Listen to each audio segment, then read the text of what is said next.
Hello all. അപ്പോൾ നമ്മൾ നമ്മുടെ ചാപ്റ്റേഴ്സൊക്കെ ക്യാപ്സ്യൂൾസ് ആക്കി നിങ്ങളുടെ അടുത്ത് എത്തിച്ചുകൊണ്ടിരിക്കുകയാണ്. ഇന്ന് ഞാൻ കെമിസ്ട്രിയിലെ ലാസ്റ്റ് ചാപ്റ്റർ, നമ്മുടെ 7th chapter, some compounds of industrial importance, അതായത് വ്യാവസായിക പ്രാധാന്യമുള്ള ചില സംയുക്തങ്ങൾ, നമ്മുടെ ഈ ചാപ്റ്ററിൻ്റെ ഡിസ്കഷനുമായിട്ടാണ് വന്നിട്ടുള്ളത്. നമ്മൾ പറഞ്ഞിരുന്നു നമ്മൾ ഏറ്റവും ഷോർട്ട് ആക്കിയിട്ട് ഏറ്റവും പ്രധാനപ്പെട്ട പോയിന്റ്സ് ആയിരിക്കും പറയുക. എല്ലാ പോയിന്റ്സും കൂടെ നമുക്ക് ഡിസ്കസ് ചെയ്യാൻ വേണ്ടിയിട്ട് ടൈം കിട്ടില്ല. ക്വസ്റ്റ്യൻസ് ഒക്കെ നമ്മൾ ക്ലാസ്സിൽ നിന്നാണ് ചെയ്യുക. നിങ്ങൾക്കൊരു റിവിഷൻ വേണ്ടിയിട്ട് മാത്രം നമ്മൾ എന്ത് ചെയ്യാണ്, നമ്മുടെ ചാപ്റ്റേഴ്സ് കൺക്ലൂഡ് ചെയ്യാണ്. സോ നമ്മൾ ഫസ്റ്റ് ടോപ്പിക്കിലോട്ട് പോവാണ്. ഫസ്റ്റ് ടോപ്പിക് അമോണിയാണ്. ഓക്കേടാ, അമോണിയ. അപ്പോൾ അമോണിയൻ്റെ ഫോർമുല വന്നിട്ടുണ്ട്. എന്താ അമോണിയ? അമോണിയ NH3 ആണ് അല്ലേ? അമോണിയ NH3 ആണ്. നമുക്ക് ആദ്യം വലിയ രണ്ട് കാര്യങ്ങൾ പഠിക്കാണ്ട്. ഒന്ന് അമോണിയൻ്റെ ലബോറട്ടറി പ്രിപ്പറേഷൻ, അഥവാ നമ്മുടെ ലാബിൽ എങ്ങനെ നമുക്ക് അമോണിയ നിർമ്മിക്കാം, അതേപോലെ തന്നെ ക്ലാസ് റൂമിൽ എങ്ങനെ നിർമ്മിക്കാം ചെറുതായിട്ട് പറയുന്നുണ്ട്. പിന്നെ നമുക്കതിൽ പ്രധാനമായിട്ട് പഠിക്കേണ്ടത് അതിൻ്റെ ഇൻഡസ്ട്രിയൽ പ്രൊഡക്ഷൻ അഥവാ ഹേബർ പ്രോസസ്സാണ്. ഓക്കെ, അപ്പോൾ ആദ്യം നമ്മൾ ക്ലാസ് റൂമിൽ എങ്ങനെ അമോണിയ നിർമ്മിക്കാം എന്നുള്ളതാണ് എന്ത് ചെയ്യുന്നത് പറയാൻ പോകുന്നത്. ക്ലാസ് റൂമിൽ അമോണിയ നിർമ്മിക്കാൻ വേണ്ടിയിട്ട് നമ്മൾ എന്തെടുക്കട, ഒരു വാച്ച് ഗ്ലാസ് എടുക്കുക. വാച്ച് ഗ്ലാസ്സിലോട്ട് കുറച്ച് അമോണിയം ക്ലോറൈഡ് NH4Cl അതുപോലെ തന്നെ നമ്മൾ രണ്ടാമത് ചേർക്കേണ്ട റിയാക്ടൻ്റ് അഥവാ അഭികാരകം എന്ന് പറയുന്നത് കാൽഷ്യം ഹൈഡ്രോക്സൈഡ് ആണ്, CaOH2. നമ്മൾ കാര്യം മാത്രമേ പറയുള്ളൂ, തമാശ ഉണ്ടാവില്ല, ഒരു കാര്യം ഉണ്ടാവില്ല, ടോപ്പിക്ക് മാത്രം. എന്നാലും നമുക്ക് 1.5 മണിക്കൂർ കൊണ്ട്, അല്ലെങ്കിൽ മാക്സിമം പോയാൽ 1.5 മണിക്കൂർ നമുക്കിത് കൺക്ലൂഡ് ചെയ്യാൻ പറ്റുള്ളൂ. ഓക്കെ, അപ്പോൾ ഈ രണ്ട് കാര്യങ്ങൾ എടുത്തിട്ട് നമ്മളിതിനെ ചെറുതായിട്ട് എന്ത് ചെയ്യുക, ഒന്ന് ചൂടാക്കി കൊടുക്കുക. ഓക്കെ, അല്ലെങ്കിൽ നമ്മളിതിലിട്ടിട്ട് ഇതിനെ നന്നായിട്ട് എന്ത് ചെയ്യുക, ഒന്ന് ഇളക്കുക, ഒക്കെ മിക്സ് ചെയ്യുക. അപ്പോൾ നമുക്ക് ഇവിടെ നിന്ന് എന്ത് ചെയ്യാൻ പറ്റും, പഞ്ചൻ സ്മെല്ലുള്ള ഒരു ഗ്യാസ് ഉണ്ടാവുന്നത് സെൻസ് ചെയ്യാൻ പറ്റും. അഥവാ രൂക്ഷഗന്ധമുള്ളൊരു എന്തുണ്ടാവും, വാതകം ഉണ്ടാവും. ആ വാതകം, ആ ഗ്യാസാണ് ആര്, നമ്മുടെ അമോണിയ. അപ്പോൾ ഇത്രയും നമുക്ക് ക്ലാസ് റൂമിൽ പ്രിപ്പറേഷൻ ചോദിച്ചാൽ പറയേണ്ടുള്ളൂ. അപ്പോൾ ക്ലാസ് റൂമിൽ എങ്ങനെ അമോണിയ നിർമ്മിക്കും? ഒരു വാച്ച് ഗ്ലാസ് എടുക്കുക, അമോണിയം ക്ലോറൈഡും കാൽഷ്യം ഹൈഡ്രോക്സൈഡും എടുത്തിട്ട് നന്നായിട്ട് എന്ത് ചെയ്യുക, മിക്സ് ചെയ്യുക. മിക്സ് ചെയ്യുന്ന സമയത്ത് പഞ്ചൻ സ്മെല്ലുള്ള അഥവാ രൂക്ഷഗന്ധമുള്ളൊരു വാതകം ഉണ്ടാവും. ആ വാതകമാണ് അമോണിയ. ദാറ്റ്സ് ഓൾ, അത്രേ ഉള്ളൂ. അടുത്ത നമുക്കിതിൽ അറിയേണ്ടത് നമ്മുടെ ലബോറട്ടറി പ്രിപ്പറേഷനാണ്. എങ്ങനെ ലബോറട്ടറി അഥവാ ലാബിൽ എങ്ങനെ നിർമ്മിക്കും? അവിടെ നമുക്കൊരു ചിത്രമൊക്കെ തന്നിട്ടുണ്ട് ടെക്സ്റ്റിൽ. ഓക്കെ, ആ ചിത്രം നിങ്ങൾ നോക്കിയാൽ മതി. ഞാൻ ചിത്രം അവിടെ കൊടുത്തിട്ടില്ല, കാരണം ചിത്രമൊക്കെ വെച്ച് പറയുമ്പോൾ ഒരുപാട് ടൈം എടുക്കും. ഓക്കെ, നമ്മൾ ആദ്യം എന്ത് ചെയ്യുന്നുണ്ട്, ഒരു ഗ്ലാസ് ട്യൂബ് എടുക്കുന്നുണ്ട് അല്ലേ? ആ ഗ്ലാസ് ട്യൂബിൽ എന്ത് ചെയ്യുന്നുണ്ട്, നമ്മൾ ഈ പറഞ്ഞ സെയിം സാധനങ്ങൾ ആരൊക്കെയാണ്, അമോണിയം ക്ലോറൈഡും അതുപോലെ തന്നെ കാൽഷ്യം ഹൈഡ്രോക്സൈഡും എടുത്തിട്ട് എന്ത് ചെയ്യുന്നു, അതിനെ ചൂടാക്കുന്നു. ചൂടാക്കുന്ന സമയത്ത് അത് എന്ത് ചെയ്യും, റിയാക്ട് ചെയ്യും. രാസപ്രവർത്തനത്തിൽ ഏർപ്പെട്ട് 3 സാധനങ്ങൾ ഉണ്ടാവും. ആരൊക്കെ ഉണ്ടാവും, വെരി ഇമ്പോർട്ടൻ്റ് ആണ് നോക്കിക്കോ. ഒന്ന് കാൽഷ്യം ക്ലോറൈഡ് ആണ്, പിന്നെ ആരാണ്, നമ്മുടെ സ്വന്തം അമോണിയാണ്, പിന്നെ ഉണ്ടാവുന്നത് വാട്ടർ വേപ്പറാണ്, നീരാവിയാണ്. ഓക്കെ, അപ്പോൾ ഇതിൽ നമ്മളിവിടെ ആരെ ഉണ്ടാക്കാൻ ഉദ്ദേശിക്കുന്നത്, അമോണിയനല്ലേ? അപ്പോൾ അതിൻ്റെ കൂടെ ഉണ്ടാകുന്ന ബാക്കി 2 ആളുകളും ബൈ പ്രോഡക്റ്റ് ആണ്, അഥവാ ഉപോൽപ്പന്നങ്ങൾ. അപ്പോൾ നമുക്കൊരു പോയിന്റ് മനസ്സിലായി, ഇവിടുത്തെ ഉപോൽപ്പന്നങ്ങൾ ബൈ പ്രോഡക്ട്സ് ആരൊക്കെയാണ്, കാൽഷ്യം ക്ലോറൈഡും ജലവും. ഇനി കാൽഷ്യം ക്ലോറൈഡ് സോളിഡ് ഗ്യാസ് ആയതുകൊണ്ട് അത് അവിടെ തന്നെ കിടക്കും.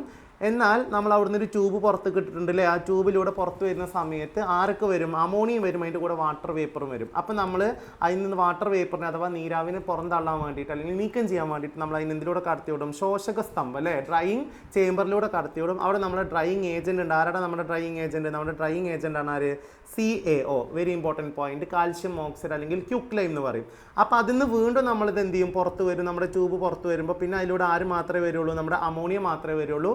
അങ്ങനെ അമോണിയ വരുന്നത് നമ്മൾ സാധാരണ ടെസ്റ്റ് ട്യൂബിലോട്ട് അല്ലെങ്കിൽ കളക്ടിങ് ജാറിലോട്ട് നടക്കുന്നത് പോലെയല്ല, നമ്മൾ അതിന് എങ്ങോട്ട് കൊണ്ടുപോയിട്ടാണ് നടക്കുക, അതിൻ്റെ അടിവശത്തോട്ട് കൊണ്ടുപോയിട്ടാണ് എന്ത് ചെയ്യുക, നടക്കുക. കാരണം അമോണിയക്ക് വായുവിനേക്കാൾ സാന്ദ്രത അഥവാ ഡെൻസിറ്റി എന്തായതുകൊണ്ട്, കുറവായതുകൊണ്ട് ഈ വരുന്ന അമോണിയം മുകളിലോട്ട് പൊങ്ങി പോകാനുള്ള എന്ത് കാണിക്കും, ടെൻഡൻസി, പ്രവണത കാണിക്കും. അപ്പോൾ തടയാൻ വേണ്ടിയിട്ട് നമ്മൾ കളക്ടിങ് ജാറ് തലകുത്തനെ വെക്കും.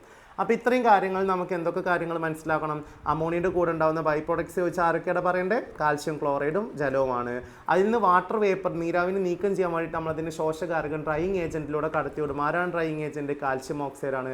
അവിടെ ഒരു കാര്യം കൂടെ പഠിക്കണം, അമോണിയക്ക് ബേസിക് സ്വഭാവമായതുകൊണ്ട് അഥവാ ബേസിക് നേച്ചർ ആയതുകൊണ്ട് നമ്മൾ അതിനെ റിമൂവ് ചെയ്യാൻ, അതിന് വാട്ടർ വേപ്പറിനെ റിമൂവ് ചെയ്യാൻ വേണ്ടി ഉപയോഗിക്കുന്ന ഡ്രൈയിങ് ഏജൻറ്റ് അഥവാ നമ്മുടെ ശോഷകാരകവും എന്തായിരിക്കണം, ബേസിക് ആയിരിക്കണം. അപ്പോൾ ഒരു ബേസിക് ശോഷകാരകത്തിന് ഡ്രൈയിങ് ഏജൻറ്റ് ഉദാഹരണം ചോദിച്ചാൽ ആരെ എഴുതണം, കാൽഷ്യം ഓക്സൈഡ്. അടുത്ത പോയിന്റ്.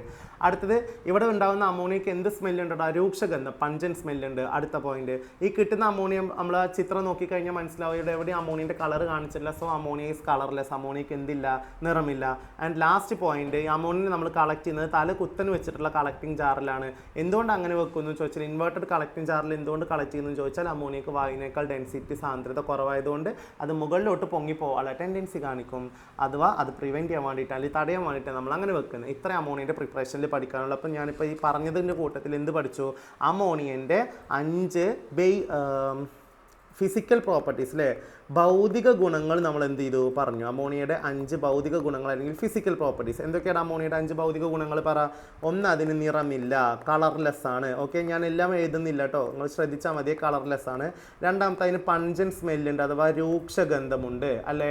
മൂന്നാമത്തെ എന്താടാ പറ, മൂന്നാമത്തെ എന്താ, അതിന് വായുവിനേക്കാൾ സാന്ദ്രത കുറവാണ് അല്ലെങ്കിൽ ലൈറ്റർ ദാൻ എയർ ആണ്, എയറിനേക്കാൾ ഡെൻസിറ്റി കുറവാണ്. നാലാമത്തെ കാര്യം എന്താ പറഞ്ഞത്, അമോണിയക്ക് എന്ത് സ്വഭാവമുണ്ട്, ബേസിക് സ്വഭാവമുണ്ട്. അമോണിയക്ക് എന്ത് സ്വഭാവമുണ്ട്, ബേസിക് സ്വഭാവമുണ്ട്. ഓക്കെ, അഞ്ചാമത്തെ കാര്യം നമ്മൾ എന്താ പറഞ്ഞത്, പറ പറ പറ പറ പറ അമോണിയക്ക് പിന്നെന്താ നമ്മൾ പറഞ്ഞത്, രൂക്ഷഗന്ധമുണ്ട്, നിറമില്ല, പിന്നെ വായുവിനേക്കാൾ സാന്ദ്രത കുറവാണ്, പിന്നെ അമോണിയക്ക് ബേസിക് സ്വഭാവമാണ്. ഓക്കെ, ഇത്രയും കാര്യങ്ങൾ നമ്മൾ എന്ത് ചെയ്തു പറഞ്ഞു. ആ കാര്യങ്ങൾ നമ്മൾ എക്സ്പെരിമെൻറ്റിൽ നിന്ന് എന്ത് ചെയ്യണം, മനസ്സിലാക്കണം. ഇനി ഇത് കഴിഞ്ഞിട്ട് അവിടെ ഒരു എക്സ്പെരിമെൻറ്റും കൂടെ ഉണ്ട്, അതും കൂടെ നമ്മൾ എന്ത് ചെയ്യണം, മനസ്സിലാക്കണം. ആ എക്സ്പെരിമെൻറ്റിൻ്റെ പേര് ആദ്യം പറയണം. അതിൻ്റെ പേരാണ് ജലധാരാ പരീക്ഷണം. ജലധാരാ പരീക്ഷണം, അല്ലെങ്കിൽ നമ്മൾ പാർക്കിലൊക്കെ പോകുമ്പോൾ കാണില്ലേ ഫൗണ്ടെയിൻ എക്സ്പെരിമെൻറ്റ്. എന്താണ് ഫൗണ്ടെയിൻ എക്സ്പെരിമെൻറ്റ്? നമ്മളൊരു എന്ത് ചെയ്തിട്ടുണ്ട്, ഒരു കളക്ടിങ് ജാറിൽ അമോണിയ എടുത്തിട്ടുണ്ട്. ആ കളക്ടിങ് ജാറിന് നമ്മൾ എന്ത് ചെയ്തിട്ടുണ്ട്, ഒരു ബീക്കറിൽ കൊണ്ടുപോയിട്ട് ഒരു ജെറ്റ് ട്യൂബ് വഴി എന്ത് ചെയ്തിട്ടുണ്ട്, കളക്ട് ചെയ്തിട്ടുണ്ട് അല്ലേ. ആ ജെറ്റ് ട്യൂബിലൂടെ വെള്ളം മേലേക്ക് പോകും. ഈ വെള്ളത്തിൽ ആറ് ചേർത്തിട്ടുണ്ട്, നമ്മൾ ഫിനോഫ്തിലിൻ ചേർത്തിട്ടുള്ള എന്താണ്, വെള്ളമാണ്. ഇപ്പം അതിന് പിങ്ക് നിറമില്ല, അത് നോക്കി വെക്കണം. ഇനി നമ്മൾ എന്ത് ചെയ്യും, ഇതിനുള്ളിലൂടെ ഇപ്പോൾ വെള്ളം പോവില്ല, കാരണം ഇതിനകത്ത് നിറച്ച് ആരുണ്ട്, അമോണിയ ഉണ്ട്. അപ്പോൾ അമോണിയ മർദ്ദം കൂടുതലായതുകൊണ്ട്, പ്രഷർ കൂടുതലായതുകൊണ്ട് ഇപ്പോൾ വെള്ളത്തിന് മേലേക്ക് കയറി പോകാൻ പറ്റില്ല. അപ്പോൾ നമ്മൾ എന്ത് ചെയ്യും, ഒരു സിറിഞ്ച് വഴി കുറച്ച് വെള്ളം നമ്മൾ എന്ത് ചെയ്യും, അതിൻ്റെ ഉള്ളിലോട്ട് എന്ത് ചെയ്യും, സ്പ്രേ ചെയ്യും അല്ലേ. അങ്ങനെ സ്പ്രേ ചെയ്യുന്ന സമയത്ത് 1-2 തുള്ളി വെള്ളം സ്പ്രേ ചെയ്യുന്ന സമയത്ത് തന്നെ എന്ത് ചെയ്യും, ഇതിലൂടെ വെള്ളം മിരച്ച് കയറി എങ്ങോട്ട് വരും, മേലേക്ക് വരും. അങ്ങനെ മേലേക്ക് വരുന്നത് മുതൽ അതിൻ്റെ കളർ എന്ത് നിറമായിട്ട് മാറും, പിങ്ക് നിറമായിട്ട് എന്ത് ചെയ്യും, മാറും. ക്ലിയർ? അപ്പോൾ നമ്മൾ ഇതെന്തൊക്കെ മനസ്സിലാക്കണം പറ. ഇവിടെ ആകെ അറിയേണ്ട കാര്യം, ഒന്നാമത്തെ പോയിന്റ്, അമോണിയൻ്റെ ജലത്തിലെ ലേയത്വം. അമോണിയ വെള്ളത്തിൽ നന്നായിട്ട് എന്ത് ചെയ്യും, ലയിക്കും. ഹൈലി സോലുബിൾ ഇൻ വാട്ടർ ആണ്. കാരണം അതുകൊണ്ടാണ് ഇവിടെ 1-2 തുള്ളി വെള്ളം മാത്രം ഉള്ളിലോട്ട് ആക്കിയപ്പോഴേക്കും അതെന്ത് ചെയ്തത്, വെള്ളം അമോണിയയിൽ ഒരുപാട് ഡിസോൾവ് ചെയ്തത്. അതുകൊണ്ടാണ് ഇതിനകത്ത് മർദ്ദം അല്ലെങ്കിൽ പ്രഷർ കുറഞ്ഞത്. ഒന്നാമത്തെ പോയിന്റ്. അപ്പോൾ ഒന്നാമത്തെ പോയിന്റ് എന്താ മനസ്സിലായി പറ, അമോണിയക്ക് ജലത്തിലെ ലേയത്വം അല്ലെങ്കിൽ solubility in water is very very very high, വളരെ കൂടുതലാണ്. രണ്ടാമത്തെ കാര്യം, ഈ അമോണിയ ഫിനോഫ്തലിൻ ഇവിടെ ഉണ്ടായപ്പോൾ അതിന് കളറൊന്നുമില്ല, പക്ഷേ ഇവിടെ എത്തിയപ്പോഴേക്കും അത് എന്ത് കാണിച്ചു, പിങ്ക് നിറം കാണിച്ചു. അപ്പോൾ നിങ്ങൾ മനസ്സിലാക്കണം മക്കളെ, ഫിനോഫ്തലിൻ എവിടെയാണ് പിങ്ക് നിറം കാണിക്കുക, ബേസുകളുമായി ചേരുമ്പോഴാണ് ഫിനോഫ്തലിൻ പിങ്ക് നിറം കാണിക്കുക. Is it clear? അപ്പോൾ ഫിനോഫ്തലിൻ വന്നപ്പോൾ പിങ്ക് നിറം കാണിച്ചിട്ടുണ്ടെങ്കിൽ ശ്രദ്ധിച്ചോ, ഈ ഫ്ലാസ്കിനകത്ത് ആരുണ്ടായിരുന്നു, അമോണിയ. ഫ്ലാസ്കിലോട്ട് വരുന്ന ആളാരാ, ജലം. അപ്പോൾ അമോണിയും ജലം അഥവാ വാട്ടറും കൂടെ ചേരുന്ന സമയത്ത് അവിടെ ഒരു ബേസ്, ഒരു ആൽക്കലി ഉണ്ടാവുന്നു എന്നുള്ളതല്ലേ വെരി ഇമ്പോർട്ടൻറ്റ് പോയിന്റ് മക്കളെ. ശ്രദ്ധിച്ചോ, അമോണിയും ജലവും കൂടെ ചേരുമ്പോൾ കിട്ടുന്ന ബേസ് ആണ് ആര്, ammonium hydroxide. Very very very important ആരാണ്, അമോണിയം ഹൈഡ്രോക്സൈഡ്. എക്സാമിന് ചോദിക്കും, അമോണിയയും വാട്ടറും കൂടെ തമ്മിൽ മിക്സ് ചെയ്യുന്ന സമയത്ത് കിട്ടുന്ന ബേസ് അല്ലെങ്കിൽ അവിടെ ഉണ്ടാവുന്ന ആൽക്കലി ആരാ ചോദിക്കണം, ആരാണ് അവിടെ ഉണ്ടാവുന്ന alkali, it is ammonium hydroxide. ആരാണ്, അമോണിയം ഹൈഡ്രോക്സൈഡ്. ക്ലിയർ അല്ലേ? അപ്പം നമുക്ക് ഈ ഫൗണ്ടെയിൻ എക്സ്പെരിമെൻറ്റിൽ നിന്ന് അഥവാ ജലധാര പരീക്ഷണത്തിൽ നിന്ന് മനസ്സിലാവുന്ന 2 കാര്യങ്ങൾ ചോദിച്ചാൽ എന്തൊക്കെയാണ് പറയേണ്ടത്. അപ്പോൾ അവിടെ അമോണിയ വായുവിനേക്കാൾ സാന്ദ്രത കുറവ്, ഇതൊന്നും പറയരുത് കേട്ടോ, അല്ലെങ്കിൽ നിറമില്ല, അതൊന്നല്ല നമുക്കിവിടെ മനസ്സിലാവുന്നത്. ഇവിടെ നമുക്ക് മനസ്സിലാവുന്ന 2 കാര്യങ്ങൾ എന്തൊക്കെയാണ്. ഒന്ന്, നമ്മുടെ അമോണിയ ജലത്തിൽ നന്നായിട്ട് എന്ത് ചെയ്യും, ലയിക്കും. ജലത്തിൽ നന്നായിട്ട് എന്ത് ചെയ്യും, ലയിക്കും. Highly soluble in water. രണ്ടാമത്തെ കാര്യം നമുക്ക് എന്താണ് മനസ്സിലാവുക, രണ്ടാമത്തെ കാര്യം നമുക്ക് മനസ്സിലാവുന്ന കാര്യം പറ, അമോണിയക്ക് എന്ത് സ്വഭാവമാണ്, യെസ് ബേസിക് സ്വഭാവമാണ്. അമോണിയക്ക് ബേസിക് ക്യാരക്ടറാണുള്ളത്, ബേസിക് നേച്ചറാണുള്ളത്. കാരണം അമോണിയ വാട്ടറിൽ ജലത്തിൽ ഡിസോൾവ് ചെയ്ത സമയത്ത് എന്തുണ്ടായി, ഒരു ബേസ് ഉണ്ടായി. ഏത് ബേസ്, അമോണിയം ഹൈഡ്രോക്സൈഡ്. ഈ ബേസ് ഉള്ളത് കൊണ്ടാണ് ഫിനോഫ്തലിൻ വന്ന സമയത്ത്, അതായത് ഫിനോഫ്തലിൻ മുകളിലെത്തിയ സമയത്ത് അത് എന്ത് കളർ കാണിച്ചത്, പറ കളർ മറക്കരുത്, പിങ്ക് കളർ കാണിച്ചത്. ഈ 2 എക്സ്പെരിമെൻറ്റ്സ് മനസ്സിലായിട്ടുണ്ടല്ലോ. ഇത്രയും നമുക്ക് ഇന്ന് പഠിക്കാനുള്ളൂ. ഓക്കെ, ഇനി നമ്മൾ അതിൽ പ്രധാനപ്പെട്ട കാര്യം അമോണിയയുടെ ഇൻഡസ്ട്രിയൽ പ്രൊഡക്ഷനാണ്. ഇൻഡസ്ട്രിയൽ പ്രിപ്പറേഷൻ ഓഫ് അമോണിയ അഥവാ അമോണിയയുടെ വ്യാവസായിക നിർമ്മാണം, അതിന് നമ്മൾ വിളിക്കുന്ന പേരാണ് ഹേബർ പ്രോസസ്സ് അല്ലെങ്കിൽ ഹേബർ പ്രക്രിയ. ക്ലിയർ? ഹേബർ പ്രക്രിയയിൽ നമുക്കറിയാം, നമ്മൾ നൈട്രജനെ നേരിട്ട് ആരുമായി കൂട്ടിച്ചേർക്കുകയാണ്, ഹൈഡ്രജനുമായി കൂട്ടിച്ചേർത്തിട്ടാണ് എന്തുണ്ടാക്കുന്നത്, അമോണിയ പ്രൊഡ്യൂസ് ചെയ്യുന്നത്. ക്ലിയർ? അപ്പോൾ നൈട്രജനെ നമ്മൾ നേരിട്ട് എന്തുമായി കൂട്ടിച്ചേർക്കുന്നു, ഹൈഡ്രജനുമായി കൂട്ടിച്ചേർത്ത് എന്ത് നിർമ്മിക്കുന്നത്, അമോണിയ നിർമ്മിക്കുന്നു. ആക്ച്വലി ഇതൊരു റിവേഴ്സിബിൾ റിയാക്ഷൻ അഥവാ ഒരു ഉഭയദിശാ പ്രവർത്തനമാണ്. അപ്പോൾ നമ്മളതിൻ്റെ ആരോ നമ്മൾ ശരിക്കും എങ്ങനെ ഇടണം, ശ്രദ്ധിച്ചോ, നമ്മളതിൻ്റെ ആരോ എങ്ങനെ ഇടണം ഇടാം, നമ്മൾ റിവേഴ്സിബിളിൻ്റെ ചിഹ്നം ഇടണം അല്ലേ. എന്താ റിവേഴ്സിബിളിൻ്റെ ചിഹ്നം, ഇതാണ് റിവേഴ്സിബിളിൻ്റെ ചിഹ്നം അല്ലേ. ഉഭയദിശാ പ്രവർത്തനം, അങ്ങോട്ട് നടക്കും, നമുക്ക് ഡീറ്റെയിൽ ആയിട്ട് പഠിക്കാണ്ട് കുറച്ച് കഴിഞ്ഞാൽ പറയാം. അപ്പോൾ ഇതാണ് അമോണിയയുടെ നിർമ്മാണം. ആൻഡ് ഇവിടെ നമുക്കറിയണം, അമോണിയ നിർമ്മിക്കുന്ന സമയത്ത് നമ്മൾ എന്ത് ചെയ്യും, ഹൈ ടെമ്പറേച്ചർ ഉപയോഗിക്കണം, ഹൈ പ്രഷർ ഉപയോഗിക്കണം. ടെമ്പറേച്ചർ 450 ഡിഗ്രി സെൽഷ്യസ് ആണ്, അതൊന്ന് നോട്ട് ചെയ്ത് വെക്കണം കേട്ടോ, 450 ഡിഗ്രി സെൽഷ്യസ് ആണ്. ഓക്കെ, പിന്നെ 200 മുതൽ 300 ATM വരെ നമ്മൾ എന്ത് ഉപയോഗിക്കും, പ്രഷർ, മർദ്ദം ഉപയോഗിക്കും. ഉപയോഗിക്കും. ആൻഡ് നമ്മളവിടെ അറിയേണ്ട മറ്റൊരു കാര്യമാണ് ഇവിടെ ഉപയോഗിക്കുന്ന ഉൽപ്രേരകം കാറ്റലിസ്റ്റ്. ആരുടെ അവിടെ ഉൽപ്രേരകം നമ്മുടെ സ്പോഞ്ച് അയൺ ആണ്. ആരാണ്? Sponge iron. Okay, sponge iron. ഈ സ്പോഞ്ച് ഇരുമ്പ് തന്നെ എഴുതരുത്, മലയാളംകാരും സ്പോഞ്ച് അയൺ തന്നെ എഴുതുക. ഇത്രയും കാര്യങ്ങളാണ് നമുക്ക് അതിൻ്റെ എന്തിൽ പഠിക്കാനുള്ളത്, വ്യാവസായിക നിർമ്മാണം. അപ്പോൾ വ്യാവസായിക നിർമ്മാണത്തിൻ്റെ പേര് ഹേബർ പ്രോസസ്സാണ്. നൈട്രജന് ഹൈഡ്രജന് നേരിട്ട് റിയാക്ട് ചെയ്തിട്ട് നമ്മൾ എന്ത് നിർമ്മിക്കും? അമോണിയ നിർമ്മിക്കും. നൈട്രജൻ എവിടെ നിന്നാണ് കിട്ടുക എന്ന് പറയുന്നുണ്ട്. നൈട്രജൻ എവിടെ നിന്ന് കിട്ടും? അറ്റ്മോസ്ഫിയറിൽ നിന്ന് കിട്ടും. കാരണം അറ്റ്മോസ്ഫിയറിൽ നമ്മുടെ അന്തരീക്ഷത്തിൽ ഏറ്റവും കൂടുതലുള്ളത് ആരാണ്? നൈട്രജനാണ്. ഹൈഡ്രജൻ എവിടെ നിന്നാണ് കിട്ടുക? നമ്മൾ പെട്രോളിയം, കോള് തുടങ്ങിയ ശുദ്ധീകരണം അതിൻ്റെയൊക്കെ റിഫൈനിങ് നടത്തുന്ന സമയത്ത് നമുക്ക് ഇഷ്ടം പോലെ എന്ത് കിട്ടും? ഹൈഡ്രജൻ കിട്ടും എന്ന് പറയുന്നുണ്ട്. ഇത്രയും കാര്യങ്ങളാണ് നമുക്ക് അമോണിയയിൽ ഈ കാര്യമായിട്ട് അല്ലെങ്കിൽ പ്രധാനമായിട്ട് ഓർത്തിരിക്കേണ്ട കാര്യങ്ങൾ. ഞാൻ വീണ്ടും പറഞ്ഞു, നമ്മൾ ടെക്സ്റ്റ് മുഴുവൻ പറയുന്നില്ല. നിങ്ങൾക്ക് ഏറ്റവും ബേസിക് ആയിട്ട് അറിയേണ്ട ചാപ്റ്റർ അതിൽ ക്വസ്റ്റ്യൻസ് വർക്കൗട്ട് ചെയ്യാൻ വേണ്ടിയിട്ടുള്ള ഏറ്റവും ഇമ്പോർട്ടൻ്റ് ആയിട്ടുള്ള കാര്യങ്ങളാണ് നമ്മൾ എന്ത് ചെയ്യുന്നത്, പറയുന്നത്. ഓക്കെ, അതിലടുത്ത് നമുക്ക് പഠിക്കാനുള്ളത് അമോണിയയുടെ ഉപയോഗങ്ങളാണ്. അതിന് മുമ്പ് നമുക്ക് അവിടെ 2 ടേംസ് പഠിക്കാനുണ്ടല്ലേ, ലിക്വിഡ് അമോണിയയും ലിക്വർ അമോണിയയും. അതും കൂടെ പറയാം. എന്താ ലിക്വിഡ് അമോണിയ? അമോണിയ ഗ്യാസാണ്, വാതകമാണ്. ആ അമോണിയ ഗ്യാസിനെ, വാതകത്തെ നമ്മൾ എന്ത് കൊടുത്താൽ, മർദ്ദം, പ്രഷർ കൊടുത്തു കഴിഞ്ഞാൽ അത് പെട്ടെന്ന് തന്നെ എന്തായിട്ട് മാറും? ദ്രാവകം. ലിക്വിഡായിട്ട് എന്ത് ചെയ്യും? മാറും. ദ്രാവകമായിട്ട് എന്ത് ചെയ്യടാ? മാറും. അതായത് അമോണിയ ഗ്യാസ് എന്തായി മാറി? അമോണിയൻ്റെ ദ്രാവകമായിട്ട് മാറി. അങ്ങനെ മർദ്ദം കൊടുത്ത അമോണിയൻ്റെ ദ്രാവകമാക്കി ലിക്വിഡാക്കി മാറ്റി കഴിഞ്ഞാൽ അതിനെ നമ്മൾ വിളിക്കുന്ന പേരാണ് എന്ത്? Liquid ammonia. എന്താ വിളിക്കുക? Liquid ammonia. അപ്പോൾ ലിക്വിഡ് അമോണിയയിൽ ആര് മാത്രമേ ഉള്ളൂ എന്ന് എൻ്റെ മക്കൾ ആലോചിക്കണം? അമോണിയ മാത്രം. നേരിട്ട് അമോണിയ ഗ്യാസ് നമ്മൾ എന്താക്കി മാറ്റിയിരിക്കുകയാണ്? ദ്രാവകമാക്കി മാറ്റിയിരിക്കുകയാണ്. Is it clear? എന്നാൽ ഈ അമോണിയൻ്റെ ഒപ്പം തന്നെ നമ്മൾ അമോണിയനെ മർദ്ദം കൊടുക്കുന്നതിന് പകരം എന്ത് ചെയ്തു? ഇതിൽ കുറച്ച് വെള്ളം ചേർത്തു. അപ്പോൾ നമ്മൾ പറഞ്ഞു വെള്ളത്തിൽ അമോണിയ നന്നായിട്ട് ഡിസോൾവ് ചെയ്യും, പെട്ടെന്ന് എന്ത് ചെയ്യും? ഡിസോൾവ് ചെയ്യുമെന്ന് പറഞ്ഞു അല്ലേ? അങ്ങനെ നമ്മൾ അമോണിയയിലോട്ട് കുറച്ച് വെള്ളം ഒഴിച്ചു. കുറേ അമോണിയയിലോട്ട് കുറച്ച് വെള്ളമാണ് ഒഴിച്ചിട്ടുള്ളത്. അപ്പോൾ അമോണിയൻ്റെ എന്ത് കൂടുതലാണ്? അവിടെ കോൺസെൻട്രേഷൻ, ഗാഢത കൂടുതലാണ്.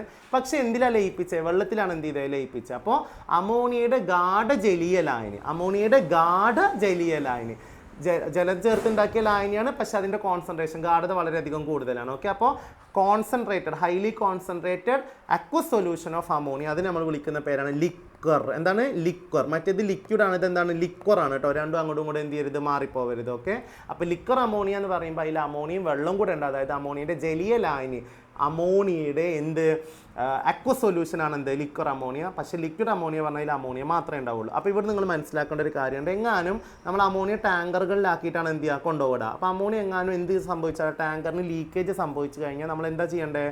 നമ്മൾ അവിടെ വെള്ളം സ്പ്രേ ചെയ്യും. കാരണം അമോണിയ ടോക്സിക് ആണ്, വിഷാംശമുള്ളൊരു വാതകമാണ്. ചെറിയ എമൗണ്ടിലൊക്കെ ശ്വസിച്ചാൽ കുഴപ്പമില്ല, പക്ഷേ ഒരുപാട് എമൗണ്ടിൽ ശ്വസിച്ച് കഴിഞ്ഞാൽ നമുക്ക് ബോധക്ഷയമൊക്കെ ഉണ്ടാവും. അതായത് നമ്മുടെ അൺകോൺഷ്യസ് ആവും നമ്മൾ. അപ്പോൾ അമോണിയൻ്റെ ലീക്കേജ് ഉണ്ടായി കഴിഞ്ഞാൽ നമ്മൾ അവിടെ എന്ത് സ്പ്രേ ചെയ്യും? വെള്ളം സ്പ്രേ ചെയ്യും. ആകെ വെള്ളം എന്ത് ചെയ്യും? സ്പ്രേ ചെയ്യും. എന്തിന്? കാരണം വെള്ളത്തിൽ അമോണിയ നന്നായിട്ട് ഡിസോൾവ് ചെയ്യും അല്ലേ, നന്നായിട്ട് ലയിക്കും നമ്മൾ പഠിച്ചു. അപ്പോൾ എന്ത് സംഭവിച്ചോളും? ഈ തങ്ങി നിൽക്കുന്ന അമോണിയൊക്കെ വെള്ളത്തിൽ ലയിച്ച് അവിടെ എത്തിക്കോളും, മണ്ണിൽ എത്തിക്കോളും. അപ്പോൾ നമുക്ക് തോന്നും മണ്ണിൽ അമോണിയ എത്തിയ പ്രശ്നമില്ലേ? ഇല്ലടാ, മണ്ണിൽ അമോണിയ എത്തുന്നത് നല്ലതാണ്. കാരണം അമോണിയ എന്ന് പറഞ്ഞാൽ ആരാ? NH3 ആണ്. അതിനകത്ത് ആരുണ്ട്? നൈട്രജൻ ഉണ്ട്. നൈട്രജൻ നമ്മുടെ സസ്യങ്ങളുടെ വളർച്ചയ്ക്ക് വളരെയധികം എന്താണ്? ആവശ്യമാണ്. ക്ലിയർ?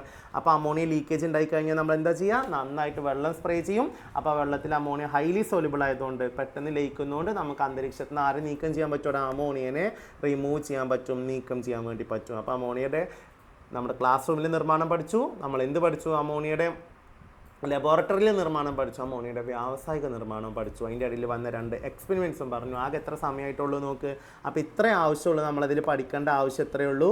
ഓക്കെ, അപ്പോൾ അടുത്ത് നമുക്ക് നോക്കാം യൂസസ് ഓഫ് അമോണിയ, അമോണിയയുടെ ഉപയോഗം. അവിടെ അമോണിയയുടെ യൂസസ് ആണ് ചോദിച്ചിട്ടുള്ളത്. പക്ഷേ നമുക്ക് ടേബിൾ തന്നിട്ടുള്ളത് വേറെ, നമ്മൾ എഡിറ്റർ കുട്ടനെ ഒപ്പിച്ച പണിയാണ്. ഓക്കെ, അപ്പോൾ അതിൻ്റെ മുമ്പ് നമുക്ക് യൂസസ് ഓഫ് അമോണിയ പറയാം. അമോണിയ നമ്മളൊരു റെഫ്രിജറൻ്റ് ആയിട്ട് എന്ത് ചെയ്യും? റെഫ്രിജറൻ്റ്, ശീതീകാരിയായിട്ട് എന്ത് ചെയ്യും? ഉപയോഗിക്കും. ഓക്കെ, എന്താ ശീതീകാരി എന്ന് പറഞ്ഞാൽ നമ്മൾ ഫ്രിഡ്ജിലൊക്കെ നമ്മൾ തണുപ്പിക്കാൻ വേണ്ടിയിട്ട്, സാധനങ്ങൾ തണുപ്പിക്കാൻ വേണ്ടിയിട്ടൊരു എന്തുണ്ടാവും? ഗ്യാസ് ഉണ്ടാവും. ഓക്കെ, അത് പല ഗ്യാസുകളാണ് പലയിടത്തും ഉപയോഗിക്കുക.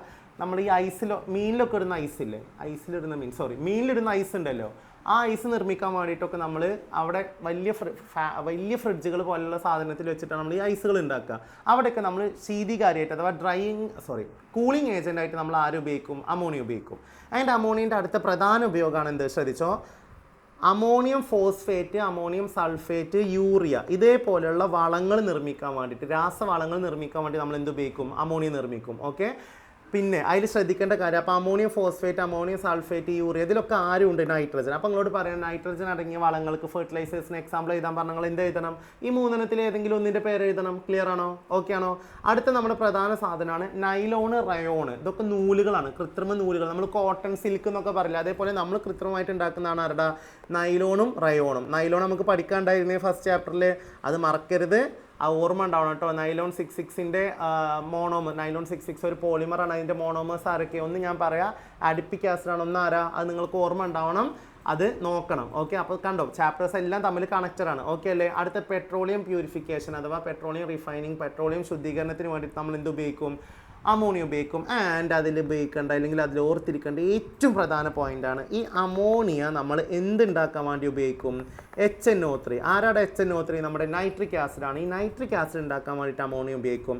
അങ്ങനെ അമോണിയ ഉപയോഗിച്ച് നൈട്രിക് ആസിഡ് ഉണ്ടാക്കുന്ന ആ നൈട്രിക് ആസിഡിൻ്റെ വ്യാവസായിക നിർമ്മാണം, ഇൻഡസ്ട്രിയൽ പ്രൊഡക്ഷൻ ഉണ്ടല്ലോ, അതിനെ നമ്മൾ വിളിക്കുന്ന പേരാണ് കേട്ടോ ഓസ്റ്റ്വാൾഡ് പ്രോസസ്സ്. എന്താ വിളിക്കുക?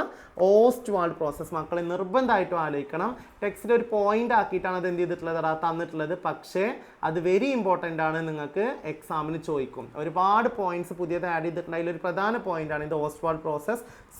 നൈട്രിക് ആസിഡിൻ്റെ വ്യാവസായിക നിർമ്മാണം, industrial production of nitric acid നമ്മൾ വിളിക്കുന്ന പേരാണെന്ത്? Ostwald process. അത് ഉണ്ടാക്കാൻ വേണ്ടിയിട്ട് നമ്മൾ ആരും ഉപയോഗിക്കുക? അമോണിയാണ് ഉപയോഗിക്കുക. അപ്പോൾ അത് അമോണിയൻ്റെ യൂസാണ്, ഉപയോഗമാണെന്ന് പഠിക്കണം. ആ നിർമ്മാണ രീതിയുടെ പേരും പഠിക്കണം. അപ്പോൾ പറ, പരീക്ഷയ്ക്ക് തരും എങ്ങനെ? മാച്ച് നമ്മളൊരു പെയർ തന്നിട്ട്, ഗിവൺ പെയർ തന്നിട്ട് അടുത്ത പെയർ ഫില്ല് ചെയ്യാൻ പറയുമല്ലോ. അപ്പോൾ അവിടെ തരും അമോണിയ എന്ന് തന്നിട്ട് അതിൻ്റെ നേരെ തരും എന്ത്? ഹേബർ പ്രോസസ്സ് അല്ലെങ്കിൽ ഹേബർ പ്രക്രിയ.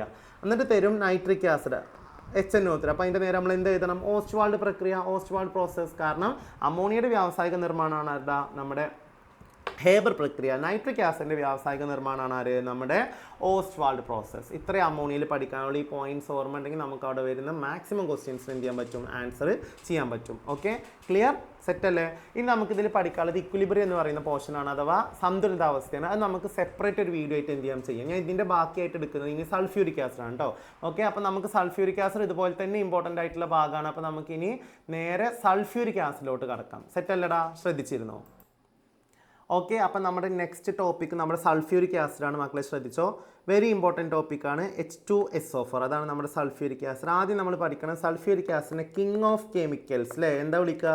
കിങ് ഓഫ് കെമിക്കൽസ് അഥവാ രാസവസ്തുക്കളുടെ രാജാവ് എന്ന് വിളിക്കും. എന്തുകൊണ്ടാണ് അങ്ങനെ വിളിക്കുന്നത് ടെക്സ്റ്റിൽ വ്യക്തമായിട്ട് പറയുന്നുണ്ട്. ചില കുട്ടികളെങ്കിലും തെറ്റിദ്ധരിക്കും, അതിന് കോൺസെൻട്രേഷൻ പവർ കൂടുതലായതുകൊണ്ട് അങ്ങനെ വിളിക്കുന്നത്. അങ്ങനെയല്ല, അവിടെ പറയുന്നുണ്ട് ഒരുപാട് കെമിക്കൽസ്, മരുന്നുകൾ, അതേപോലെ തന്നെ പെയിൻറ്റുകൾ, പിന്നെ പെട്രോളിയം ശുദ്ധീകരണം, ഡിറ്റർജൻറ്റുകൾ ഉണ്ടാക്കാൻ, അങ്ങനെ ഒരുപാട് ആവശ്യങ്ങൾക്ക്, അങ്ങനെ ഒരുപാട് മറ്റ് വസ്തുക്കൾ ഉണ്ടാക്കാൻ വേണ്ടിയിട്ട് നമ്മൾ എന്ത് ഉപയോഗിക്കുന്നുണ്ട്? സൾഫ്യൂരിക് ആസിഡ് ഉപയോഗിക്കുന്നുണ്ട്. അതുകൊണ്ടാണ് സൾഫ്യൂരിക് ആസിഡിനെ കിങ് ഓഫ് കെമിക്കൽസ് അഥവാ എന്ത് വിളിക്കുന്നത്? രാസവസ്തുക്കളുടെ രാജാവ് എന്ന് വിളിക്കുന്നത്. ഓക്കെ, ഇനി നമുക്കതിൽ ഏറ്റവും പ്രധാനപ്പെട്ട അറിയേണ്ട കാര്യം ഇതാണ്. സൾഫ്യൂരിക് ആസിഡിൻ്റെ ഇൻഡസ്ട്രിയൽ പ്രൊഡക്ഷൻ അഥവാ വ്യാവസായിക നിർമ്മാണം. സൾഫ്യൂരിക് ആസിഡിൻ്റെ വ്യാവസായിക നിർമ്മാണത്തെ വിളിക്കുന്ന പേരാണ് കോണ്ടാക്ട് പ്രോസസ്സ്. മക്കളെ ശ്രദ്ധിച്ചോ, സൾഫ്യൂരിക് ആസിഡിൻ്റെ വ്യാവസായിക നിർമ്മാണത്തിൻ്റെ പേരെന്താ? കോണ്ടാക്ട് പ്രോസസ്സ് അഥവാ സമ്പർക്ക പ്രക്രിയ. കോണ്ടാക്ട് പ്രോസസ്സ് അല്ലെങ്കിൽ സമ്പർക്ക പ്രക്രിയ. മക്കളെ നോക്കിക്കോ, 4 സ്റ്റെപ്പാണുള്ളത്. നിങ്ങൾ ആദ്യം മനസ്സിലാക്കുക, നമ്മൾ ഉണ്ടാക്കാൻ പോകുന്ന സാധനം ആരാണ്? സൾഫ്യൂരിക് ആസിഡാണ്. അപ്പോൾ ഹൈഡ്രജനും സൾഫറും ഓക്സിജനും ഒക്കെ കൂടെ കൂട്ടിച്ചേർത്തിട്ട് എന്താക്കി മാറ്റണം? H2SO4ൻ്റെ രൂപത്തിലോട്ട് നമ്മൾ മാറ്റണം. അപ്പോൾ അതിൽ ഒന്നാമത്തെ സ്റ്റെപ്പ് നോക്കിക്കോ. ഒന്നാമത്തെ സ്റ്റെപ്പ് നമ്മൾ എന്താ ചെയ്യാന്നറിയോ? നമ്മുടെ കയ്യിലുള്ള സൾഫറിനെ ആരുമായി ട്രീറ്റ് ചെയ്യും? ഓക്സിജൻ, അറ്റ്മോസ്ഫിയർ അല്ലെങ്കിൽ എയറിലുള്ള ഓക്സിജനുമായിട്ട് എന്ത് ചെയ്യും? അന്തരീക്ഷത്തിലെ ഓക്സിജനുമായിട്ട് ട്രീറ്റ് ചെയ്യും. അങ്ങനെ ട്രീറ്റ് ചെയ്തിട്ട് നമ്മൾ എന്തുണ്ടാക്കൂടാ? SO3, സൾഫർ ട്രയോക്സൈഡ് ഉണ്ടാക്കും. Okay, simple. രണ്ടാമത്തെ സ്റ്റെപ്പ് എന്താ? ഈ കിട്ടിയ SO3 നമ്മൾ വീണ്ടും ഓക്സിജനുമായിട്ട് എന്ത് ചെയ്യും? ട്രീറ്റ് ചെയ്യും. ഓക്കെ, അങ്ങനെ ട്രീറ്റ് ചെയ്യുന്നത് അതൊരു റിവേഴ്സിബിൾ റിയാക്ഷൻ ആണ്. Note the point, reversible reaction ആണ്, ഉഭയദിശാ പ്രവർത്തനമാണ്. ഓക്കെ, അപ്പോൾ നമുക്ക് എന്ത് കിട്ടും? ആദ്യം കിട്ടിയ SO2 കിട്ടുക കേട്ടോ, ചെറിയൊരു മിസ്റ്റേക്ക്. ആദ്യം നമുക്ക് സൾഫർ ഡയോക്സൈഡ് കിട്ടും. ഞാൻ ഫോർമുല എഴുതിയപ്പോൾ മാറിയതാണ്. ആ സൾഫർ ഡയോക്സൈഡിന് വീണ്ടും ആരുമായി ട്രീറ്റ് ചെയ്യുക? ഓക്സിജനുമായിട്ട് ട്രീറ്റ് ചെയ്യുന്നിട്ട് നമുക്ക് എന്ത് കിട്ടൂടാ? 2SO3, സൾഫർ ട്രയോക്സൈഡ് കിട്ടും. ഓക്കെ, ഇതൊരു റിവേഴ്സിബിൾ റിയാക്ഷനാണ്, അതൊരു ഉഭയദിശാ പ്രവർത്തനമാണ്. ഇവിടെ നമ്മൾ ഉപയോഗിക്കുന്ന കാറ്റലിസ്റ്റ് അറിയണം, V2O5, vanadium pentoxide. Very important. Catalyst ആരാണ്? V2O5, വനേഡിയം പെൻഡോക്സൈഡ് ആണ്. മാത്രമല്ല നമ്മളിവിടെ ഉപയോഗിക്കുന്ന ടെമ്പറേച്ചർ, ഇവിടെ ഒരു ഫേവറബിൾ ടെമ്പറേച്ചർ, അനുകൂല താപനില വേണം, അതും 450 ഡിഗ്രി സെൽഷ്യസ് ആണ്. അത് ഓർമ്മ ഉണ്ടാവണം കേട്ടോ. അപ്പോൾ നമ്മുടെ അമോണിയൻ്റെ നിർമ്മാണം ചോദിച്ചാലും അതുപോലെ തന്നെ സൾഫ്യൂരിക് ആസിഡ് നിർമ്മാണം ചോദിച്ചാലും ഫേവറബിൾ ടെമ്പറേച്ചർ അനുകൂല താപനില ചോദിച്ചാൽ രണ്ടിടത്തും എത്രയാണ് 450 °C ആണ്. അത് മാറരുത്. ഇനി ഇതിൻ്റെ ചിലപ്പോൾ കെൽവിനിലാക്കാൻ പറയും. അപ്പോൾ ഞാൻ അവിടെ പറയാൻ വിട്ടുപോയതാണ് 450 നമ്മളിങ്ങനെ കെൽവിൻകാക്കുക. ഇതിലൂടെ എത്ര കൂട്ടുക 273 ആഡ് ചെയ്യുക അല്ലേ. അപ്പോൾ എത്ര വരും 450 കൂടെ 273 ആഡ് എത്ര വരും 321 723 കെൽവിൻ വരും. ഓക്കെ, അതും ഓർമ്മ ഉണ്ടാവണം. അപ്പോൾ രണ്ടാമത്തെ സ്റ്റെപ്പിൽ നമുക്ക് എന്ത് കിട്ടിയടാ സൾഫർ ട്രയോക്സൈഡ് കിട്ടി. ഇനി എൻ്റെ മക്കൾ ആലോചിക്കേണ്ട ഒരു കാര്യം, ഇപ്പോൾ എനിക്ക് സൾഫർ ട്രയോക്സൈഡ് കിട്ടിയില്ലേ, ഈ സൾഫർ ട്രയോക്സൈഡിനെ ഞാൻ നേരിട്ട് എവിടെ ഡിസോൾവ് ചെയ്യാണ് വിചാരിക്കുക, വെള്ളത്തിൽ ഡിസോൾവ് ചെയ്യാണ്, വാട്ടറിൽ ഡിസോൾവ് ചെയ്യാണ്. അപ്പോൾ എന്താ സംഭവിക്കുക നോക്ക്, ഇവിടെ H2 ഉണ്ട്, ഇവിടെ S ഉണ്ട്. അപ്പോൾ എന്തായി H2S, പിന്നെ O3 ഓയും ചേർന്നിട്ട് എന്തായും O4. അപ്പോൾ എനിക്ക് എന്ത് കിട്ടും ശരിക്കും, സൾഫ്യൂരിക് ആസിഡ് കിട്ടും ശരിയാണ്. പക്ഷേ ഇതൊരു ഹൈലി എക്സോതെർമിക് റിയാക്ഷനാണ്. ഇതിൻ്റെ ഫലമായിട്ട് ഒരുപാട് താപം ഹീറ്റ് എന്ത് ചെയ്യുന്നുണ്ടാ പുറത്തു വിടുന്നുണ്ട്. അങ്ങനെ പുറത്തു വിടുന്നതുകൊണ്ട് തന്നെ ആദ്യം കുറച്ച് എന്തുണ്ടാവും സൾഫ്യൂരിക് ആസിഡ് ഉണ്ടാവും. അപ്പോൾ നമ്മൾ ഇത് ചെയ്യുന്ന ബീക്കർ ഉണ്ടല്ലോ, ഈ ആദ്യം ഉണ്ടായ സൾഫ്യൂരിക് ആസിഡ് എവിടെ വന്ന് നിൽക്കും, ഇതിൻ്റെ മുകളിൽ വന്ന് നിൽക്കും. എന്നിട്ട് അത് പുക പോലെയായിട്ട് മാറും, സ്മോഗ് പോലെ അഥവാ മഞ്ഞ് പോലെയായിട്ട് മാറും. അപ്പോൾ എന്താ സംഭവിക്കുക, ബാക്കിയുള്ള SO3 എവിടെ ഡിസോൾവ് ചെയ്യൂല, നമ്മുടെ വാട്ടറിൽ ഡിസോൾവ് ചെയ്യൂല. അതായത് ഫർദർ ഡിസൊല്യൂഷനെ ബാക്കിയുള്ള ലയനത്തെ അത് എന്ത് ചെയ്യും, തടസ്സപ്പെടുത്തും. അപ്പോൾ നമ്മൾ മക്കൾ ചോദിക്കും എക്സാമിന്, രണ്ടാമത്തെ സ്റ്റെപ്പിലുണ്ടായ സൾഫർ ട്രയോക്സൈഡിനെ നേരിട്ട് വെള്ളത്തിൽ ഡിസോൾവ് ചെയ്താലും ലയിപ്പിച്ചാലും എന്ത് കിട്ടുമല്ലോ, സൾഫ്യൂരിക് ആസിഡ് കിട്ടുമല്ലോ. പിന്നെ എന്താണ് അവിടെ ചെങ്ങായിമാരെ അങ്ങനെ ചെയ്യാത്തേ ചോദിക്കുക. അപ്പോൾ നമ്മൾ എന്ത് പറയണം, കിട്ടും ചെങ്ങായിയെ, പക്ഷെ ആദ്യം കിട്ടുന്ന സൾഫ്യൂരിക് ആസിഡ് അവിടെ എന്തുണ്ടാവുന്നതുകൊണ്ട് ചൂട് കാരണം അതൊരു എക്സോതെർമിക് പ്രോസസ്സാണ്, ഒരു താപമോചക പ്രവർത്തനമാണ്. അതുകൊണ്ട് ആദ്യം ഉണ്ടായ സൾഫ്യൂരിക് ആസിഡ് എന്തായിട്ട് മാറും, പുക പോലെയായിട്ട് മഞ്ഞ് പോലെയായിട്ട് മാറും. അത് നമ്മൾ ബീക്കറിൻ്റെ മുകളിൽ വന്ന് നിൽക്കും. അപ്പോൾ അത് ബാക്കി SO3 ലയനത്തെ ഫർദർ ഡിസൊല്യൂഷൻ അത് എന്ത് ചെയ്യും, തടസ്സപ്പെടുത്തും. നമുക്കത് ലാഭമല്ല മക്കളെ, നഷ്ടമാണ്. അപ്പം അങ്ങനെ ആയതുകൊണ്ടാണ് ചെങ്ങായിയെ നമ്മളത് എന്ത് ചെയ്യാത്തത്, അങ്ങനെ ചെയ്യാത്തത്. അപ്പം നമുക്ക് 3 സ്റ്റെപ്പിൽ ഒതുക്കാൻ പറ്റുമോ, ഇല്ല. അപ്പോൾ നമ്മൾ എന്ത് ചെയ്യണം, 4 സ്റ്റെപ്പിൽ തന്നെ ഒതുക്കണം. ഓക്കെ, അപ്പോൾ രണ്ടാമത്തെ സ്റ്റെപ്പ് ഒന്നുകൂടെ ചെയ്താൽ രണ്ടാമത്തെ സ്റ്റെപ്പ് ആരാ, ഉണ്ടായ SO2 നമ്മൾ വീണ്ടും പ്രവർത്തിക്കും, ഓക്സിജനുമായി പ്രവർത്തിക്കും. അതൊരു റിവേഴ്സിബിൾ റിയാക്ഷൻ ആണ്. അപ്പോൾ നമുക്ക് എന്ത് കിട്ടും, SO3. ഇനി മൂന്നാമത്തത്, ലോകത്ത് ആദ്യമായിട്ട് ഞാനും നിങ്ങളും അല്ല സൾഫ്യൂരിക് ആസിഡ് ഉണ്ടാക്കണം, മുമ്പ് എത്രയോ ആൾക്കാർ ഉണ്ടാക്കിയിട്ടുണ്ടാവും. അപ്പോൾ അത് എവിടുന്ന് കിട്ടി എന്നുള്ള ടെൻഷൻ അടിക്കേണ്ട. ഇപ്പോൾ കിട്ടിയ സൾഫർ ട്രയോക്സൈഡിനെ നമ്മൾ എന്തുമായി ട്രീറ്റ് ചെയ്യും, സൾഫ്യൂരിക് ആസിഡിൽ തന്നെ ട്രീറ്റ് ചെയ്യും. അപ്പോൾ നമുക്ക് സൾഫ്യൂരിക് ആസിഡ് ഉണ്ടാക്കാൻ വേണ്ടിയിട്ടാണ് പോണത്, അതിന് എടുക്കുന്ന സാധനം ആരാ, സൾഫ്യൂരിക് ആസിഡ്. കൺഫ്യൂഷൻ ഉണ്ടാവരുത്, അത് അങ്ങനെ തന്നെയാണ്. അപ്പോൾ നമുക്ക് എന്ത് കിട്ടും നോക്ക്, ഇപ്പോൾ ഉണ്ടായ സൾഫർ ട്രയോക്സൈഡിനെ സൾഫ്യൂരിക് ആസിഡ് ലയിപ്പിക്കുമ്പോൾ ഡിസോൾവ് ചെയ്യുമ്പോൾ നമുക്കൊരു സാധനം കിട്ടും. ഇവിടെ നോക്ക് H2 ഇവിടെ S ഉണ്ട്, ഇവിടെ S ഉണ്ട്. അപ്പോൾ എന്താ S2, ഇവിടെ O4 O3 എന്താ O7. Very very very important കോമ്പൗണ്ടാണ് മക്കൾ. ഇതിൻ്റെ പേര് പഠിക്കാതെ പോയത് എക്സാമിന് ചോദിക്കും. അതിൻ്റെ പേരാണടാ ഒലിയം. എന്താണ് പേര്, ഒലിയം. എന്താ പേര്, ഒലിയം. അപ്പോൾ ഒലിയത്തിൻ്റെ മോളിക്കുലർ ഫോർമുല ചോദിച്ചാൽ എന്താ പറയേണ്ടത്, H2S2O7. അപ്പോൾ മൂന്നാമത്തെ സ്റ്റെപ്പിൽ ഉണ്ടാകുന്ന പുതിയ കോമ്പൗണ്ടാണ് ആര്, ഒലിയം. ക്ലിയർ. അപ്പോൾ നമുക്ക് ഇനി നാലാമത്തെ സ്റ്റെപ്പ് നോക്കാം. ഈ നാലാമത്തെ സ്റ്റെപ്പിൽ നമ്മൾ എന്ത് ചെയ്യുക അറിയോ, ഇപ്പോൾ കിട്ടിയ ഒലിയൻ്റെ അതിനെ കൊണ്ടുപോയിട്ട് അവിടെ ഡിസോൾവ് ചെയ്യണം വെള്ളത്തിൽ. അപ്പോൾ നമുക്ക് എന്ത് കിട്ടി, ഒലിയം H2S2O7 പ്ലസ് H2O. അപ്പോൾ നമ്മൾ അതിനെവിടെ കൊണ്ടുപോയിട്ട് ഡിസോൾവ് ചെയ്യിപ്പിക്കാതെ ഒലിയത്തിൽ വെള്ളത്തിൽ കൊണ്ടുപോയി ഡിസോൾവ് ചെയ്യിപ്പിക്കുകയാണ്. അപ്പോൾ എനിക്ക് എന്ത് കിട്ടും നോക്കാം, H2 ഉണ്ട്, ഇവിടെ H2 ഉണ്ട്. അപ്പോൾ ശരിക്കും എനിക്ക് എന്താ കിട്ടണേ, അവിടെ എഴുതാട്ടോ H4 കിട്ടണം അല്ലേ. പിന്നെ 2 S, അപ്പോൾ S2, ഒരു O7ഉം Oയും. അപ്പോൾ എന്താ കിട്ടണം, O8. അതിന് പകരം എനിക്ക് എന്ത് കിട്ടുന്ന അറിയോ, ഇതിനങ്ങോട്ട് രണ്ടായിട്ട് ഡിവൈഡ് ചെയ്യുക. അപ്പോൾ എന്ത് കിട്ടും, H4 സ്പ്ലിറ്റ് ചെയ്താൽ എന്ത് കിട്ടും, ഒരു H2 ഇവിടെ ഒരു H2. S2 സ്പ്ലിറ്റ് ചെയ്ത് എന്ത് കിട്ടും, ഇവിടെ ഒരു S ഇവിടെ ഒരു S. O8 സ്പ്ലിറ്റ് ചെയ്ത് എന്ത് കിട്ടും, ഇവിടെ ഒരു O4 ഇവിടെ ഒരു O4. അതായത് എനിക്ക് എന്ത് കിട്ടും, രണ്ട് എന്ത് കിട്ടും, H2SO4. അപ്പോൾ എനിക്ക് ഇവിടെ ഇത് എന്ത് കിട്ടും, 2 H2SO4 കിട്ടും. ക്ലിയർ. അപ്പോൾ എൻ്റെ മക്കൾ ആലോചിക്കേണ്ട കാര്യമാണ്, ശ്രദ്ധിച്ചോ. നമുക്ക് ഒരു മോൾ ഒലിയം, ഞാൻ ഇവിടെ എടുത്ത് എന്താ ഒരു ഒലിയല്ലേ, ആ ഒരു ഒലിയത്തിൽ നിന്ന് എനിക്ക് എത്ര സൾഫ്യൂരിക് ആസിഡ് കിട്ടും, 2 സൾഫ്യൂരിക് ആസിഡ് കിട്ടും. ഞാൻ ആ ഇക്വേഷൻ മാത്രം ഒന്ന് എഴുതട്ടെ, ശ്രദ്ധിച്ചോ. ഇവിടെ എഴുതാട്ടോ. ഞാൻ എടുക്കുന്നത് ഒരു മോൾ ഒലിയം H2S2O7 അതിനെ ഞാൻ വെള്ളത്തിൽ ഡിസോൾവ് ചെയ്തപ്പോൾ വാട്ടറിൽ ഡിസോൾവ് ചെയ്ത് ലയിപ്പിച്ചപ്പോൾ എനിക്ക് എന്ത് കിട്ടിയടാ, 2 എന്ത് കിട്ടുന്നുണ്ട്, H2SO4 സൾഫ്യൂരിക് ആസിഡ്. അപ്പോൾ ഈ പ്രവർത്തനം ലാഭമാണോ നഷ്ടമാണോ, ഉറപ്പായിട്ടും ലാഭമാണ്. കാരണം എന്താ, നേരത്തെ നമ്മൾ മൂന്നാമത്തെ സ്റ്റെപ്പിൽ ഒരു മോൾ എന്തെടുത്തിട്ടുണ്ട്, സൾഫ്യൂരിക് ആസിഡ് എടുത്തിട്ടുണ്ട് ഇല്ലേ, അവിടെ പക്ഷേ ഒന്നേ എടുത്തിട്ടുള്ളൂ. അതിന് പകരം എനിക്ക് ഇവിടെ എത്ര കിട്ടുന്നുണ്ട്, 2 എന്ത് ചെയ്യുന്നുണ്ട്, കിട്ടുന്നുണ്ട്. അപ്പോൾ നമ്മൾ ആദ്യം കുറച്ച് എടുത്തു വിചാരിച്ചാൽ നമുക്ക് നഷ്ടമുണ്ടോ, അതിൻ്റെ ഇരട്ടി നമുക്കിവിടെ എന്ത് ചെയ്യും, തിരിച്ച് കിട്ടും. അപ്പോൾ നമ്മൾ മോൾ കോൺസെപ്റ്റിൽ പഠിച്ച പോലെ അത് നമ്മളിവിടെ അപ്ലൈ ചെയ്യാൻ പോകുന്നത് ശ്രദ്ധിച്ചോ. ഇവിടെ നോക്കിക്കോ, ഇത് 1 മോളാണ്. അപ്പോൾ 1:1, ഇത് 1 മോളാണ്, 1:1, ഇത് എത്ര, 2 മോൾ അല്ലേ. അപ്പോൾ 1 മോൾ ഒലി എടുക്കുമ്പോൾ നമുക്ക് എത്ര കിട്ടും, 2 മോൾ സൾഫ്യൂരിക് ആസിഡ് കിട്ടും. മക്കളെ ഓർത്തിരിക്കണം. ഇപ്പോൾ നമ്മൾ പഠിച്ച സാധനം നമുക്കൊരു ഫ്ലോ ചാർട്ടായി തന്നിരിക്കുകയാണ്, ശ്രദ്ധിച്ചോ. സൾഫറാണ് S അല്ലേ, ആ എസ്സിനെ നമ്മൾ എന്ത് ചെയ്യുന്നു, ഓക്സിജനുമായി ട്രീറ്റ് ചെയ്യുന്നു. അപ്പോൾ നമുക്ക് എന്ത് കിട്ടും, SO2 സൾഫർ ഡയോക്സൈഡ്. വീണ്ടും ഓക്സിജനുമായി ട്രീറ്റ് ചെയ്യുന്ന നിങ്ങൾ ടെക്സ്റ്റ് ഒരു ബുദ്ധിയുണ്ടോ, ഇവിടെ മാത്രമാണ് ആ ടെമ്പറേച്ചർ പറയുന്നത് കേട്ടോ, വേറെ എവിടെയോ അല്ലാതെ എന്ത് ചെയ്തിട്ടില്ല, പറഞ്ഞിട്ടില്ല, നമ്മളെ തെറ്റിക്കാനാണ്. അപ്പോൾ ഇവിടെ നമ്മൾ ടെമ്പറേച്ചർ ഉണ്ട്, നമ്മൾ ഓർക്കണം. പിന്നോട്ട് കാറ്റലിസ്റ്റ് ഉൽപ്രേരക അവാനേഡിയം പെൻഡോക്സൈഡ് ആണ്, V2O5 ആണ്. അപ്പോൾ എന്ത് കിട്ടും നമുക്ക്, SO3 കിട്ടും. എന്ത് കിട്ടും, SO3. ആ SO3 നമ്മൾ കോൺസെൻട്രേറ്റഡ് സൾഫ്യൂരിക് ആസിഡ് ഗാഢ സൾഫ്യൂരിക് ആസിഡ് ലയിപ്പിക്കുമ്പോൾ നമുക്ക് പുതിയ സാധനം കിട്ടും. ആരാണ്? ഒലിയം. ആരാണ്? ഒലിയം. ഒലിയത്തെ നമ്മൾ എവിടെ ഡിസോൾവ് ചെയ്യിപ്പിക്കുന്നത്? വെള്ളത്തിൽ ഡിസോൾവ് ചെയ്യിപ്പിക്കും. അപ്പോൾ നമുക്ക് എന്ത് കിട്ടും? Sulphuric acid H2SO4. ഇത് ഓക്കെ അല്ലേ? ഇനി നമുക്ക് അടുത്ത പഠിക്കാനുള്ളത് physical properties of sulphuric acid. നമ്മൾ അമോണിയ പഠിച്ചതുപോലെ തന്നെ അതേ ഓർഡറിൽ പഠിച്ചു പോകാൻ നമുക്ക് എന്ത് പഠിക്കാണ്ട്? സൾഫ്യൂരിക് ആസിഡിൻ്റെ ഫിസിക്കൽ പ്രോപ്പർട്ടീസ് അഥവാ ഭൗതിക ഗുണങ്ങൾ. അമോണിയക്ക് നിറം ഉണ്ടായിരുന്നില്ല, അതേപോലെ തന്നെ സൾഫ്യൂരിക് ആസിഡും എന്തില്ല? നിറമില്ല, കളർലെസ് ആണ്. ഇനി അടുത്തതാണ് വിസ്കോസിറ്റി. എന്താണടാ? വിസ്കോസിറ്റി. വിസ്കോസിറ്റി മലയാളത്തിലും ഇംഗ്ലീഷിലൊക്കെ വിസ്കോസിറ്റി ആണ്. നമ്മൾ എങ്ങനെ മനസ്സിലാവും നോക്കിക്കോ. ഇപ്പോൾ വെള്ളം നമ്മളിങ്ങനെ വിരലുകൊണ്ട് തൊട്ട് നോക്കി കഴിഞ്ഞാൽ നമുക്കത് മനസ്സിലാവില്ല അല്ലേ? പക്ഷേ തേന്, എണ്ണ ഇതൊക്കെ നമുക്ക് മനസ്സിലാവും. നമ്മൾ വീട്ടിലൊക്കെ പറയും കൊഴുപ്പുണ്ട് അല്ലെങ്കിൽ കട്ടിയാണെന്നൊക്കെ പറയും. ആ പറയുന്ന കാര്യം ഉണ്ടല്ലോ, അതാണ് നമുക്കിവിടെ മനസ്സിലാവേണ്ടത്. അതിൻ്റെ പേരാണ് വിസ്കോസിറ്റി. അപ്പോൾ അതേപോലെ തന്നെ സൾഫ്യൂരിക് ആസിഡ് വെള്ളം പോലെ ഇതിന് കുറച്ച് കട്ടിപ്പുണ്ട്. ഓക്കെ, അപ്പോൾ അതായത് അതിന് എന്ത് കൂടുതലാണ്? വിസ്കോസിറ്റി കൂടുതലാണ്, അല്ലെങ്കിൽ അത് കുറച്ചും കൂടി വിസ്കസ് ആണ് ആരേക്കാൾ? വെള്ളത്തിനേക്കാൾ. അപ്പോൾ വിസ്കോസിറ്റി ആരേക്കാൾ കൂടുതലാണ്? വെള്ളത്തിനേക്കാൾ കൂടുതലാണ്. ക്ലിയർ? അത് മാത്രമല്ല, ഞാൻ ഒരു ബീക്കറിൽ സൾഫ്യൂരിക് ആസിഡ് എടുത്തു. എന്തെടുത്തു? സൾഫ്യൂരിക് ആസിഡ് എടുത്തു. അതിലോട്ട് ഞാൻ കുറച്ച് വെള്ളം ഒഴിച്ചു. എന്തൊഴിച്ചു? വെള്ളം. അപ്പോൾ ഞാനത് മിക്സ് ചെയ്യാണ്ട് ഇളക്കാതെ വെച്ച് കഴിഞ്ഞാൽ സൾഫ്യൂരിക് ആസിഡ് അടിയിലും വെള്ളം മുകളിലായിരിക്കും. കാരണം സൾഫ്യൂരിക് ആസിഡിന് എന്ത് കൂടുതലാണടാ? നമ്മുടെ ഡെൻസിറ്റി അഥവാ ഗാഢത എന്താണ്? കൂടുതലാണ്. ആരേക്കാൾ? മുകളിൽ വെള്ളമാണ് കേട്ടോ അടുത്ത്. അത് സൾഫ്യൂരിക് ആസിഡ് അല്ലേ? അത് അത് വെള്ളമാണ്. വെള്ളം പച്ചവെള്ളം. ഓക്കെ, അപ്പോൾ നമ്മൾ സൾഫ്യൂരിക് ആസിഡിൻ്റെ ഡെൻസിറ്റി ഗാഢത കൂടുതലായതുകൊണ്ട് അത് എപ്പോഴും എവിടെ ഉണ്ടാവുക? താഴെ. അപ്പോൾ ഇത് മനസ്സിലാക്കേണ്ട പോയിന്റ് എന്താ? സൾഫ്യൂരിക് ആസിഡിന് വെള്ളത്തേക്കാൾ എന്ത് കൂടുതലാണ്? ഗാഢത, ഡെൻസിറ്റി കൂടുതലാണ്. അടുത്തത്, ഇങ്ങനെ ആണെങ്കിലും ഈ സൾഫ്യൂരിക് ആസിഡും വെള്ളം കൂടി നമ്മൾ മിക്സ് ചെയ്ത് കഴിഞ്ഞാൽ നന്നായിട്ട് മിക്സ് ആവും.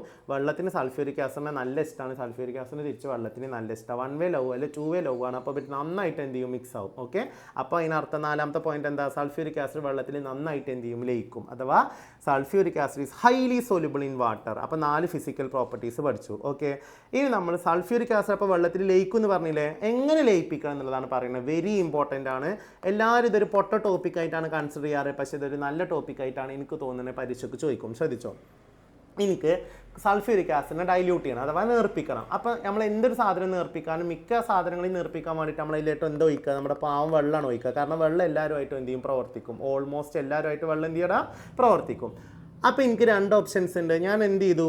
ആദ്യം 2 ബീക്കർ എടുത്തു. ആ ബീക്കറിലോട്ട് ഒന്നിന് ഞാൻ ആദ്യം എന്തൊഴിച്ചു? വെള്ളം ഒഴിച്ചു. എന്നിട്ട് ഞാൻ അതിലോട്ട് എന്തൊഴിക്കാൻ പോവാണ്? സൾഫ്യൂരിക് ആസിഡ് ഒഴിക്കാൻ പോകും. ഞാൻ സൾഫ്യൂരിക് ആസിഡ് ചുവപ്പ് കളർ കൊണ്ട് കാണിക്കുമ്പോൾ സൾഫ്യൂരിക് ആസിഡിൻ്റെ കളർ ചുവപ്പാണെന്ന് എഴുതി വെക്കരുത് പ്ലീസ്.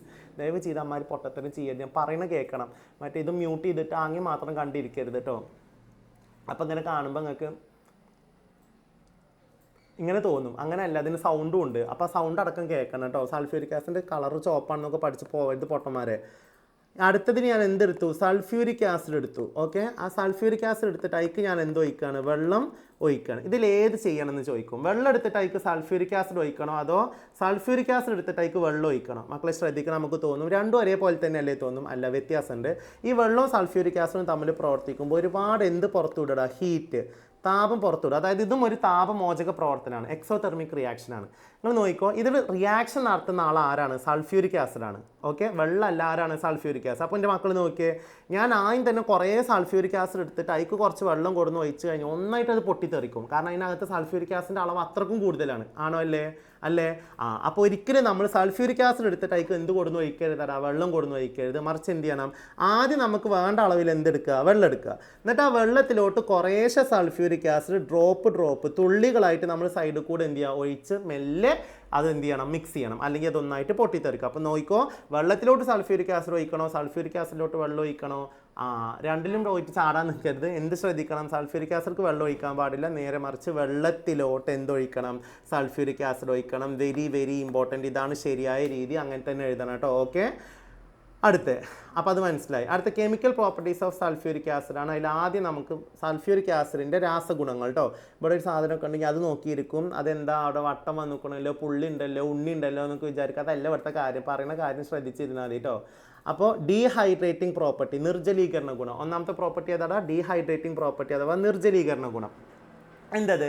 നേരത്തെ നമ്മൾ ഡ്രൈയിങ് നേച്ചർ പറഞ്ഞില്ലേ, അല്ലെങ്കിൽ ഡ്രൈയിങ് ഏജൻറ്റ് പഠിച്ചു, അഥവാ ശോഷകാരകം. ഈ മലയാളം മീഡിയംകാരൊക്കെ ഇംഗ്ലീഷ് വാക്കും പഠിക്കണം കേട്ടോ മക്കളെ. കാരണം നിങ്ങൾ +1 എത്തിക്കഴിഞ്ഞാൽ പിന്നെ നമുക്ക് മലയാളം അല്ല, ഓൺലി ഇംഗ്ലീഷ്. അപ്പോൾ ഈ വാക്കുകളൊക്കെ പുച്ഛിച്ച് കളയരുത്. നിങ്ങൾ ആ വാക്കുകളും കൂടെ ജസ്റ്റ് ഒന്ന് എന്ത് ചെയ്യണം, ശ്രദ്ധിക്കണം കേട്ടോ. ഓക്കെ, അവിടെ ആകെ മിന്നി മറിയുന്നുണ്ട്. ഓക്കെ, അപ്പോൾ അടുത്തതാണ് എന്ത്, ഒന്ന് ശോഷകാരകൻ ഡ്രൈയിങ് ഏജൻറ്റ്, അടുത്തതാണ് നമ്മുടെ ആര്, ഡീഹൈഡ്രേറ്റിംഗ് ഏജൻറ്റ്. ആരാണടാ, ഡീഹൈഡ്രേറ്റിംഗ് ഏജൻറ്റ്. അതാണ് നിർജ്ജലീകരണ ഗുണം. ഇത് രണ്ടും എന്താണ്, വെള്ളം വലിച്ചെടുക്കുന്ന പരിപാടി. ശ്രദ്ധിച്ച മക്കളെ, രണ്ടിലും എന്ത് വലിച്ചെടുക്കും, വെള്ളം വലിച്ചെടുക്കും.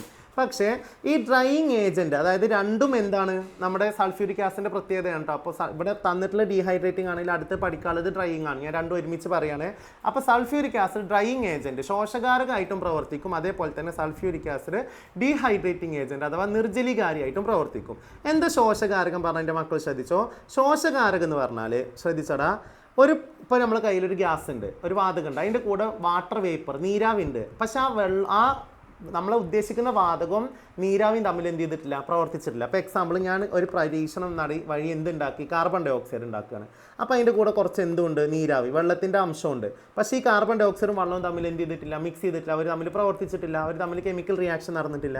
അങ്ങനത്തെ സ്ഥലത്ത് നിന്ന് എന്തിനെ വലിച്ചെടുക്കാൻ, വെള്ളത്തെ വലിച്ചെടുക്കാൻ വേണ്ടി നമ്മൾ ഉപയോഗിക്കുന്ന വസ്തുക്കൾ വിളിക്കുന്ന പേരാണ് എന്ത്, ഡ്രൈയിങ് ഏജൻറ്റ്, ശോഷകാരകം. ക്ലിയർ?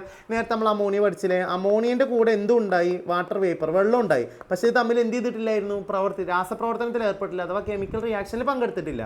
അപ്പോൾ അത് കെമിക്കലി കമ്പൈൻഡ് വാട്ടർ ആണോ, രാസപരമായി അതിൻ്റെ കൂടെയുള്ള വാട്ടർ ആണോ, ജലമാണോ, അല്ല. അപ്പോൾ അങ്ങനത്തെ സ്ഥലത്ത് നിന്ന് വെള്ളത്തെ വലിച്ചെടുക്കാൻ നമ്മൾ എന്താ ഉപയോഗിക്കുക, ഡ്രൈയിങ് ഏജൻറ്റ് ഉപയോഗിക്കുക. ഇവിടെ ഇത് പറഞ്ഞു വിചാരിച്ചിട്ട് തെറ്റിദ്ധരിക്കരുത്. അമോണിയൻ്റെ കാര്യത്തിൽ ഒരിക്കലും നമുക്ക് ശോഷകാരകം ഡ്രൈയിങ് ഏജൻ്റ് ആയിട്ട് ആരും ഉപയോഗിക്കാൻ പറ്റില്ല, സൾഫ്യൂരിക് ആസിഡ് ഉപയോഗിക്കാൻ പറ്റില്ല. എന്തുകൊണ്ടാണ്, അവിടെ തന്നെ നമ്മൾ റീസൺ പറഞ്ഞു. അമോണിയക്ക് എന്ത് സ്വഭാവമാണ് അവിടെ മക്കളെ, ബേസിക് സ്വഭാവമല്ലേ. അപ്പോൾ അവിടെ ഉപയോഗിക്കുന്ന ഡ്രൈയിങ് ഏജൻറ്റ് ശോഷകാരകത്തിനും എന്ത് സ്വഭാവമായിരിക്കണം, ബേസിക് സ്വഭാവമായിരിക്കണം. അതുകൊണ്ട് നമ്മളവിടെ ആരും ഉപയോഗിച്ച് CaO, കാൽഷ്യം ഓക്സൈഡ്, ക്യുക്ലൈൻ, നീറ്റ് കക്ക മറക്കരുത്. അപ്പോൾ അവിടുത്തെ പോയിന്റ് മനസ്സിലാക്കണം.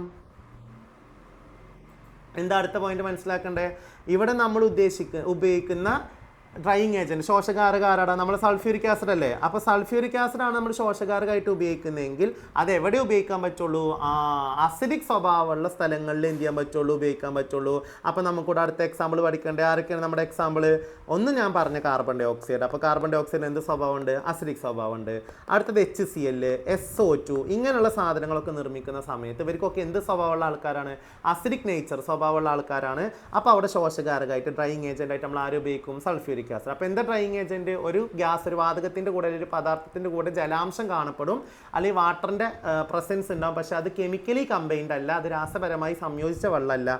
അങ്ങനത്തെ വെള്ളത്തെ അവിടുന്ന് വലിച്ചെടുക്കാൻ വേണ്ടി ഉപയോഗിക്കുന്ന മുത്തുമണിയാണ് ആര്, ഡ്രൈയിങ് ഏജൻറ്റ് അഥവാ ശോഷകാരകം.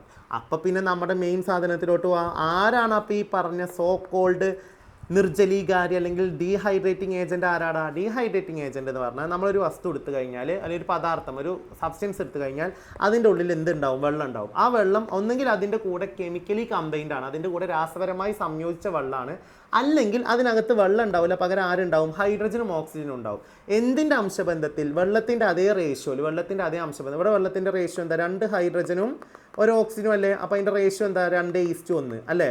അപ്പോൾ ഇതേ അംശബന്ധത്തിൽ ഹൈഡ്രജനും ഓക്സിജനും 2:1 അഥവാ ജലത്തിലെ അതേ അംശബന്ധത്തിൽ എന്ത് ചെയ്യണം, അതിനകത്ത് ഉണ്ടാവണം. അപ്പോൾ എന്തൊക്കെയാണ് പറഞ്ഞേ, ഒന്നുകിൽ നമ്മൾ എടുക്കുന്ന പദാർത്ഥം സബ്സ്റ്റൻസിനകത്ത് എന്തെന്നെ ഉണ്ടാവണം, വെള്ളം തന്നെ ഉണ്ടാവണം, അല്ലെങ്കിൽ വെള്ളം വേണ്ട, പകരം ആരുണ്ടായാൽ മതി, ഹൈഡ്രജനും ഓക്സിജനും. പക്ഷേ ഉള്ളത് തോന്നിയ പോലെ ഉണ്ടായ പോരാ, 2:1 എന്നുള്ള അംശബന്ധത്തിലായിരിക്കണം.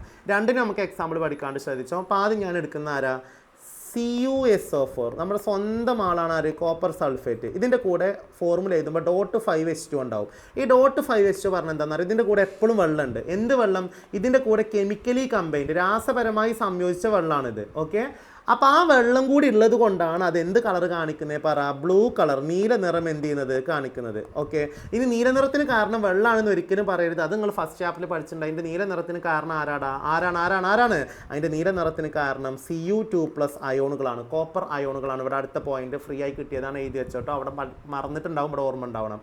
ഈ Cu2+ ഉണ്ടായാൽ പോരാ, Cu2+ ഉണ്ടായി അതിന് നിറം കാണിക്കണേ, അല്ലെങ്കിൽ Cu2+ ഉണ്ടാവണമെങ്കിൽ അവിടെ എന്തും കൂടെ വേണമെന്ന് ആലോചിക്കുക, വെള്ളം കൂടെ വേണമെന്ന് ആലോചിക്കുക.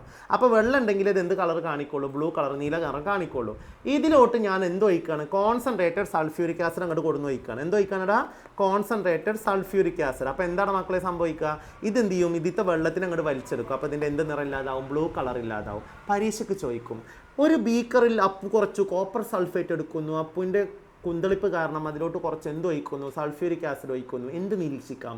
ബ്ലൂ കളർ ഇല്ലാതാവുന്നു, നീല നിറം. എന്തുകൊണ്ട് നീല നിറം ഇല്ലാതായി?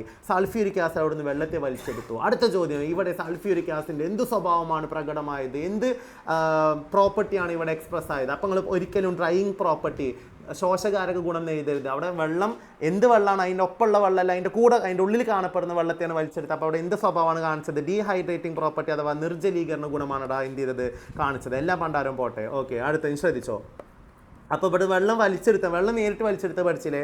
ഇനി അടുത്ത് നോക്കിക്കോ, ഗ്ലൂക്കോസ്. ആരാടെ ഗ്ലൂക്കോസ്? C6H12O6 ആണ് ഗ്ലൂക്കോസ്. ഇതിലോട്ട് നമ്മൾ എന്ത് ചേർക്കുകയാണ്? നമ്മുടെ ഗാഢ sulphuric acid, concentrated sulphuric acid എന്ത് ചെയ്യാണ്, ചേർക്കുകയാണ്. ഇപ്പോൾ നേരത്തെ എന്ത് ചെയ്ത ആൾക്കാർ, മ്യൂട്ടാക്കി കേട്ട ആൾക്കാരുണ്ടല്ലോ, ഇപ്പോൾ ഇവിടെ കോൺസെൻട്രേറ്റഡ് സൾഫ്യൂരിക് ആസിഡിൻ്റെ നിറം പച്ചയായി. അപ്പോൾ ഇങ്ങനെ സൗണ്ട് ആങ്ങി മാത്രം കേട്ടിരിക്കുന്ന ആൾക്കാരുണ്ടാവും, വെറുതെ സമയം കളയാൻ കേട്ടോ. അപ്പോൾ നോക്കുക, ഇപ്പോൾ കോൺസെൻട്രേറ്റഡ് സൾഫ്യൂരിക് ആസിഡ് പച്ചയായി. സൾഫ്യൂരിക് ആസിഡ് എന്താ, മറ്റേ മെൻ്റലിസ്റ്റാണ് എന്തുവാണോ, എന്ത് കാണിക്കാൻ, മാജിക് കാണിക്കാൻ. അപ്പോൾ അത് വെറും മ്യൂട്ടാക്കി കേട്ടോണ്ടിരിക്കണ്ട കേട്ടോ. സൗണ്ട് വെച്ചിട്ട് കേട്ടില്ലെങ്കിൽ ഒക്കെ തെറ്റും. ഞാൻ പലതും പല നിറത്തിലോ കയറും എഴുതും, എന്നോടെ കളി. അപ്പോൾ അവിടെ നോക്കും, ഇവിടെ വെള്ളം ഉണ്ടോ ഇതിനകത്ത്? ഇല്ല. പക്ഷെ ആരുണ്ട്? ഹൈഡ്രജനും ഉണ്ട്, ഓക്സിജനും ഉണ്ട്. എന്താ ഇതിൻ്റെ അംശബന്ധം? ഹൈഡ്രജൻ ഈസ്റ്റ് ഓക്സിജൻ പറയുമ്പോൾ 12:6 അല്ലേ. ഇതിന് വെട്ടിക്കളഞ്ഞ് എന്ത് വരും? 2:1 വരില്ലേ. അപ്പോൾ ഇത് വെള്ളത്തിൻ്റെ അതേ അംശബന്ധത്തിലല്ലേ? ആണ്. ഇനി ഇതിന് എത്ര വെള്ളം കിട്ടും? ഒരു ഡൗട്ടും വേണ്ട. എത്ര ഓക്സിജൻ ഉണ്ടോ അത്രയും വെള്ളം കിട്ടും. അങ്ങോട്ട് പഠിച്ചോ. നിങ്ങൾക്ക് ആകെ 2 എക്സാമ്പിളേ പറയുള്ളൂ. നമ്മൾ അടുത്ത എക്സാമ്പിൾ ഇപ്പോൾ എഴുതും, സൂക്രോസ് ആണ്. രണ്ടിലും ഞാൻ പറഞ്ഞ രീതിയിൽ ആലോചിച്ചാൽ മതി. എത്ര ഓക്സിജൻ ഉണ്ടോ അത്രയും വെള്ളം കിട്ടും. അപ്പോൾ ഇവിടെ എത്ര വെള്ളം കിട്ടും? 6 ഓക്സിജൻ ഉണ്ട്. അപ്പോൾ എത്ര വെള്ളം കിട്ടും? 6 വെള്ളം കിട്ടും അല്ലേ. അപ്പോൾ 6H2O കിട്ടും. പിന്നെ ഇവിടെ 6 കാർബണും കിട്ടും. ഈ കാർബൺ പറഞ്ഞാൽ എന്താ? കരി. അപ്പോൾ ഗ്ലൂക്കോസിലോട്ട്, ഇതാണ് ഗ്ലൂക്കോസിലോട്ട് കുറച്ച് ഗാഢ sulphuric acid, concentrated sulphuric acid ഒഴിക്കുന്നു. എന്ത് കാണാം? കരിയുന്നത് കാണാം. കാർബൺ മാത്രം അവിടെ കിട്ടും. അതിന് കാരണം എന്താ? ഇന്ന് വെള്ളത്തെ വലിച്ചെടുത്തു. ഇതിനകത്ത് വാട്ടർ ഉണ്ടായിരുന്നോ? ഇല്ല. പക്ഷേ ഹൈഡ്രജനും ഓക്സിജനും ഉണ്ടായിരുന്നു. അപ്പോൾ അതിന് ഹൈഡ്രജൻ്റെ ഓക്സിജൻ്റെ അംശബന്ധത്തിൽ വലിച്ചെടുക്കൂലേ. അപ്പോൾ അതിനെ വലിച്ചെടുത്തു. അപ്പോൾ ഇവിടെ എന്ത് സ്വഭാവം കാണിച്ചത്? ഡീഹൈഡ്രേറ്റിംഗ് പ്രോപ്പർട്ടി, നിർജ്ജലീകരണ ഗുണമാണ് കാണിച്ചത്. അടുത്താണെങ്കിൽ നമ്മൾ ആരെ എഴുതും? സൂക്രോസിൻ്റെ ഫോർമുല എന്താ? C12 മാച്ചിട്ട് എഴുതാട്ടോ. സൂക്രോസിൻ്റെ ഫോർമുല എന്താണ്? C12H22O11. ഇവിടെ നോക്ക്, ഹൈഡ്രജനും ഓക്സിജനും ഉണ്ട്. നമ്മൾ കോൺസെൻട്രേറ്റഡ് ഗാഢ സൾഫ്യൂരിക് ആസിഡ് ഉപയോഗിക്കുന്നു. ഓക്കെ, എന്താ അംശബന്ധം? 22:11. 22:11 എന്ന് പറഞ്ഞാൽ 2:1 അല്ലേ. എത്ര വെള്ളം കിട്ടും? 11 വെള്ളം കിട്ടും. അപ്പോൾ 11 ജലവും പിന്നെ എന്തുവാടാ? 12 കാർബണും. അവിടെയും കരിയും. ഓക്കെ, അപ്പോൾ അത് മനസ്സിലായി. ശോഷകാരക ഗുണവും നമ്മൾ ഒറ്റയടിക്ക് പറഞ്ഞു. അതേപോലെ തന്നെ എന്തും പറഞ്ഞു? നമ്മുടെ നിർജ്ജലീകരണ ഗുണവും പറഞ്ഞു. ഓക്കെ. ഇനി ഇവിടെ തന്നിട്ടുണ്ട്, ഗ്ലൂക്കോസിലോട്ട് കുറച്ച് എന്തോ ഒഴിച്ചു? ഗാഢ സൾഫ്യൂരിക് ആസിഡ് ഒഴിച്ചു. എന്താ സംഭവിക്കുക? കരിയും. അല്ലെങ്കിൽ എന്ത് ചെയ്യും? കാർബൺ മാത്രം എന്ത് ചെയ്യും? അവശേഷിക്കും. കാരണം അതിന് വെള്ളത്തെ എന്ത് ചെയ്തു? വലിച്ചെടുത്തു. അടുത്തത് സൾഫ്യൂരിക് ആസിഡ് ഒഴിച്ചു. എങ്ങോട്ട് ഒഴിക്കുന്നത്? ബ്ലൂ കളർ കോപ്പർ സൾഫേറ്റിലോട്ട്. അപ്പോൾ അതിൻ്റെ കാരണം എന്താ? .5H2 ഉണ്ട്. അവിടുന്ന് വെള്ളത്തെ വലിച്ചെടുക്കും. അപ്പോൾ അതിൻ്റെ എന്ത് കളർ ഇല്ലാതാവുക? ബ്ലൂ കളർ, നീല നിറം ഇല്ലാതാവുക. അടുത്താണ് ഡ്രൈയിങ് പ്രോപ്പർട്ടി. പറയേണ്ട ആവശ്യമില്ല, ഓൾറെഡി നമ്മൾ അതിൻ്റെ കൂടെ പറഞ്ഞു. അടുത്ത reaction with salts, very important ആണ്. ആദ്യം അറിയേണ്ടത് എങ്ങനെയാണ് ഒരു സോൾട്ട് ഉണ്ടാവുക. ശ്രദ്ധിച്ചോ, ഒരു സോൾട്ട് ഉണ്ടാവുക ഒരു ആസിഡും ഒരു ബേസും ചേരുമ്പോഴാണ്. നമുക്ക് തിരിച്ചെഴുതാം, അപ്പോഴാണ് സുഖം പറയാൻ കേട്ടോ. ഒരു ബേസും ഒരു ആസിഡും, അഥവാ ബേസിൻ്റെ വേറൊരു പേരാണെന്ത്? ആൽക്കലി അല്ലേ. എല്ലാ ബേസും ആൽക്കലി എല്ലാം നമ്മൾ പഠിക്കൂട്ടോ കുറച്ച് കഴിഞ്ഞാൽ. അപ്പോൾ ചുരുക്കി പറഞ്ഞാൽ ആൽക്കലി ഒരു ബേസും ആസിഡും ചേർന്നിട്ടാണ് എന്ത് കിട്ടുക? സോൾട്ട്, ലവണം കിട്ടുക. ഓക്കെ അല്ലേ. ഇനി എങ്ങനെ? ഇപ്പോൾ ഒരു എക്സാമ്പിൾ നോക്കിക്കോ. ബേസിന് എക്സാമ്പിളാണ് NaOH, ആസിഡിന് എക്സാമ്പിളാണ് HCl. ഇതിന് എങ്ങനെയാണ് നമ്മൾ ലവണത്തിൻ്റെ പേര് എഴുതുക? എൻ്റെ മക്കൾ ശ്രദ്ധിച്ചോ. ഇതിന് ബേസിന് ആദ്യത്തെ ആളെടുക്കുക, ആസിഡിന് രണ്ടാമത്തെ ആളെടുക്കുക. അതാണ് ഞാൻ ആദ്യം രണ്ടാമത്തെ എഴുതുക. ആദ്യത്തിന് ആദ്യത്തെ ആളെടുക്കുക, രണ്ടാമത്തെ ആളെടുക്കുക. അപ്പോൾ ആദ്യം ബേസ് എഴുതുക, അതിന് ആദ്യത്തെ ആളെടുക്കുക. രണ്ടാമത്തെ ആസിഡ് എഴുതുക, അതിന് രണ്ടാമത്തെ ആളെടുക്കുക. ഇത് രണ്ടും കൂടി ചേർന്ന് എന്ത് കിട്ടും? NaCl. അപ്പോൾ ഇവിടെ കിട്ടിയ ലവണം ആരാ? Sodium chloride. നമ്മൾ ഉപ്പ് കറിയുപ്പ്, മേശമൊക്കെ വെക്കൂലേ കറിയുപ്പ്, ആ ഉപ്പ്. ഓക്കെ, അപ്പോൾ NaCl കിട്ടി അല്ലേ. ഇങ്ങനെയാണ് നമ്മൾ എന്ത് ചെയ്താൽ ലവണത്തിൻ്റെ പേര് എഴുതുക. ഇനി തിരിച്ച് ആലോചിക്ക്, നമുക്ക് എങ്ങനെ ആസിഡും ആൽക്കലി എഴുതാം? ഇത് തന്നാൽ, അപ്പോൾ ശ്രദ്ധിച്ചോ, എനിക്ക് NaCl തന്നു. ഇവിടെ ഉള്ള സാധനം ഇപ്പോൾ നമുക്ക് അറിയില്ല എന്ന് വിചാരിക്കുക കേട്ടോ. അങ്ങനെ അങ്ങോട്ട് നോക്കിയാൽ കണ്ണ് ഞാൻ കുത്തിപ്പൊട്ടിക്കും. അപ്പോൾ ഇത് ഇതിന് നമുക്ക് എന്ത് ചെയ്യണം? ഇതുണ്ടാവാൻ കാരണമായ ആസിഡും ആൽക്കലിയും കണ്ടെത്തണ്ടേ. അപ്പോൾ നമ്മൾ എന്ത് ചെയ്യും? നമുക്കറിയാം ആദ്യത്തെ ആൾ എവിടെ നിന്ന് വന്നതാ? ബേസിൽ നിന്ന് വന്നതാ. അപ്പോൾ ബേസിൻ്റെ ആദ്യത്തെ ആളെ കിട്ടി. രണ്ടാമത്തെ ആൾ എവിടെ നിന്ന് വന്നതാ? ആസിഡിൽ നിന്ന് വന്നതാ അല്ലേ. ആസിഡിൻ്റെ എത്രാമത്തെ ആളാണ്? രണ്ടാമത്തെ ആൾ. ഇനി നോക്കിക്കോടാ, ബേസ് കിട്ടാൻ ഈ എടുത്ത ആളുടെ കൂടെ എന്ത് ചേർക്കുക? OH ചേർക്കുക. എടുത്ത ആളുടെ ശേഷം എന്ത് ചേർക്കുക? OH ചേർക്കുക. ആസിഡ് കിട്ടാനോ ഇവിടുത്തെ ഉള്ള ആളുടെ മുമ്പിൽ എന്ത് ചേർക്കുക? H ചേർക്കുക. സിമ്പിൾ പരിപാടി. ഒന്നുകൂടെ നോക്കിക്കോ. ഒരു സോൾട്ട് ലവണം എങ്ങനെ ഉണ്ടാവുക, ബേസും ആസിഡും ചേർന്നിട്ട്. ബേസിൽ നിന്ന് ആദ്യത്തെ ആളെയും ആസിഡിൽ നിന്ന് രണ്ടാമത്തെ ആളെയും എടുത്തില്ലേ, അപ്പോൾ നമുക്ക് ലവണം കിട്ടി. ഇനി ലവണം സോൾട്ട് തന്നിട്ട് തിരിച്ച് ആസിഡും ബേസും കണ്ടെത്താൻ പറഞ്ഞതിൻ്റെ മക്കൾ എന്താ ചെയ്യേണ്ടത്, നമ്മൾ ലവണം എടുത്ത് എഴുതുക. എന്നിട്ടോ ലവണത്തിൻ്റെ ആദ്യത്തെ ആൾ എവിടുന്ന് വന്നതാണ്, ബേസിൻ്റെ ഒന്നാമത്തെ ആളാണ്. എന്നിട്ട് അതിൻ്റെ കൂടെ എന്ത് ചേർക്കുക, OH ചേർക്കുക. ഈ സോൾട്ടിൽ രണ്ടാമത്തെ ആൾ എവിടുന്ന് വന്നതാ, ആസിഡിൻ്റെ രണ്ടാമത്തെ ആളാണ് അല്ലേ. അപ്പോൾ ആസിഡിൻ്റെ രണ്ടാമത്തെ ആൾ ആരാ, Cl. അതിൻ്റെ മുമ്പിൽ എന്ത് ചേർക്കുക, H. ഇനി ചിലവർക്ക് H2 ചേർക്കേണ്ടി വരും. അതെങ്ങനെ മനസ്സിലാവുക നോക്കിക്കോ, എൻ്റെ മക്കൾ നോക്കിക്കോ, ശ്രദ്ധിച്ചോ. Very important. നോക്കിക്കോ ഇവിടെ ഇപ്പോൾ ഒരു എക്സാമ്പിൾ വെച്ച് കാണിച്ചു തരാം കേട്ടോ, എന്നാലത് പെട്ടെന്ന് മനസ്സിലാവും. ഇപ്പം ഇതിൻ്റെ സോൾട്ട് ആരാണ്, Na2SO4 ആണ്. സോഡിയം സൾഫേറ്റ് ആണ് സോൾട്ട്. ഓക്കെ, നമുക്ക് സൾഫേറ്റ് വരുന്നൊന്നും പഠിക്കാനില്ല, ഞാൻ ജസ്റ്റ് പറയുമ്പോൾ അതിൻ്റെ കൂട്ടത്തിൽ മനസ്സിലാൻ വേണ്ടി പറയണേ. അപ്പോൾ എനിക്കിതിന് എന്ത് കണ്ടെത്തണം, ബേസും കണ്ടെത്തണം, എന്തും കണ്ടെത്തണം, ആസിഡും കണ്ടെത്തണം. പറഞ്ഞ മക്കളെ, ആദ്യത്തെ ആളാരാ, Na. അപ്പോൾ Na എവിടുന്ന് വന്നതായിരിക്കും, ബേസിൽ നിന്ന്. Na ബേസിൽ നിന്ന് വന്നു. രണ്ടാമത്തെ ആളാരാ, SO4. അത് എവിടുന്ന് വന്നു, ആസിഡിൽ നിന്ന് വന്നു അല്ലേ. ഈ നോക്കിക്കോ, എന്നേൻ്റെ കൂടെ എന്ത് ചേർത്താൽ മതി, OH ചേർത്ത് എനിക്ക് ബേസ് കിട്ടി, ആരാ, സോഡിയം ഹൈഡ്രോക്സൈഡ്. ആസിഡ് കിട്ടാൻ SO4ന് മുമ്പിൽ H ചേർക്കണം. എത്ര H ചേർക്കണം നോക്കിക്കോ, ഇവിടെയുള്ള നമ്പർ എത്രയാണോ അത്ര H ചേർക്കണം. നമ്മൾ ലവണം സോൾട്ടിൻ്റെ കൂടെ നമ്പർ എത്രയാണോ അത്ര H. ഇവിടെ എത്ര H ഉണ്ട്, ഇവിടെ എത്ര N ഉണ്ട്, 2 എണ്ണം. അപ്പോൾ എത്ര H ചേർക്കണം, 2 H2SO4. അപ്പോൾ ആസിഡ് ഏതാണ്, സൾഫ്യൂരിക് ആസിഡ്. ഓക്കെ അല്ലേ, സിമ്പിൾ പരിപാടിയാണ്. ഒരു 2 പ്രാവശ്യം കേട്ടാൽ മനസ്സിലാവും കേട്ടോ. വീഡിയോ ഒന്നുകൂടെ പോസ് ചെയ്തിട്ട് ബാക്ക് അടിച്ചിട്ട് കാണാം. ഓക്കെ, അപ്പോൾ നമ്മൾ ആവശ്യം ഇവിടെ നോക്കിക്കോ, നമ്മളിവിടെ 2 സോൾട്ടുകളെ കുറിച്ചിട്ടാണ് പറയുന്നത്. ഒന്നാരാ, ക്ലോറൈഡ് ലവണങ്ങൾ. ആരാണ്, ക്ലോറൈഡ് ലവണങ്ങൾ അല്ലെങ്കിൽ ക്ലോറൈഡ് സോൾട്ട്. രണ്ടാമത്തെ ആരാ, നൈട്രേറ്റ് ലവണങ്ങൾ, നൈട്രേറ്റ് സോൾട്ട്. അപ്പോൾ പേര് തന്നെ ഉണ്ട്. ക്ലോറൈഡ് ലവണങ്ങൾ എവിടെ നിന്ന് ഉണ്ടാവുന്നതാണ്, ഹൈഡ്രോക്ലോറിക് ആസിഡ് നിന്ന് ഉണ്ടാവുന്നതാണ്. അതിന് എക്സാമ്പിൾ ആണ് NaCl. ഞാൻ അപ്പോൾ പറഞ്ഞില്ലേ, NaCl, Cl എവിടെ നിന്ന് വന്നതാ, HCl നിന്ന് വന്നതാണ്. ഓക്കെ, അതേപോലെ നൈട്രേറ്റ് ലവണങ്ങൾ എവിടെ നിന്ന് വരുന്നതാണ്, HNO3, നൈട്രിക് ആസിഡ് നിന്ന് വരുന്നതാണ്. Example KNO3. ഈ KNO3 പറ, Kൻ്റെ കൂടെ OH ചേർത്ത് എന്താ വരിക, KOH. നമുക്ക് ബേസ് കിട്ടി. NO3ൻ്റെ മുമ്പിൽ H ചേർത്താൽ എന്ത് കിട്ടും, HNO3. നമുക്ക് എന്തും കിട്ടി, ആസിഡും കിട്ടി. അപ്പോൾ നിങ്ങൾ മനസ്സിലാക്കണം, ക്ലോറൈഡ് ലവണങ്ങൾ അഥവാ ക്ലോറൈഡ് സോൾട്ടുകൾ എന്ന് പറയുന്നത് ഏത് ആസിഡിൽ നിന്ന് ഉണ്ടായതാണ്, ഹൈഡ്രോക്ലോറിക് ആസിഡിൽ നിന്ന് ഉണ്ടായതാണ്. അതുപോലെ നൈട്രേറ്റ് ലവണങ്ങൾ ഏത് ആസിഡിൽ നിന്ന് ഉണ്ടായതാണ്, നൈട്രിക് ആസിഡിൽ നിന്ന് ഉണ്ടായതാണ്. മക്കളെ ഓക്കെ അല്ലേ, ശ്രദ്ധിച്ചോ. അപ്പോൾ ഞാൻ എന്ത് ചെയ്യാണ്, ക്ലോറൈഡുകളുമായിട്ട് ആരെ ചേർക്കാണ്, സൾഫ്യൂരിക് ആസിഡിനെ ചേർക്കാണ്. അപ്പോൾ ശ്രദ്ധിച്ചോ, ഒരു ക്ലോറൈഡ് ലവണത്തിന് എക്സാമ്പിൾ ആരാണ്, NaCl. ഞാൻ ഈ NaCl-ലോട്ട് ആരെ ചേർക്കാണ്, നമ്മുടെ കോൺസെൻട്രേറ്റഡ് സൾഫ്യൂരിക് ആസിഡ് ചേർക്കണം, H2SO4, ഗാഢ സൾഫ്യൂരിക് ആസിഡ്. അപ്പോൾ എന്താ സംഭവിക്കുക, ശ്രദ്ധിച്ചോ, ഈ സൾഫ്യൂരിക് ആസിഡിന് കുയിന്തു മൂക്കും. കാരണം ഇയാളാണ് എല്ലാവരെക്കാളും പവർഫുൾ ആസിഡ്. അപ്പോൾ ഇയാൾ നിൽക്കുമ്പോൾ ഇതിൻ്റെ ഉള്ളിലത്തെ വേറൊരു ആസിഡ് ഉണ്ടല്ലോ, ആ ആസിഡിനെ അവിടെ നിന്ന് വലിച്ചിങ്ങോട്ട് പുറത്തേക്ക് ഇടും. ഇതിൻ്റെ ഉള്ളിലത്തെ ആസിഡ് ആരാ, HCl ആണോ. എങ്ങനെ മനസ്സിലായി, Clൻ്റെ കൂടെ H ചേർത്താൽ അതാണ് ഞാൻ ഇപ്പോൾ പറഞ്ഞത്. ഒന്നുകൂടെ കണ്ടിട്ട് വേണം ഇത് മനസ്സിലാക്കാൻ കേട്ടോ. അപ്പോൾ ഇയാൾ എന്ത് ചെയ്യുന്നറിയോ, ഇയാൾക്ക് 2 H ഉണ്ട്. അതിൻ്റെ അഹങ്കാരം കാരണം ഒരു H-ന് ആർക്ക് കൊടുക്കും, ഈ Cl-ന് കൊടുക്കും. അപ്പോൾ ഇവിടെ എന്ത് കിട്ടും, HCl കിട്ടും. അതായത് എന്ത് കിട്ടി, നമുക്ക് ഹൈഡ്രോക്ലോറിക് ആസിഡ് കിട്ടിയില്ലേ. ബാക്കി ഇവിടെ എന്തുണ്ട്, ഒരു H-ഉം SO4ഉം. ഇവിടെ എന്തുണ്ട്, Na. അത് ചേർന്നിട്ട് എന്ത് കിട്ടും, NaHSO4 കിട്ടും. മക്കളെ ശ്രദ്ധിച്ചോ, NaHSO4 എന്തും കിട്ടടാ, HCl ആരാണ്, ഹൈഡ്രോക്ലോറിക് ആസിഡ്.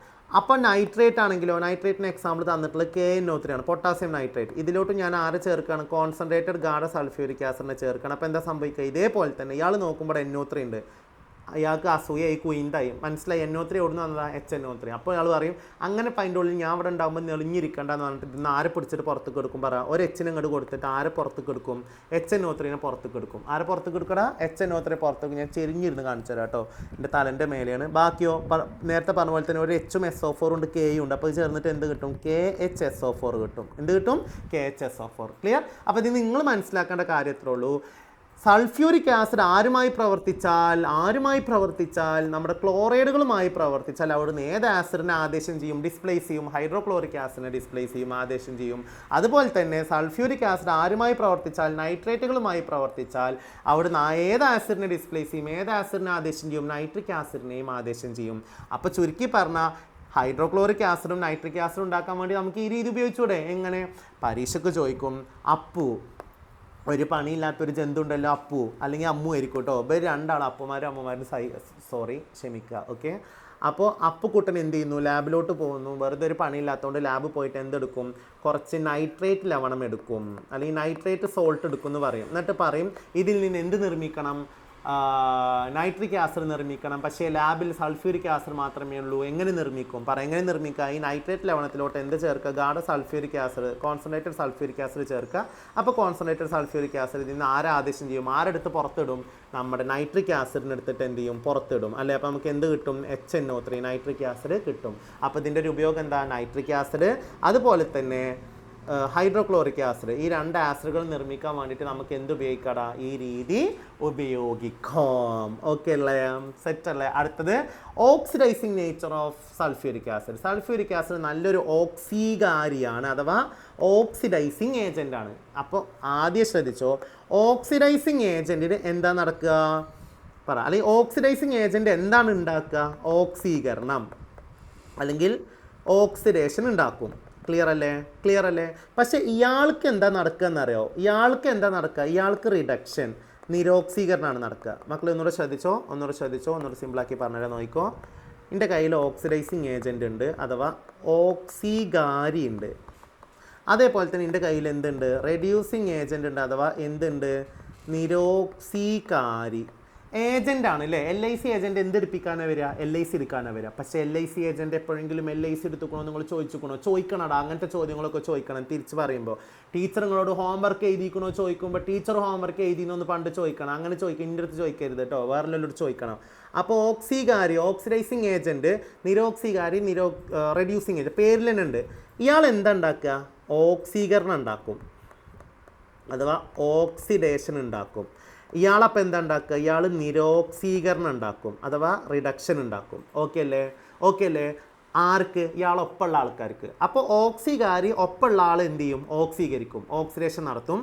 നിരോക്സികാരി റെഡ്യൂസിങ് ഏജൻറ്റ് ഒപ്പമുള്ള ആൾ നിരോക്സീകരിക്കും അഥവാ റിഡക്ഷൻ നടത്തും. അങ്ങനെ നടക്കുന്നുണ്ടെങ്കിൽ ഇയാൾക്ക് ഓക്സികാരിക്ക് എന്ത് ചെയ്യണം പറ? ഓക്സികാരി കാരണം എന്ത് നടക്കണം? ഓക്സിഡേഷൻ നടക്കണമെങ്കിൽ ഇയാൾക്കുണ്ടല്ലോ സ്വയം എന്ത് നടക്കണം? നിരോക്സീകരണം അഥവാ റിഡക്ഷൻ നടക്കണം. അതേപോലെ തന്നെ നിരോക്സീകാരിക്ക് സ്വയം എന്ത് നടക്കണം പറ? ഓക്സിഡേഷൻ അഥവാ ഓക്സീകരണം നടക്കണം. ഓക്കെ അല്ലേ? ആകെ തിരിഞ്ഞിട്ടുണ്ടാവും. ഇതൊക്കെ ആദ്യമായിട്ട് കേൾക്കുമ്പോൾ അങ്ങനെയാണ്. ഇപ്പോൾ പറഞ്ഞ സാധനം പോസ് ചെയ്ത് 2 വട്ടം കേൾക്കുക, എന്നിട്ട് ഞാൻ ബാക്കി പറയുന്നത് കേൾക്കുക കേട്ടോ. ശ്രദ്ധിച്ചോ, നമ്മളെ കയ്യിൽ എന്തുണ്ട്? ഓക്സിഡൈസിങ് ഏജൻറ്റ് ഉണ്ട് അഥവാ ഓക്സികാരി ഉണ്ട്. ഓക്കെ, എൻ്റെ അപ്പുറത്ത് ഷെബിൻ സാർ ഉണ്ട് കേട്ടോ, ഇവിടെ ഞാനും ഉണ്ട്. നമുക്ക് അങ്ങനെ പറയാം. നമുക്ക് അവനെ കൊല്ലം, നമുക്ക് അവനെ പൊള്ളിച്ചിട്ട്. ഇത് ഞാൻ അസറു, ഇതാരാ? ഷെബിൻ. ഈ ഷെബിൻ സാറ് പേര് ഷാബിനാണ് കേട്ടോ, ഷാബിൻ. പക്ഷേ മോഡലാക്കാൻ വേണ്ടിയിട്ട് ഷെബിനാണ് പറഞ്ഞ് നടക്കലാണ്. നിങ്ങൾ ഞാൻ കാണുമ്പോൾ ഷാബിൻ സാർ അങ്ങനെ വിളിക്കണം. അപ്പം ഞാൻ എന്ത് ചെയ്തതെന്ന് അറിയോ? ഞാൻ വളരെ നന്മമാരായതുകൊണ്ട് ഞാൻ കാരണം ഷെബിൻ എന്ത് സംഭവിച്ചു? ഓക്സീകരണം സംഭവിച്ചു, ഓക്സിഡേഷൻ. അപ്പോൾ ഇവിടെ ആർക്ക് ഓക്സീകരണം നടന്നേ? ഷെബിന്. ആര് കാരണം? ഞാൻ കാരണം. അപ്പം ഞാൻ ഇവിടുത്തെ എന്താണ്? ഓക്സികാരിയാണ് അഥവാ ഓക്സിഡൈസിങ് ഏജൻ്റാണ്. ഓക്കെ അല്ലേ? ഇനി ഈ ക്വീൻറ്റൻ ഷെബിന് കാരണം എനിക്ക് എന്താ നടന്നേ? നിരോക്സീകരണം. ഓക്കെ, എന്താ നടന്നേ? നിരോക്സീകരണം, റിഡക്ഷൻ. അപ്പോൾ എനിക്ക് എന്താ നടന്നേ? റിഡക്ഷൻ. പക്ഷെ ഞാൻ കാരണം നിരോക്സീകരണമാണ് എനിക്ക് നടന്നത്. ഞാൻ കാരണം ഓനിക്ക് എന്ത് നടന്നിക്കണു? ഓക്സീകരണം, ഓക്സിഡേഷൻ. അപ്പം ഞാൻ അവിടുത്തെ എന്ത് കാര്യമാണ്? ഞാൻ അവിടുത്തെ ഓക്സികാരിയാണ് അഥവാ ഓക്സിഡൈസിങ് ഏജൻ്റാണ്. അപ്പോൾ ശ്രദ്ധിച്ചോ, ഞാൻ ഓക്സിഡൈസിങ് ഏജൻ്റാണ്, ഓക്സികാരിയാണ്. ഞാൻ കാരണം അപ്പുറത്ത് നിൽക്കുന്ന ആൾക്ക് എന്ത് നടന്നു? ഓക്സീകരണം, ഓക്സിഡേഷൻ നടന്നു. ക്ലിയർ അല്ലേ? എന്നാൽ അങ്ങനെ നടക്കണമെങ്കിൽ എനിക്ക് സ്വയം എന്ത് നടക്കണം? റിഡക്ഷൻ, നിരോക്സീകരണം നടക്കണം. അപ്പോൾ അപ്പുറത്ത് ഷെബിൻ സാർ ആരാ? ഷെബിൻ സാറ് കാരണം എനിക്ക് എന്ത് നടന്നു? നിരോക്സീകരണം, റിഡക്ഷൻ നടന്നില്ലേ? അപ്പോൾ ഷെബിൻ സാർ ആരാണ്? റെഡ്യൂസിങ് ഏജൻ്റ് ആണ്, അല്ലെങ്കിൽ ഷെബിൻ സാർ എന്താണ്? നിരോക്സീകാരിയാണ്. ഓക്കെ ആണോ? പക്ഷേ ഷെബിൻ സാർക്ക് എന്താ കടന്നത്? എന്താ നടന്നത്? ഓക്സീകരണം അഥവാ ഓക്സിഡേഷൻ നടന്നു. ഓക്കെ, അത് മതി. ഇനി അതൊരു 2 വട്ടം കേട്ടാൽ മനസ്സിലാവുന്ന കാര്യമുള്ളൂ. അപ്പോൾ ഇവിടുത്തെ നമ്മൾ സൾഫ്യൂരിക് ആസിഡാണ്. ആരാണ്ടാ? Sulphuric acid. ഈ സൾഫ്യൂരിക് ആസിഡ് നല്ലൊരു എന്താണെന്നാണ് പറയുന്നത്? ഓക്സിഡൈസിങ് ഏജൻറ്റ് അഥവാ ഓക്സികാരി ആണെന്നാണ് എന്ത് ചെയ്യുന്നത്? പറയുന്നത്. ഓക്കെ ആണോ? അതായത് ഇയാളൊപ്പമുള്ള ആൾക്കാർക്ക് എന്ത് നടക്കും? ഓക്സീകരണം നടക്കും. ഇയാൾ നന്മമാരാണ്, എൻ്റെ പോലെയാണ്. ഇയാളൊപ്പമുള്ള ആൾക്കാർക്കൊക്കെ എന്ത് നടക്കും? ഓക്സീകരണം നടക്കും. ആര് കാരണം? ഇയാൾ കാരണം. അപ്പോൾ ഇയാൾക്ക് എന്താ നടക്കുക? റിഡക്ഷൻ, നിരോക്സീകരണം നടക്കും. സിമ്പിൾ, അത്രേ ഉള്ളൂ. ഇനി ആദ്യം നമ്മൾ സൾഫ്യൂരിക് ആസിഡിലെ സൾഫറിൻ്റെ എന്ത് കാണണം? ഓക്സിഡേഷൻ സ്റ്റേറ്റ്, ഓക്സീകരണ അവസ്ഥ എത്രയും ചോദിക്കും. അപ്പോൾ എങ്ങനെ കാണാം? നിങ്ങൾ ഒന്നാമത്തെ ആ പീരിയോഡിക് ടേബിളിൻ്റെ പാഠത്തിൽ പഠിച്ചിട്ടുണ്ടെന്ന് നോക്കിക്കോ. നമുക്ക് ഹൈഡ്രജൻ ഉണ്ട് 2 എണ്ണം, ഓക്സിജൻ ഉണ്ട് 4 എണ്ണം, സൾഫർ അറിയില്ല. അപ്പോൾ അറിയാത്ത ആൾക്ക് നമ്മൾ എന്ത് കൊടുക്കും? എക്സ് അല്ലേ. മൊത്തം ഒരാളുടെ ചാർജ് എന്തായിരിക്കും? 0. അപ്പോൾ നമ്മളെങ്ങനെ തുടങ്ങുക? 2 ഇൻറ്റു ഒരു ഹൈഡ്രജൻ്റെ ചാർജ് എന്താ? +1 ആണ് നമുക്കറിയാം അല്ലേ. ഓരോന്ന് കഴിഞ്ഞാൽ കൂട്ടുക. പ്ലസ് എത്ര സൾഫർ ഉണ്ട്? ഒരു സൾഫർ അല്ലേ. അതിൻ്റെ ചാർജ് അറിയില്ല. അപ്പോൾ എക്സ് ആണ്. 1 ആയതുകൊണ്ട് ഒരു എക്സ്, 2 ആണെങ്കിൽ 2x എടുക്കണമായിരുന്നു. അപ്പോൾ 1 ഇൻറ്റു എക്സ് പ്ലസ് അത് നമുക്ക് അറിയില്ല. മൂന്നാമത്തത് എത്ര ഓക്സിജൻ ഉണ്ടടാ? 4 ഓക്സിജൻ ഉണ്ട്. അപ്പോൾ 4 ഇൻറ്റു ഒരു ഓക്സിജൻ്റെ ചാർജ് എത്രയടാ? ഒരു ഓക്സിജൻ്റെ ചാർജ് -2. ഇതെല്ലാം കൂടെ കൂട്ടി എത്ര കിട്ടണം? 0. കാരണം ഒരു കോമ്പൗണ്ടിൻ്റെ ഒരു സംയുക്തത്തിൻ്റെ മൊത്തം ചാർജ് എന്തായിരിക്കും? 0 ആയിരിക്കും. ഇനി പറ 2 ഇൻറ്റു +1 പ്ലസ്സും മൈനസും ഇടാൻ മറക്കരുത്. മൈനസ് എല്ലാവരോടും പ്ലസ് ഇടാതിരിക്കും. പക്ഷേ പ്ലസ്സും എടാ നിങ്ങൾ ഓരോ പ്ലസ് ഇടാതിരിക്കുമ്പോൾ അയാൾ എത്രത്തോളം സങ്കടപ്പെടുന്നത് നിങ്ങൾ ആലോചിക്കണം. അപ്പോൾ +2 പ്ലസ് ഇത് ഈ പ്ലസ് ആട്ടോ, ഇവിടെ നിന്ന് ഇറക്കിയിട്ടതാണ്. ഇനി 1 ഇൻറ്റു എക്സ് എന്താ? എക്സ്. ഇനി വീണ്ടും ഈ പ്ലസ് ഇറക്കി.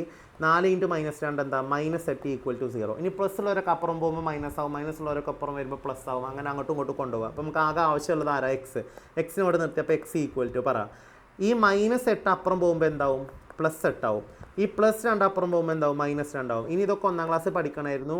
ഒന്നായിട്ട് ജയിച്ച് കയറി ഇവിടെ എത്തിയത് തന്നെ പ്രശ്നം കേട്ടോ. അപ്പോൾ പ്ലസും മൈനസും വന്ന് എന്താ ചെയ്യുക? വലുതിന് ചെറുത് കുറക്കുക, വലുതിൻ്റെ ചിഹ്നം ഉണ്ട്. ഇവിടെ ആരെ വലുത്? 8. 8ന് 2 കുറച്ച് 6, വലുതിൻ്റെ ചിഹ്നം പ്ലസ് ആയതുകൊണ്ട് +6. അപ്പോൾ നമുക്ക് മനസ്സിലായി ഇവിടെ സൾഫറിൻ്റെ ഓക്സീകരണ അവസ്ഥ എന്താണെടാ? +6 ആണ്. എന്താണ്? +6 ആണ്. ഓക്കെ, ഇതറിയണം.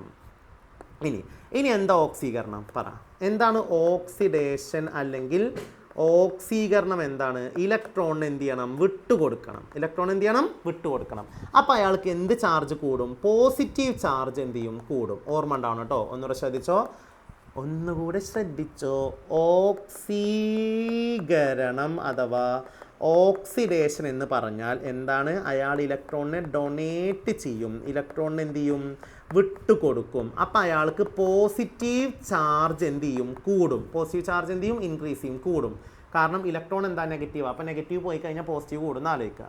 അപ്പോൾ എന്താ നിരോക്സീകരണം? എന്താ റിഡക്ഷൻ? നേരെ ഓപ്പോസിറ്റ് പറ. നിരോക്സീകരണം അല്ലെങ്കിൽ റിഡക്ഷൻ പറ. അയാൾ ഇലക്ട്രോൺ എന്ത് ചെയ്യും? ഗെയിൻ ചെയ്യും അല്ലേ. ഇലക്ട്രോണിനെ വാങ്ങിക്കും. ഇലക്ട്രോൺ എന്ത് ചെയ്യടാ? വാങ്ങുമ്പോൾ എന്താ സംഭവിക്കുക? പോസിറ്റീവ് ചാർജ് എന്ത് ചെയ്യുന്നു പഠിച്ചാൽ മതി? കുറയും. ഓട്ടോമാറ്റിക്കലി നെഗറ്റീവ് ചാർജ് എന്ത് ചെയ്യും? എൻ്റെ പേനൻ്റെ മഷി കഴിഞ്ഞിട്ടുണ്ട്. ഓക്കെ, പേനപ്പം അടുത്ത് വരും കേട്ടോ. അപ്പോൾ പോസിറ്റീവ് ചാർജ് എന്ത് ചെയ്യും? കുറയും അല്ലേ. പോസിറ്റീവ് ചാർജ് കുറയും. അതായത് ആക്ച്വലി നെഗറ്റീവ് ചാർജ് കൂടുകയാണ്. അതിന് പകരം എന്ത് പഠിച്ചാൽ മതി? പോസിറ്റീവ് ചാർജ് കുറയുന്ന എന്ത് ചെയ്താൽ മതി? പഠിച്ചാൽ മതി. സെറ്റ് അല്ലേ? ഓക്കെ, അപ്പോൾ എൻ്റെ പേന ഫുൾ ചാർജ് ആയിട്ട് നോക്കും. അപ്പോൾ എന്താ സംഭവിക്കുക? ഇലക്ട്രോണെ വാങ്ങും അല്ലെങ്കിൽ ഇലക്ട്രോണിനെ എന്ത് ചെയ്യും? ഗെയിൻ ചെയ്യും. അപ്പോൾ പോസിറ്റീവ് ചാർജ് എന്ത് ചെയ്യടാ? കുറയും. ഓക്കെ ആണല്ലോ. ഇതാണ് എന്ത്? ഓക്സീകരണം, നിരോക്സീകരണം. ഇനി ഇതിന് ഞാൻ നേരത്തെ പറഞ്ഞ സാധനം കൂടി കൊണ്ടിട്ടെ. ഓക്സീകരണം അല്ലെങ്കിൽ ഓക്സിഡേഷൻ നടക്കുന്ന ആളുടെ കാര്യം ഇത് പറഞ്ഞേ. അത് ആരായിരിക്കും? റെഡ്യൂസിങ് ഏജൻ്റ് ആയിരിക്കും അല്ലേ. കാരണം റെഡ്യൂസിങ് ഏജൻറ്റ് നിരോക്സീകാരിക്കാണ് എന്ത് നടക്കുക? ഓക്സീകരണം നടക്കുക. നമ്മൾ നേരത്തെ പറഞ്ഞു. അതേപോലെ താഴെ പറഞ്ഞ കാര്യം എന്താ നോക്ക്, ശ്രദ്ധിച്ചോ. താഴെ പറഞ്ഞത് ആരാ? നിരോക്സീകരണം ആർക്കാ നടക്കുക? നമ്മുടെ ഓക്സിഡൈസിങ് ഏജൻറ്റിന് അഥവാ ഓക്സീകാരിക്ക്. ഇത് വെച്ചിട്ട് നേരത്തെ പറഞ്ഞത് ഇത് പറഞ്ഞും കൂടെ ഒന്ന് കണക്ട് ചെയ്യുക നോക്കുക. ഇനി നമ്മൾ ടോപ്പിക്കിലോട്ട് പോരുകയാണ്. ശ്രദ്ധിച്ചോ. അപ്പോൾ നമ്മൾ ടോപ്പിക് ഇതാണ്.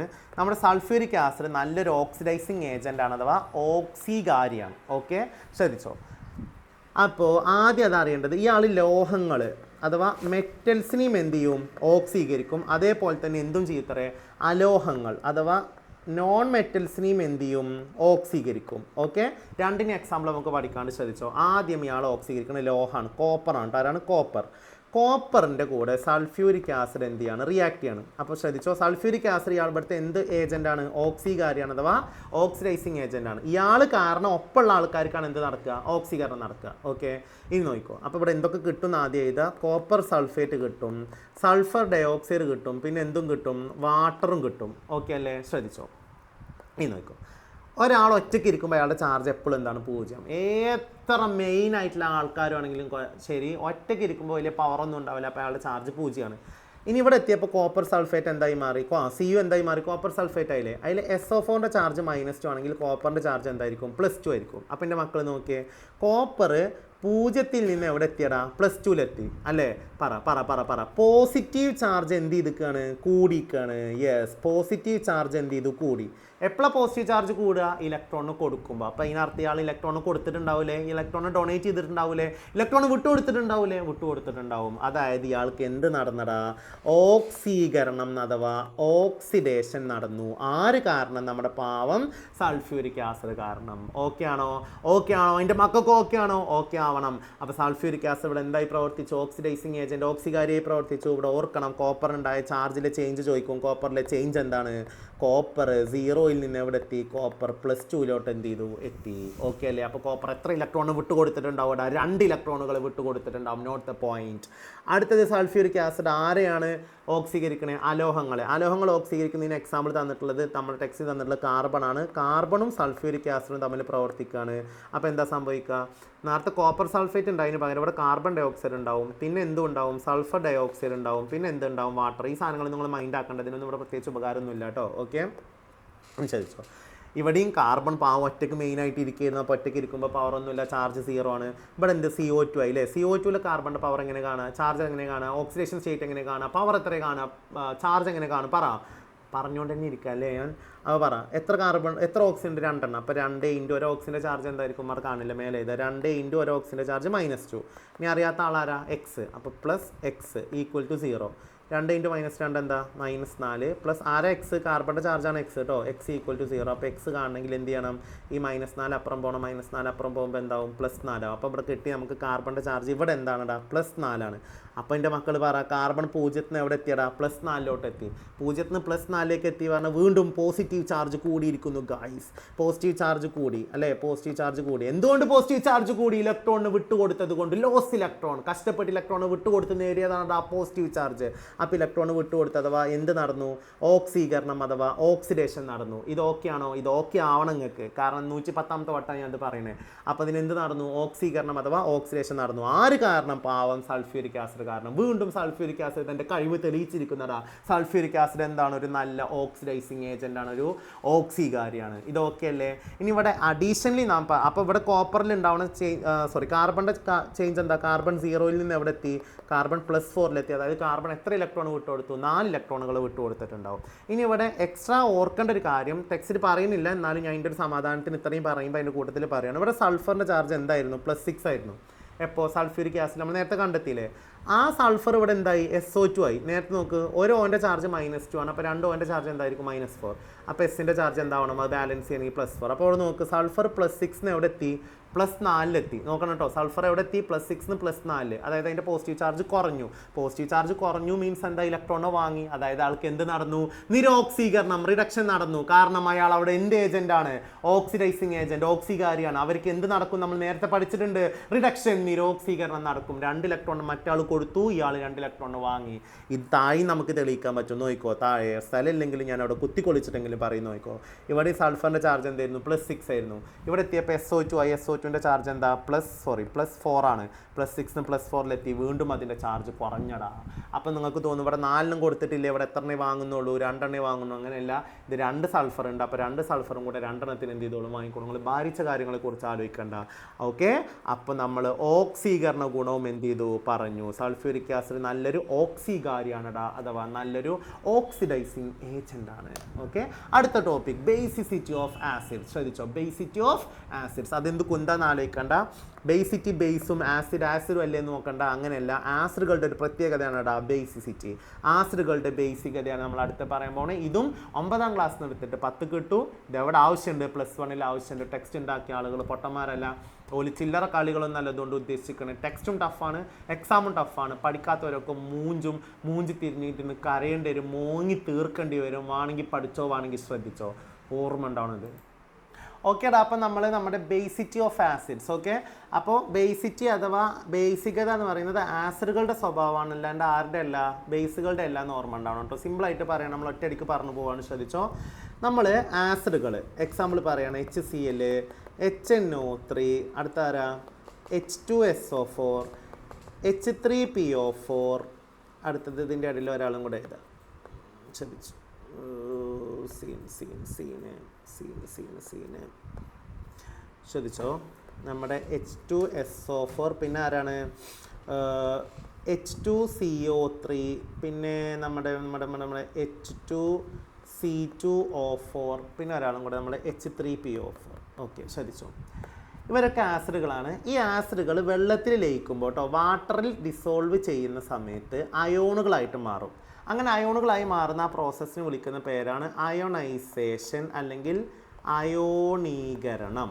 അങ്ങനെ അയോണുകളായി മാറുന്നത് എങ്ങനെയാണെന്ന് നോക്കിക്കോ. ഇവിടെ എന്തുണ്ട്, ഇതിലെല്ലാത്തിലും കോമൺ ആയിട്ടുണ്ട് ആര്, എച്ച് ഉണ്ട്. എച്ചിൻ്റെ എണ്ണത്തിൽ വ്യത്യാസമുണ്ട്, പക്ഷേ എച്ച് ഉണ്ട് അല്ലേ. അപ്പോൾ എച്ച് എന്തായിട്ട് മാറും, എച്ച് പ്ലസ് അയോൺ ആയിട്ട് മാറും. ഇവിടെ നോക്കിക്കോ, ഇവിടെ എത്ര എച്ച് ഉണ്ട്, ഇതിൻ്റെ താഴെ നമ്പർ എത്രയാണ്, 1 ആണ്. 1 ആയതുകൊണ്ട് അവിടെ ഒന്നും കൊടുക്കാത്ത, അപ്പോൾ അവിടെ നിന്ന് എത്ര എച്ച് പ്ലസ് കിട്ടും, ഒരു എച്ച് പ്ലസും പിന്നെ ആരാണ്ടാവുക, ഒരു Cl മൈനസും. ഇത് എഴുതാൻ പഠിക്കണം കേട്ടോ.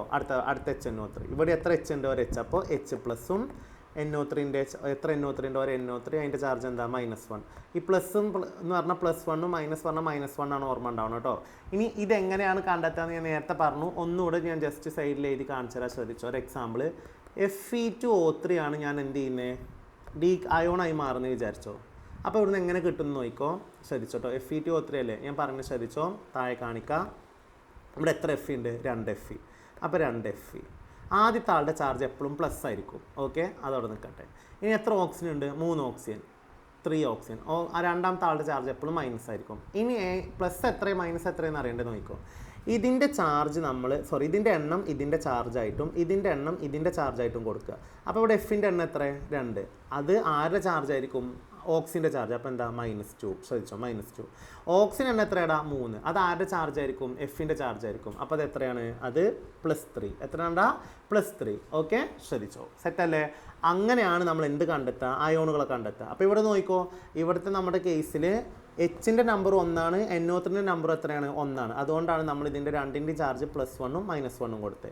അടുത്തിൽ വ്യത്യാസമുണ്ട്, ശ്രദ്ധിച്ചോ. H2SO4 അല്ലേ, ഇവിടെ എത്ര എച്ച് ഉണ്ടടാ, 2 എച്ച് ഉണ്ട്. അപ്പോൾ എനിക്ക് 2 H പ്ലസ് കിട്ടും. Okay, plus SO4. എത്ര SO4 ഉണ്ട്, SO4 എന്ന് പറയുന്നത് ഒറ്റ ഒന്നാണ് കേട്ടോ. SO4, OH, പിന്നെ NO3, PO4, ഇതൊക്കെ ഒരു യൂണിറ്റാണ്. നമ്മൾ അതിനൊരു ഗ്രൂപ്പായിട്ടാണ് കൺസിഡർ ചെയ്യേണ്ടത്. അപ്പോൾ SO4 എന്ന് പറഞ്ഞാൽ 4 SO എന്നല്ല അർത്ഥം കേട്ടോ. SO4 എന്ന് പറഞ്ഞാൽ ഒറ്റ ഒന്ന്. അത് 2 ഉണ്ടെങ്കിൽ ഇവിടെ ട്വൈസ് ഇടും, 3 ഉണ്ടെങ്കിൽ ത്രൈസ് ഇടും. അതേപോലെ തന്നെ OH 2 ഉണ്ടെങ്കിൽ ട്വൈസ് ഇടും, ത്രൈസ് ഇടും, അങ്ങനെയാണ്. ഓക്കെ, അപ്പോൾ അത് ഓർമ്മ ഉണ്ടാവണം. അപ്പോൾ ഇവിടെ 2 H പ്ലസും ഒരു SO4. ഞാൻ SO4ൻ്റെ ചാർജ് എന്താ പറയുക, എച്ചിൻ്റെ നമ്പറാണ് എന്ത്, SO4ൻ്റെ ചാർജ്. അപ്പോൾ അതെന്താ, -2. സെറ്റാണെന്ന് വിചാരിക്കുന്നു.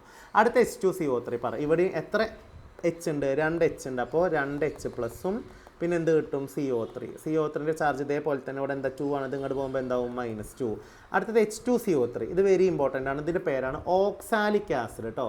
ഇതൊരു ഓർഗാനിക് ആസിഡാണ്, ഓക്സാലിക് ആസിഡ്. ഓക്സാലിക് ആസിഡ് എന്ന് പറഞ്ഞാൽ COOH. ഇതാണ് ശരിക്കും ഇതിൻ്റെ ഫോർമുല. 2 COOHകൾ വരുന്ന ആസിഡാണ് ഏത്, H2C2O4 അഥവാ ഓക്സാലിക് ആസിഡ്. കണ്ടോ, 2 H, H2, 2 C2, 4 ഓക്സിജൻ, അപ്പോൾ CO4. ഓക്കെ, ഇനി ഇത് പൊട്ടിയാൽ എന്താ വരിക നോക്ക്, ഇവിടെ 2 H ഉണ്ട്. അപ്പോൾ നോക്കിക്കോ, 2 H പ്ലസ് കിട്ടും. പിന്നെ ബാക്കിയുള്ളത് എല്ലാം കൂടെ ഒന്നാണ്, C2O4.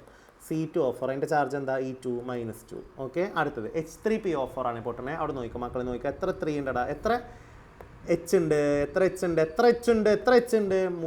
അപ്പോൾ 3 H പ്ലസ് കിട്ടും. പിന്നെ PO4, ഈ PO4ൻ്റെ ചാർജാണ് ഇത്. അപ്പോൾ എന്താ വരിക, PO4 3-. ഓക്കെ അല്ലേ. ഇനി എൻ്റെ മക്കൾ ശ്രദ്ധിച്ചോ, ഈ ആദ്യത്തെ 2 ആളുകൾ പൊട്ടിയപ്പോൾ നമുക്ക് എന്ത് കിട്ടി, ഓരോ H പ്ലസ്സുകളാണ് കിട്ടിയത് അല്ലേ. ഓരോ മോളിക്യൂളുകൾ പൊട്ടുമ്പോൾ നമുക്ക് ഓരോ H പ്ലസ് കിട്ടും. അങ്ങനെ നമ്മൾ ഇതിനെ എന്ത് വിളിക്കൂടാ, മോണോ ബേസിക് ആസിഡ് എന്ന് വിളിക്കും. എന്ത് വിളിക്കും, മോണോ ബേസിക് ആസിഡ് അഥവാ ഏക ബേസിക്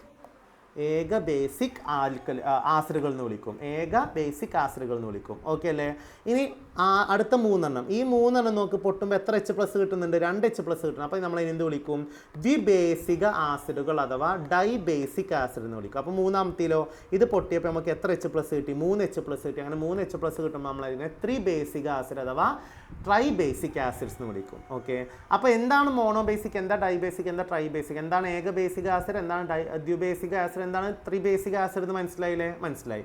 ഇനി അതിന് മനസ്സിലാവേണ്ട കാര്യം എന്താ, അപ്പോൾ എന്താണ് ഈ ബേസികത. അപ്പോൾ എത്ര ഉള്ളൂ ബേസികത, ഒരു ആസിഡ് മോളിക്യൂൾ, ഒരു ആസിഡ് തന്മാത്ര അയോണീകരിക്കപ്പെടുമ്പോൾ നമുക്ക് അതെന്ത് സ്വതന്ത്രമാക്കും, H പ്ലസ് അയോണുകൾ എന്താക്കും, സ്വതന്ത്രമാക്കും. ഓക്കെ, അപ്പോൾ അതിന് മനസ്സിലാക്കേണ്ട ഒരു പോയിന്റ് എന്താ, എല്ലാ ആസിഡുകളും ജലത്തിൽ ലയിക്കുമ്പോൾ കിട്ടുന്ന പൊതുവായ അയോൺ, കോമൺ അയോൺ ആരാ ചോദിച്ചാൽ ആരാണടാ, H പ്ലസ് അയോൺ. ഈ H പ്ലസ് അയോണിനെ നമ്മൾ എന്ത് വിളിക്കും, ഹൈഡ്രജൻ അയോൺ എന്ന് വിളിക്കും. എന്ത് വിളിക്കൂടാ, ഹൈഡ്രജൻ അയോൺ.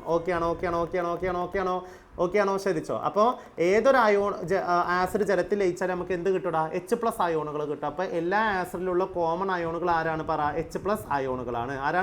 H പ്ലസ് അയോണുകളാണ്. ഓക്കെ അല്ലേ. ഇനി ഓരോ ആസിഡും എത്ര H പ്ലസുകളെ എന്ത് ചെയ്യും, സ്വതന്ത്രമാക്കും. എത്ര എച്ച് പ്ലസുകൾ എന്ത് ചെയ്യും, ഡൊണേറ്റ് ചെയ്യും അല്ലെങ്കിൽ ലിബറേറ്റ് ചെയ്യും. അതിനാണ് നമ്മൾ അതിൻ്റെ എന്ത് വിളിക്കുക, ബേസികത അല്ലെങ്കിൽ ബേസിസിറ്റി എന്ന് വിളിക്കുക. അപ്പോൾ ഒരു ആസിഡ് മോളിക്യൂൾ വാട്ടറിൽ ഡിസോൾവ് ചെയ്യുമ്പോൾ എത്ര എച്ച് പ്ലസുകളെ ഡൊണേറ്റ് ചെയ്യും അല്ലെങ്കിൽ എത്ര എച്ച് പ്ലസിനെ സ്വതന്ത്രമാക്കും, അതാണ് അതിൻ്റെ ബേസികത. ഒന്നിനെ മാത്രം സ്വതന്ത്രമാക്കുമെങ്കിൽ അത് മോണോ ബേസിക് ആണ്, ഏക ബേസിക് ആസിഡുകളാണ്. അതിന് ഉദാഹരണം ആരൊക്കെയാണ്, HCl-ഉം HNO3-യും. രണ്ടെണ്ണം വിട്ട് കഴിഞ്ഞാൽ അത് ആരാണ്, ദ്വിബേസിക് ആണ്, ഡൈ ബേസിക് ആണ്. അത് ആരാ, H2SO4, H2CO3, H2C2O4. അതിന് നമ്മൾ വിളിക്കുന്ന പേരാണ് ഓക്സാലിക് ആസിഡ്, ഓർമ്മ ഉണ്ടാവണം. അടുത്ത മൂന്നെണ്ണം വിട്ട് കഴിഞ്ഞ് നമ്മൾ അതിനെ വിളിക്കുന്ന പേരാണ് ത്രിബേസിക് ആസിഡ് അഥവാ എന്താണ്, ട്രൈ ബേസിക് ആസിഡ്സ്. ഓക്കെ അല്ലേ?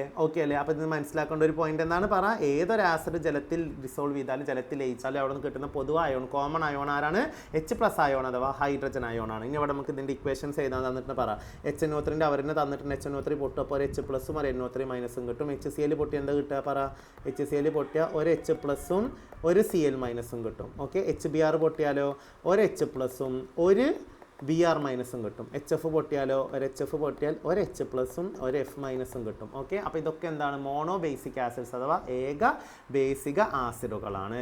ഓക്കെ, ഇനി H2C2O4 പറ, പൊട്ടി എന്താ കിട്ടുക, ഇവിടെ തന്നിട്ടുണ്ട്, പറ, 2 H+ കിട്ടും. ബാക്കി ആളുകൾ ചേർന്നിട്ട് എന്ത് കിട്ടും, C2O4 2-. H2CO3 പൊട്ടിയാലോ ഇതേപോലെ തന്നെ 2 H+ കിട്ടും, CO3 2- കിട്ടും. ഓക്കെ അല്ലേ, ക്ലിയർ. ഇതാണ് എന്ത് ബേസികത, ആസിഡുകളുടെ ബേസികത അഥവാ ബേസിസിറ്റി ഓഫ് ആസിഡ്സ്. ഇനി അടുത്ത നമ്മൾക്ക് എന്ത് പഠിക്കാനുണ്ട്, ടെക്സ്റ്റിൽ ഹെഡിങ് ആയിട്ട് തന്നിട്ടില്ല, അവിടെ നമ്മൾ പഠിക്കണം. അപ്പോൾ നമ്മൾ എന്താ പഠിച്ചത്, ആസിഡുകളുടെ ബേസികത, ആസിഡ്സിൻ്റെ ബേസിസിറ്റി പഠിച്ചില്ലേ, അതേപോലെ നമ്മൾ എന്ത് പഠിക്കാൻ പോവാണ്, ബേസുകളുടെ എന്ത് പഠിക്കാൻ പോവാണ്, അസിഡിറ്റി. ഓക്കെ, അപ്പോൾ അസിഡിറ്റി ഓഫ് ബേസസ്. ഓക്കെ, അല്ലെങ്കിൽ ബേസുകളുടെ അസിഡിറ്റി. അപ്പോൾ അതിൽ ആദ്യം അറിയേണ്ട കാര്യം എന്താണെന്നറിയോ, എല്ലാ ബേസുകളും എന്തല്ല, ആൽക്കലികളല്ല. ചില ബേസുകൾ മാത്രമേ എന്തിൽ ലയിക്കുള്ളൂ, വെള്ളത്തിൽ ലയിക്കുള്ളൂ, വാട്ടറിൽ ഡിസോൾവ്. അങ്ങനെ വാട്ടറിൽ ഡിസോൾവ് ചെയ്യുന്ന ബേസുകൾ മാത്രമേ നമ്മൾ എന്ത് വിളിക്കുള്ളൂ, ആൽക്കലി എന്ന് വിളിക്കുള്ളൂ. ക്ലിയർ.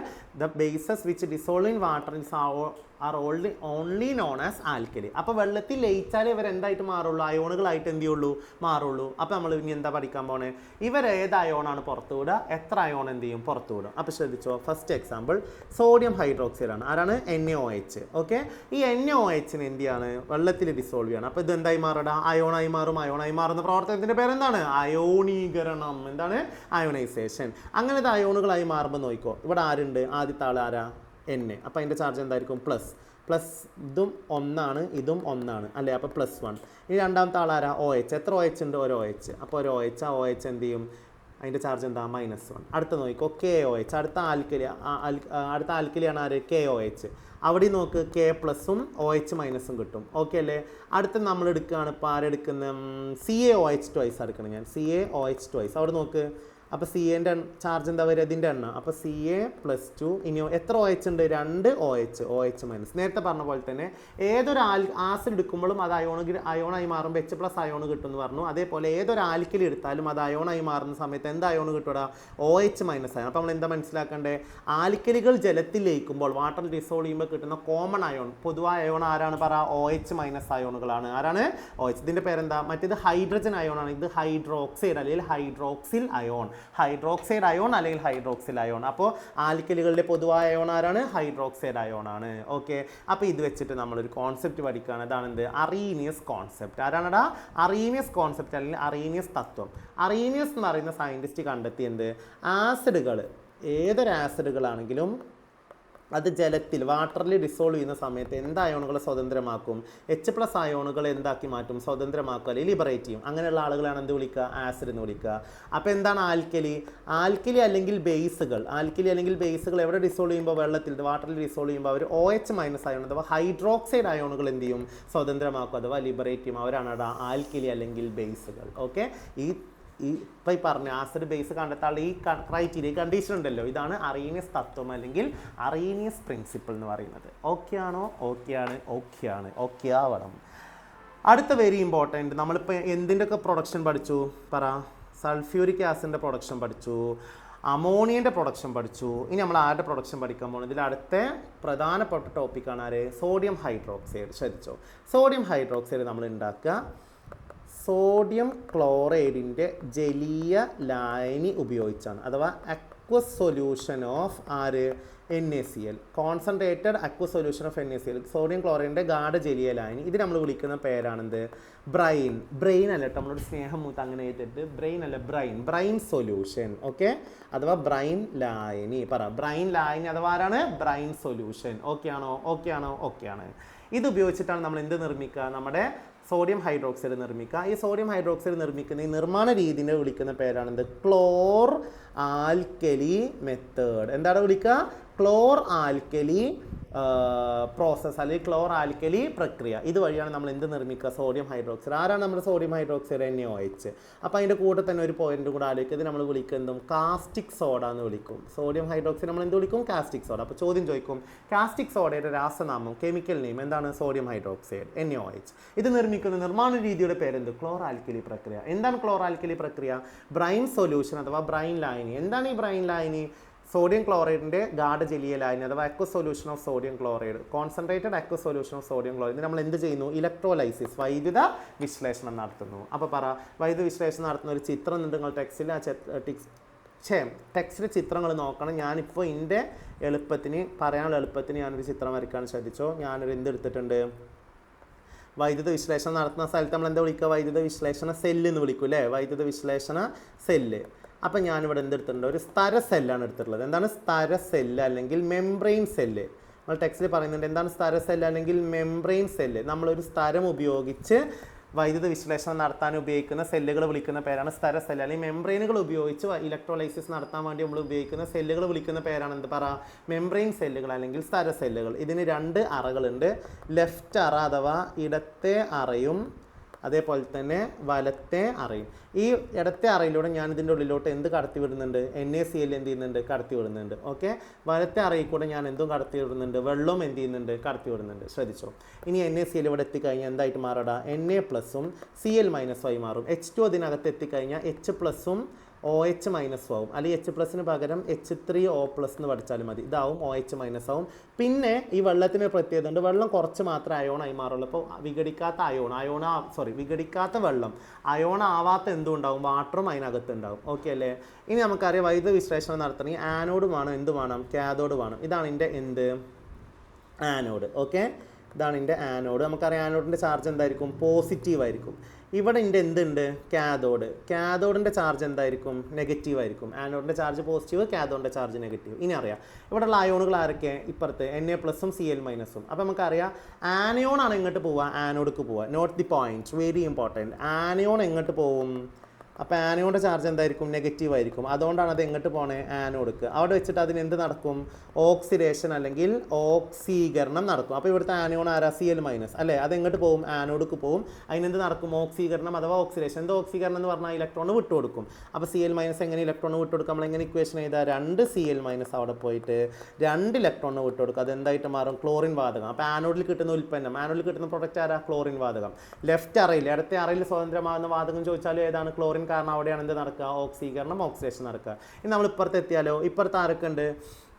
H3O+ ഉണ്ട്, OH- ഉണ്ട്, H2 ഉണ്ട്. കാഥോഡിൻ്റെ ചാർജ് എന്താ? നെഗറ്റീവാണ്. അപ്പോൾ അങ്ങോട്ട് ആര് പോവില്ല? OH- എന്തായാലും പോവില്ല. പിന്നെ പോണത് ആരാ? H3O+.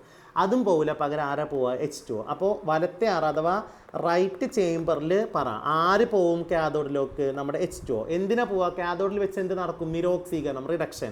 കാഥോഡിൽ വെച്ച് എന്ത് നടക്കും? റിഡക്ഷൻ അഥവാ നിരോക്സീകരണം. H2 നിരോക്സീകരിക്കപ്പെടുകയാണ്. H2 എന്ത് ചെയ്യും? ഇലക്ട്രോൺ വാങ്ങും. 2 H2O+ ഇവിടെ വിട്ട് കൊടുക്കുന്ന 2 ഇലക്ട്രോൺ ഇല്ല, ഇയാൾ വാങ്ങും. 2 ഇലക്ട്രോൺ വാങ്ങും.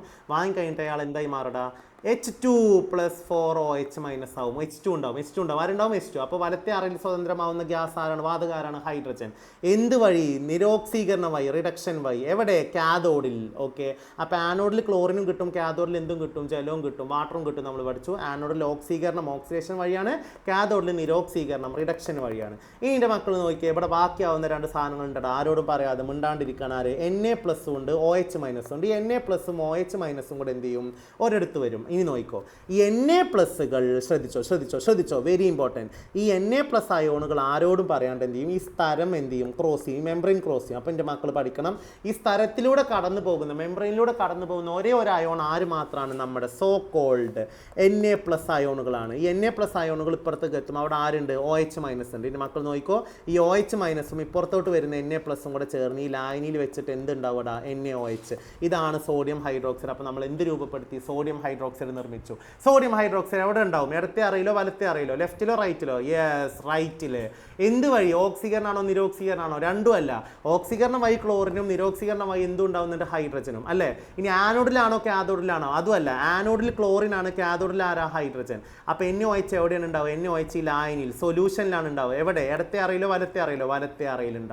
ഓക്കെ, അപ്പോൾ നമ്മൾ എന്ത് നിർമ്മിച്ചു, സോഡിയം ഹൈഡ്രോക്സൈഡ് നിർമ്മിച്ചു. അപ്പം അങ്ങോട്ട് ചോദിക്കും, ഈ സോഡിയം ഹൈഡ്രോക്സൈഡിൻ്റെ കൂടെ കിട്ടുന്ന ഉപോൽപ്പന്നങ്ങൾ, ബൈ പ്രൊഡക്ട്സ് ആരൊക്കെയാണ്, ഒന്ന് ക്ലോറിനാണ്.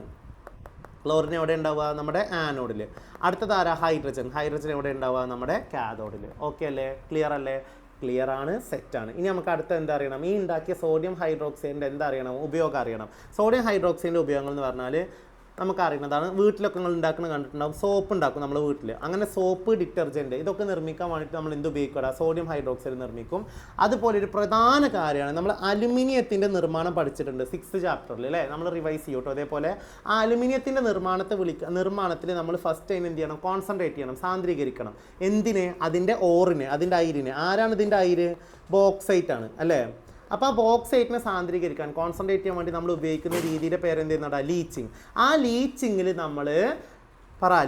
നമ്മൾ ഉപയോഗിക്കുന്ന ആദ്യത്തെ ലായനി ആരാണ്, ഹോട്ട് NaOH, ചൂടുള്ള NaOH. കേട്ടിട്ടില്ലേ, പഠിപ്പിച്ചിട്ടുണ്ട്, പഠിക്കണം, ടെക്സ്റ്റിലുണ്ട്. അപ്പോൾ ചൂടുള്ള NaOH നമ്മൾ എന്ത് ചെയ്യും, ബോക്സൈറ്റിൻ്റെ ലീച്ചിങ്ങിന് വേണ്ടി ഉപയോഗിക്കും. അപ്പോൾ ആ NaOH ആണ് ആര്, സോഡിയം ഹൈഡ്രോക്സൈഡ്. അപ്പോൾ സോഡിയം ഹൈഡ്രോക്സൈഡിൻ്റെ അടുത്ത ഉപയോഗം എന്താ, ലീച്ചിങ്ങിന് വേണ്ടി ഉപയോഗിക്കുന്നു. ബോക്സൈറ്റിൻ്റെ കോൺസെൻട്രേഷൻ, ശുദ്ധീകരണ രീതിയായ ലീച്ചിങ്ങിൽ ഉപയോഗിക്കുന്നു. ഓക്കെ, അവിടെ ഉപയോഗിക്കുന്ന അടുത്ത ലായനി ആരാന്നും കൂടെ ഓർമ്മ ഉണ്ടാവണം, ആരാ, AlOH ത്രൈസ്, അലുമിനിയം ഹൈഡ്രോക്സൈഡ് ആണെന്ന് ഓർമ്മ ഉണ്ടാവണം. ഓക്കെ, അടുത്തത് പേപ്പർ നിർമ്മാണം, അതേപോലെ തന്നെ റയോൺ, അതിൻ്റെ നിർമ്മാണം, അതൊന്നും ഇമ്പോർട്ടൻ്റ് അല്ല. പിന്നെ ആസ്പിരിൻ ആരാണ്, നമ്മൾ ഫസ്റ്റ് ചാപ്റ്ററിലോ സെക്കൻഡ് ചാപ്റ്ററിലോ നമ്മൾ പഠിച്ചിട്ടുണ്ട്, മെഡിസിൻസ് പഠിച്ചിട്ടുണ്ട് അല്ലേ, പലതരം മെഡിസിൻ. ആസ്പിരിൻ ഒരു അനാൾജസിക് ആണ്. എന്താണ് അനാൾജസിക്, എന്താ അനാൾജസിക് ആണ്, പെയിൻ കില്ലർ, വേദന സംഹാരിയായിട്ട് ഉപയോഗിക്കുന്ന മരുന്നാണ്. അപ്പോൾ അത് നിർമ്മിക്കാൻ നമ്മൾ എന്ത് ഉപയോഗിക്കും, സോഡിയം ഹൈഡ്രോക്സൈഡ് ഉപയോഗിക്കും. വേറൊരു വേദന സംഹാരി ഉണ്ട്, ആരാ, യെസ്, നമ്മുടെ സോ കോൾഡ് പാരസെറ്റാമോളിലെ എല്ലാം നമ്മൾ ചെറുപ്പത്തിലൊക്കെ, ഞാനൊക്കെ എപ്പോഴും എഴുതി പഠിച്ചിരുന്നു. എനിക്ക് ഡോക്ടറായി മലക്കണമെന്നായിരുന്നു ആഗ്രഹം, പക്ഷെ പറ്റിയില്ല, സങ്കടമുണ്ട്. അപ്പോൾ നമ്മളിങ്ങനെ എഴുതൂലേ, ഡോക്ടർമാർ എഴുതുന്ന പോലെ പാരസെറ്റാമോൾ ഓലെ എഴുതുന്ന പോലെ ആർക്കും മനസ്സിലാവും. എന്നിട്ട് 101 × 3 days അല്ലേ. പിന്നെ നമ്മൾ അന്ന് അറിഞ്ഞിരുന്ന മരുന്നാണ് ആസ്പിരിൻ 101 × 5 days. ഓക്കെ, എന്നിട്ട് നമ്മളിവിടെ ഡോക്ടർ അഷ്റഫ് അലി ഇങ്ങനെയൊക്കെ ഒപ്പിടും. നിങ്ങൾ ഒപ്പിട്ടിരിക്കണോ എനിക്കറിയില്ല, ഞാനൊക്കെ കിട്ടിയിരുന്നു. അങ്ങനെ ഒപ്പിട്ടിട്ട് അങ്ങനെയൊക്കെ കളിക്കുക കേട്ടോ, അതൊക്കെയാണ് കളികൾ. ഓക്കെ, അപ്പോൾ ചുരുക്കി പറഞ്ഞാൽ പാരസെറ്റമോൾ ഒരു വേദന സംഹാരിയായിട്ട് ഉപയോഗിക്കും. പക്ഷേ പാരസെറ്റമോൾ മെയിൻലി എന്താണ്, അതൊരു ആൻറ്റിപൈററ്റിക് ആണ്. എന്താ ആൻറ്റിപൈററ്റിക് പറഞ്ഞാൽ, ശരീര താപനില എന്ത് ചെയ്യാൻ സഹായിക്കും, കുറക്കാൻ വേണ്ടിയിട്ട് എന്ത് ചെയ്യും, സഹായിക്കും അല്ലേ. ബോഡി ടെമ്പറേച്ചർ കുറക്കാൻ വേണ്ടി സഹായിക്കുന്ന ആൾക്കാരാണ്. ഇത്രയേ ഉള്ളൂ. അടുത്താണ് ഹൈഡ്രോക്ലോറിക് ആസിഡ്, HCl. നിങ്ങൾ നോക്കണം, ഈ HCl അതേപോലെ തന്നെ NaOH സോഡിയം ഹൈഡ്രോക്സൈഡും ഒക്കെ പുതിയ ടെക്സ്റ്റിൽ വന്ന സാധനമാണ്. അതായത് ഇപ്രാവശ്യം പുതിയ വന്നതാണ്. അപ്പോൾ മക്കൾ അതൊക്കെ എക്സാമിന് ചോദിക്കും. കാരണം അതൊക്കെ NaOH ഒക്കെ ഫസ്റ്റ് ഇയറിൽ പഠിക്കാണ്ടായിരുന്നു +1. പിന്നെ അതൊക്കെ ഡിലീറ്റ് ആക്കിയത്. അപ്പോൾ ആ ഡിലീറ്റ് ആക്കിയപ്പോൾ അത് കൊടുത്തിട്ട് ഇവിടെ ഇട്ടതായിരിക്കും കേട്ടോ.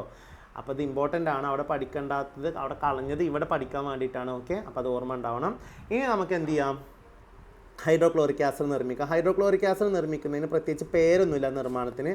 നേരിട്ട് അറിയാം, ഹൈഡ്രജനും ക്ലോറിനും ഇത് നേരിട്ട് പ്രവർത്തിപ്പിച്ച് നമുക്ക് എന്ത് കിട്ടും, ഹൈഡ്രോക്ലോറിക് ആസിഡ് HCl എന്ത് ചെയ്യും, കിട്ടും. ഈ HCl നിർമ്മിക്കുന്ന സമയത്ത് ഇവിടെ എന്തായിട്ട് ശോഷകാരകം അഥവാ ഡ്രൈയിങ് ഏജൻ്റ് ആയിട്ട് ആരെ ഉപയോഗിക്കുക ചോദിക്കുക. നമ്മൾ നേരത്തെ പഠിച്ചിരുന്നു സൾഫ്യൂരിക് ആസിഡാണ്. കാരണം ഇതിന് അസിഡിക് സ്വഭാവമാണ്. അപ്പോൾ നമ്മൾ ഉപയോഗിക്കുന്ന സാധനത്തിന് എന്തായിരിക്കണം, അസിഡിക് സ്വഭാവമായിരിക്കണം. ഇനി നമ്മൾ ഈ HCl ഉണ്ടാക്കുന്ന ഈ നമ്മൾ റിയാക്ടർ ഉണ്ടല്ലോ, അതിനെ നമ്മൾ എന്ത് വിളിക്കുന്ന അറിയോ, ഹോട്ട് ബർണർ അല്ലെങ്കിൽ HCl ബർണർ അല്ലെങ്കിൽ HCl ഓവൻ എന്ന് വിളിക്കും. HCl ബർണർ അല്ലെങ്കിൽ HCl ഓവൻ അങ്ങനെ പറയാൻ കാരണം ഓവനകത്ത് നല്ല ചൂടായിരിക്കും അല്ലേ. അതേപോലെ ബർണറിനകത്തൊക്കെ നല്ല ചൂട് തണുപ്പായിരിക്കും ആണോ. അതിനകത്ത് നല്ല ചൂടായിരിക്കൂലേ. അപ്പോൾ അങ്ങനെ ഇതൊരു താപമോചക പ്രവർത്തനമാണ്. ഒക്കെ എക്സോതെർമിക് ആട്ടോ, ഒക്കെ എക്സോതെർമിക്കാണ്. ഇതിൽ നിന്ന് ഇഷ്ടംപോലെ താപം പുറത്ത് വരും. അപ്പോൾ എപ്പോഴും ഈ സാധനത്തിന് പെരും ചൂടായിരിക്കും. അതുകൊണ്ട് നമ്മൾ ഉണ്ടാക്കുന്ന റിയാക്ടർ നമ്മൾ എന്ത് വിളിക്കും? HCl ബർണർ അല്ലെങ്കിൽ HCl ഓവൻ എന്ന് വിളിക്കും. ഓക്കെ, ഇനി ഉണ്ടായ HCl നമ്മൾ അയോൺ രഹിത ജലം കേട്ടോ. എന്താണ് അയോൺ രഹിത ജലം അഥവാ ഡി അയോണൈസ്ഡ് വാട്ടർ എന്ന് വെച്ചാൽ വേറെ ഒന്നും ഉണ്ടാവാൻ പാടില്ല, വെള്ളം മാത്രം, H2O മാത്രം അതിൽ ചേർത്തിട്ട് നമ്മൾ എന്ത് ചെയ്യും? ഈ HClൻ്റെ ഗാഢത കോൺസെൻട്രേഷൻ കുറക്കല്ല, വെള്ളം ചേർക്കുമ്പോൾ കുറയും നല്ല വിചാരിക്കേണ്ട. ഈ അയോൺ രഹിത വെള്ളം അഥവാ ഡി അയോണൈസ്ഡ് വാട്ടർ ഉപയോഗിച്ച് നമ്മളിതിൻ്റെ കോൺസെൻട്രേഷൻ എന്ത് ചെയ്യണം? കൂട്ടും. ഗാഢ ഹൈഡ്രോക്ലോറിക് ആസിഡ് നിർമ്മിക്കുക. അപ്പോൾ എങ്ങനെയാണ് ഗാഢ ഹൈഡ്രോക്ലോറിക് ആസിഡ് നിർമ്മിക്കുക ചോദിച്ചാൽ എൻ്റെ മക്കൾ എങ്ങനെ പറയണ്ടേ? ഗാഢ ഹൈഡ്രോക്ലോറിക് ആസിഡ് നിർമ്മിക്കുക. ഉണ്ടാക്കിയ ഹൈഡ്രോക്ലോറിക് ആസിഡിനെ നമ്മൾ അയോൺ രഹിത ജലത്തിൽ ലയിപ്പിച്ചുകൊണ്ട് അഥവാ ഡി അയോണൈസ്ഡ് വാട്ടറിൽ ഡിസോൾവ് ചെയ്തിട്ട് നമ്മൾ അതിൻ്റെ കോൺസെൻട്രേഷൻ ഗാഢത കൂട്ടും. ഇനി അടുത്തത് ഈ NaClൻ്റെ ഉപയോഗമാണ്. HClൻ്റെ ഉപയോഗമാണ്. HClൻ്റെ കൂടെ NaOH ചേരുമ്പോഴാണ് നമുക്ക് എന്ത് കിട്ടുക? NaCl. അപ്പോൾ കറിയുപ്പ് ഉണ്ടാക്കുക. അപ്പോൾ NaOHൻ്റെ ഉപയോഗം ഒന്നും എഴുതാൻ കിട്ടിയില്ലെങ്കിൽ നമുക്ക് അവിടെ എന്ത് ചെയ്യുക? കറിയുപ്പ് എഴുതുക. HClൻ്റെ ഉപയോഗം ചോദിച്ചാലും നമുക്ക് എന്ത് ചെയ്താൽ കറിയുപ്പ് ഉണ്ടാക്കുക. അപ്പോൾ കറിയുപ്പ് ഉണ്ടാക്കാനും അത് ശുദ്ധീകരിക്കാനും വേണ്ടിയിട്ട് നമ്മൾ എന്ത് ഉപയോഗിക്കും? നമ്മുടെ HCl ഉപയോഗിക്കും. അതേപോലെ തന്നെ ഡൈസ്, കളറുകൾ, ചായങ്ങൾ നിർമ്മിക്കാൻ വേണ്ടിയിട്ട് എന്ത് ചെയ്യും? ഉപയോഗിക്കും. അതേപോലെ PVC പോളിവിനൈൽ ക്ലോറൈഡ്, ആരതിൻ്റെ മോണോമർ ആരാ? Vinyl chloride. യെസ്, ആരാണ്? Vinyl chloride. അത് നിർമ്മിക്കാൻ വേണ്ടിയിട്ട് നമ്മൾ എന്ത് ഉപയോഗിക്കും? നമ്മുടെ HCl ഉപയോഗിക്കും. പിന്നെ ഗോൾഡ്, പ്ലാറ്റിനം, അത് ഇമ്പോർട്ടൻ്റ് ആണ് കേട്ടോ. ഈ ഗോൾഡും പ്ലാറ്റിനം ഇതിന് ലയിപ്പിക്കാൻ കഴിയൂല, അല്ലെങ്കിൽ നശിപ്പിക്കാൻ കഴിയൂല. അതുകൊണ്ടാണ് ഇതിന് ഇത്ര വിലയുണ്ട്, ഇതിന് ഇത്രയും ഉറപ്പുള്ളത് കൊണ്ട് തന്നെ നശിപ്പിക്കാൻ കഴിയൂല. അപ്പോൾ ഇതിന് ലയിപ്പിക്കാൻ പറ്റുന്ന ഒരേ ഒരു ലായനിയാണ് ആര്? അക്വാ റീജിയ. എന്താ അതിൻ്റെ പേര്? അക്വാ റീജിയ.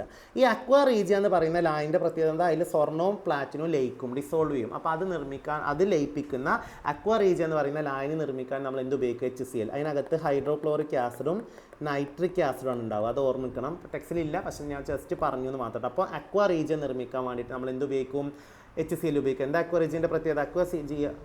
അക്വാ റീജിയയിൽ മാത്രമാണ് സ്വർണ്ണവും പ്ലാറ്റിനും ഒക്കെ എന്ത് ചെയ്യുള്ളൂ? ഡിസോൾവ് ചെയ്യുള്ളൂ. ഓക്കെ, അടുത്തത് ഒരുപാട് കാർബൺ കോമ്പൗണ്ട്സും നോൺ കാർബൺ കോമ്പൗണ്ട്സും, കാർബണിക സംയുക്തങ്ങളും അകാർബണിക സംയുക്തങ്ങൾ ഉണ്ടാക്കാൻ വേണ്ടി ഉപയോഗിക്കും. വളങ്ങൾ നിർമ്മിക്കാൻ ഉപയോഗിക്കും. ലോഹങ്ങളുടെ ശുദ്ധീകരണത്തിന് വേണ്ടിയിട്ട് എന്ത് ഉപയോഗിക്കും? അപ്പോൾ അടുത്തതാണ് ലവണങ്ങൾ, സോൾട്ട്. നേരത്തെ നമ്മൾ പറഞ്ഞു, ഞാൻ ഇവിടെ വീണ്ടും പറയുന്നില്ല, എത്ര ആവശ്യമുള്ളൂ? ഒരു ബേസും ഒരു ആസിഡും ചേരുമ്പോഴാണ് എന്ത് കിട്ടുക? സോൾട്ട്. ഞാൻ അപ്പോൾ അത്രയും നേരെ അത് പറയാൻ കാരണം എനിക്ക് ഇവിടെ ഇത് ആവശ്യമുള്ളതുകൊണ്ടാണ് കേട്ടോ ലവണം. എക്സാമ്പിൾ പറയുകയാണെങ്കിൽ NaOH ഒരു ബേസാണ്, OH ഉണ്ട്, അത് ബേസാണ്. HCl H ഉണ്ട്, അത് ആരാണ്? ആസിഡാണ്. ഇത് രണ്ടും ചേർന്ന് എനിക്ക് എന്താ കിട്ടുക? ഞാൻ വീണ്ടും പറയുന്നു, ബേസിലെ ആദ്യത്തെ ആളും ആസിഡിൽ രണ്ടാമത്തെ ആൾ കൊടുക്കുക. ബേസാണ് ഒന്നാമത്, അതിലത്തെ ഒന്നാമത്തെ ആൾ, ആസിഡാണ് രണ്ടാമത്, അതിലത്തെ രണ്ടാമത്തെ ആൾ. അപ്പോൾ എന്താ കിട്ടുക? NaCl മാത്രമല്ല കിട്ടുക, ഇവിടെ ബാക്കിയുള്ള ആൾക്കാർ ആരൊക്കെ എൻ്റെ മക്കൾ നോക്കിയേ? OH ഉണ്ട്, H ഉണ്ട്. Hഉം OHഉം ചേർന്നിട്ട് എന്തും ഉണ്ടാവും? H2O. ഓക്കെ, അപ്പോൾ ഒരു ബേസും ഒരു ബേസും ഒരു ആസിഡും ചേർന്നിട്ട് ലവണം, ഒരു സോൾട്ടും വാട്ടറും ഉണ്ടാവും. ഈ ഉണ്ടാവുന്ന പ്രവർത്തനത്തെ നമ്മൾ വിളിക്കുന്ന പേരാണ് ന്യൂട്രലൈസേഷൻ. എന്താ വിളിക്കുക? ന്യൂട്രലൈസേഷൻ അല്ലെങ്കിൽ നിർവീരീകരണം. അപ്പോൾ നിർവീരീകരണം വഴി എന്തൊക്കെ കിട്ടുക? ലവണവും കിട്ടും, ജലവും കിട്ടും, സോൾട്ടും കിട്ടും, വാട്ടറും കിട്ടും. ഇനി ഇവിടെ നോക്കിക്കോ, ഇവിടെ നമ്മൾ ചേർക്കുന്ന ആസിഡിൻ്റെയും അതേപോലെ തന്നെ ബേസിൻ്റെ സ്വഭാവം അനുസരിച്ച് നമുക്ക് ലവണങ്ങളെ മൂന്നായി തിരിക്കുക. ശ്രദ്ധിച്ചോ, നന്നായി നോക്കിക്കോ. അപ്പോൾ നമുക്ക് എന്ത് കിട്ടും? ഒരു ബേസും ഒരു ആസിഡും ചേർന്ന എന്ത് കിട്ടും? ലവണം, അഥവാ എന്ത് കിട്ടുമടാ? സോൾട്ട് കിട്ടും. ഈ സോൾട്ടിന് ഞാൻ മൂന്നായി തിരിക്കുകയാണ്. എന്തൊക്കെ? ഒന്ന് ന്യൂട്രൽ സോൾട്ട്, അടുത്തത് അസിഡിക് സോൾട്ട് അല്ലെങ്കിൽ അസിഡിക് ലവണങ്ങൾ, അടുത്തതോ ബേസിക് സോൾട്ട് അല്ലെങ്കിൽ ബേസിക് ലവണങ്ങൾ. നോക്കിക്കോ, ഞാൻ എടുക്കുന്ന ബേസ് ഒരു സ്ട്രോങ് ബേസ് അഥവാ ഗാഢത കൂടിയ ബേസും സ്ട്രോങ് ആസിഡ്, ഗാഢത കൂടിയ ആസിഡ് കൊടുത്തു കഴിഞ്ഞാൽ എനിക്ക് കിട്ടുന്ന സോൾട്ട് എന്തായിരിക്കും?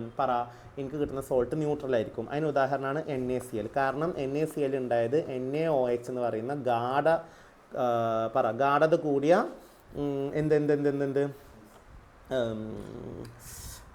എന്താ പറയുക? ഗാഢത കൂടിയ എന്താണെടാ? ബേസാണ്. ആസിഡോ അതൊരു ഗാഢത കൂടിയ അഥവാ കോൺസെൻട്രേറ്റഡ് ആയിട്ടുള്ള എന്താണ്? ആൽക്കലിയാണ്, ആസിഡാണ്. ഞാൻ പറഞ്ഞപ്പോൾ മാറിപ്പോയി വിചാരിക്കണം, ഒന്നുകൂടെ പറയാം, എവിടെയോ കിളി പോയി ചോദിച്ചു. അപ്പോൾ ഞാൻ സോൾട്ടുകളെ മൂന്നായി തിരിച്ചിട്ടുണ്ട്. ഏതൊക്കെയാണ്? ന്യൂട്രൽ സോൾട്ട് അഥവാ ന്യൂട്രൽ ലവണങ്ങൾ, പിന്നെ അതേപോലെ തന്നെ അസിഡിക് ലവണങ്ങൾ അഥവാ അസിഡിക് സോൾട്ടുകൾ. പിന്നെ അടുത്തത് ഏതാണ്? നമ്മുടെ ബേസിക് സോൾട്ടുകൾ അഥവാ ബേസിക് ലവണങ്ങൾ. ഓക്കെ, അപ്പോൾ ശ്രദ്ധിച്ചോ, ഇതെങ്ങനെയാണ് കിട്ടാൻ പോണേന്നുള്ളത് എന്ത് ചെയ്തോ? നോക്കിക്കോ, അത് പ്രധാനപ്പെട്ട ഒരു സാധനമാണ്, എന്നാലേ അത് എന്ത് ചെയ്യുള്ളൂ മനസ്സിലാവുള്ളൂ. ഓക്കെ, അപ്പോൾ വീര്യം കൂടിയ ആസിഡും വീര്യം കൂടിയ എന്തും ചേരുകയാണെങ്കിൽ ബേസും, അഥവാ പവർഫുൾ ആസിഡ്, അതായത് സ്ട്രോങ് ആസിഡും സ്ട്രോങ് ബേസും ചേരുകയാണെങ്കിൽ നമുക്ക് എന്ത് കിട്ടും? ന്യൂട്രൽ സോൾട്ട് കിട്ടും. എക്സാമ്പിൾ, നല്ലൊരു സ്ട്രോങ് വീര്യം കൂടിയ ആൽക്കലിയാണ് NaOH, വീര്യം കൂടിയ ഒരു ആസിഡാണ് ആര്? HCl. ഇത് രണ്ടും ചേരുമ്പോൾ കിട്ടുന്ന NaCl എന്തിന് ഉദാഹരണമാണ്? ന്യൂട്രൽ സോൾട്ടുകൾക്ക് ഉദാഹരണമാണ്. അടുത്തത്, എപ്പോൾ ആസിഡിക് ആവുക? കിട്ടുന്ന സാധനത്തിൻ്റെ സ്വഭാവം. ശരിക്കും ആസിഡും ആവാൻ പാടില്ല, ബേസും ആവാൻ പാടില്ല. അപ്പോൾ എപ്പോൾ ആസിഡ് ആവുക? ആസിഡിൻ്റെ കോൺസെൻട്രേഷൻ, വീര്യം അഥവാ ആസിഡിൻ്റെ പവർ എന്ത് ചെയ്യുമ്പോൾ? കൂടുമ്പോൾ. അപ്പോൾ ഒരു സ്ട്രോങ് ആസിഡ്, വീര്യം കൂടിയ ആസിഡും പാവം ബേസും, വീക്ക് ബേസ് അഥവാ വീര്യം കുറഞ്ഞ ബേസും ചേരുമ്പോൾ കിട്ടുന്ന സാധനത്തിന് എന്ത് സ്വഭാവമായിരിക്കും? ആസിഡിൻ്റെ സ്വഭാവമായിരിക്കും. അപ്പോൾ അത് എന്ത് സോൾട്ട് ആയിരിക്കും? അസിഡിക് സോൾട്ട് ആയിരിക്കും. അതിന് ഉദാഹരണം നമ്മളോട് പറയുകയാണെങ്കിൽ നമ്മൾ എങ്ങനെ ഉദാഹരണം പറയാൻ ശ്രദ്ധിച്ചോ? അതിന് ഉദാഹരണമാണ് ആര്? നമ്മുടെ NH4Cl. ഈ NH4Cl എങ്ങനെ ഉണ്ടാവുക നോക്കിക്കോ. NH4OHും അതേപോലെ തന്നെ HClഉം ചേർന്നിട്ട്. ഈ NH4OH അമോണിയം ഹൈഡ്രോക്സൈഡ് ഒരു പാവം ബേസാണ്, വീര്യം കൂടിയ ബേസാണ്. പക്ഷേ HClO സ്ട്രോങ് ആസിഡാണ്, വീര്യം കൂടിയ ആസിഡാണ്. അപ്പോൾ അതിന് കിട്ടുന്ന സാധനത്തിന് എന്തിൻ്റെ സ്വഭാവമായിരിക്കും? ആസിഡിൻ്റെ സ്വഭാവമായിരിക്കും. അപ്പോൾ നമുക്ക് എന്ത് കിട്ടി? അസിഡിക് സോൾട്ട് അഥവാ അസിഡിക് ലവണം കിട്ടി. അപ്പോൾ എൻ്റെ മക്കൾ പറ, എങ്ങനെയായിരിക്കും ബേസിക് ലവണം അഥവാ ബേസിക് സോൾട്ട് കിട്ടുക? സിമ്പിളാണ്. എങ്ങനെ ബേസിക് ലവണം കിട്ടുക? പറ. കിട്ടുന്ന സാധനത്തിന് ബേസിൻ്റെ സ്വഭാവമാണെങ്കിൽ നമ്മൾ എടുക്കുന്ന ബേസിന് എന്ത് കൂടുതലായിരിക്കണം? കുറച്ച് വീര്യം, കുറച്ച് ഡിമാൻഡ് കൂടുതലായിരിക്കണം, അല്ലേ? അപ്പോൾ നമ്മളിവിടെ എങ്ങനെ എടുക്കുക? പറ. സ്ട്രോങ് ബേസ്, വീര്യം കൂടിയ ബേസും പാവ ആസിഡും, വീര്യം കുറഞ്ഞ എന്തും? ആസിഡ് അഥവാ വീക്ക് ആസിഡ് എടുത്തു കഴിഞ്ഞാൽ കിട്ടുന്ന സോൾട്ട് എന്ത് സോൾട്ട് ആയിരിക്കും? പറ. ബേസിക് ലവണം അഥവാ ബേസിക് സോൾട്ട് ആയിരിക്കും. അതിന് ഉദാഹരണം ചോദിച്ചാൽ ആരാ പറയണ്ടേ? Na2CO3. കാരണം ഇത് ഉണ്ടാവാൻ കാരണമായ ബേസ് ഏതാ? NaOH ആട്ടോ മക്കളെ, NaOH ആണ്. ഇതുണ്ടാവാൻ കാരണമായ ആസിഡ് ഏതാ? CO3ൻ്റെ മുമ്പിൽ H ചേർത്ത് എന്താ വരിക? H2CO3, carbonic ആസിഡാണ്. അപ്പോൾ ഈ ആസിഡ് വീക്കാണ്, പക്ഷേ ബേസ് എന്താ? സ്ട്രോങ് ആണ്. അപ്പോൾ ഇന്ന് കിട്ടിയ Na2CO3 ലവണം എന്താണ്? പറ. സ്ട്രോങ് ആണ്. ബേസിക് ലവണം. അപ്പോൾ നമുക്ക് ലവണങ്ങൾ നമുക്ക് എത്ര ആയി തിരിക്കുക? പറ. 3 ആയി തിരിക്കുക. ഏതൊക്കെയാണ് ലവണങ്ങൾ? ശ്രദ്ധിച്ചോ. ഇനി ഇവിടെ വെച്ച് നോക്കിക്കോ. NaCl. ഈ കോളപ്പം നോക്കണ്ട, ഞാൻ ലാസ്റ്റ് പറയട്ടെ. ഇത് ന്യൂട്രലാണ്. അടുത്ത NH4Cl എന്താണെന്ന് പഠിച്ചത്? NH4Cl പറ. ആസിഡിക് ലവണാണോ, ബേസിക് ലവണാണോ, ന്യൂട്രൽ ലവണാണോ? യെസ്, നമ്മൾ പഠിച്ചത് എന്താണ്? അതൊരു ആസിഡിക് ലവണാണ്, അല്ലേ? ആസിഡിക് സോൾട്ടാണ്. അടുത്ത Na2CO3 എന്താണ്? അതൊരു ബേസിക് സോൾട്ടാണ്. എന്താണ്? ബേസിക് സോൾട്ടാണ്. ഓക്കെ.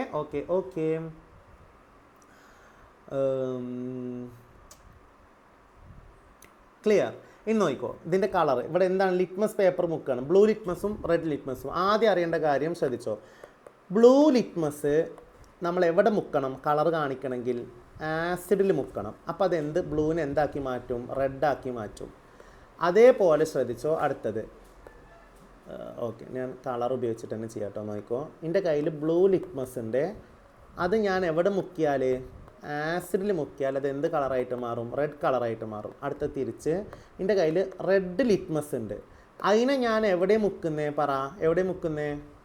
ഞാൻ ബേസിൽ മുക്കിയാൽ അഥവാ ആൽക്കലിൽ മുക്കിയാൽ അത് എന്ത് കളറായിട്ട് മാറും? ബ്ലൂ കളറായിട്ട് എന്ത് ചെയ്യും? മാറും.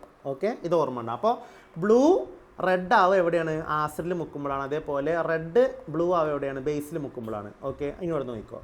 എൻ്റെ കയ്യിൽ കിട്ടിയ സോൾട്ട് ഉണ്ടല്ലോ, ആ സോൾട്ടിൽ ഞാൻ രണ്ടും മുക്കി വെക്കുകയാണ്. ബ്ലൂ മുക്കുകയാണ്, റെഡ് മുക്കുകയാണ്. എന്തിന്? ആസിഡാണോ ബേസ് ആണോ എന്ന് അറിയാൻ. അപ്പോൾ നോക്കിക്കോ. ആദ്യം കിട്ടിയ സോൾട്ട് എന്താണ്? ന്യൂട്രലാണ്, ലവണം. അതിൽ ബ്ലൂ മുക്കിയാലും കാര്യമില്ല, റെഡ് മുക്കിയാലും കാര്യമില്ല. രണ്ടിലും അത് എന്ത് കാണിക്കില്ല? കളർ ചേഞ്ച്, നിറം മാറ്റം കാണിക്കില്ല. രണ്ടാമത് കിട്ടിയത് ആരാ? NH4Cl. ഈ NH4Cl ഒരു അസിഡിക് സോൾട്ട് അല്ലേ? അസിഡിക് ലവണം അല്ലേ? അതിൽ ഞാൻ എന്ത് മുക്കിയാൽ? പറ. അവിടെ ഞാൻ ഏത് ലിറ്റ്മസ് മുക്കണം? എൻ്റെ കയ്യിൽ ആസിഡാണുള്ളത്. അപ്പോൾ കളർ ചേഞ്ച് കാണണമെങ്കിൽ ഏത് മുക്കണം? Yes, very good. ഏത് മുക്കണം? ബ്ലൂ മുക്കണം. അതിൽ ബ്ലൂ മുക്കുമ്പോൾ അത് എന്തായി മാറും? റെഡായിട്ട് മാറും. ഈ റെഡ് മുക്കിയാലോ അവിടെ ഒരു കാര്യം ഉണ്ടാവില്ല. റെഡ് മുക്കിയാൽ നിറമാറ്റം ഉണ്ടാവില്ല. അപ്പോൾ ബ്ലൂ മുക്കി കഴിഞ്ഞാൽ അത് എന്തായി മാറും? പറ. ബ്ലൂ മുക്കി കഴിഞ്ഞാൽ അത് എന്തായിട്ട് മാറും? റെഡായി മാറും. ഈ റെഡ് മുക്കിയാലോ അവിടെ എന്തില്ല? നോ കളർ ചേഞ്ച് അഥവാ നിറമാറ്റം ഇല്ല. അടുത്ത ഇതിൻ്റെ കയ്യിലുള്ളത് ആരാ? Sodium carbonate. സോഡിയം കാർബണേറ്റ് ഒരു ബേസിക് ലെവൺ അല്ലേ? ഒരു ബേസിക് സോൾട്ട് അല്ലേ? അപ്പോൾ എൻ്റെ ചുരുക്കി പറഞ്ഞ എൻ്റെ കയ്യിലുള്ളത് ബേസ് ആണെന്ന് വിചാരിച്ചാൽ മതി. ബേസിൽ ആരാ കളർ കാണിക്കുക? യെസ്, ആരാ കളർ കാണിക്കുക? റെഡ്.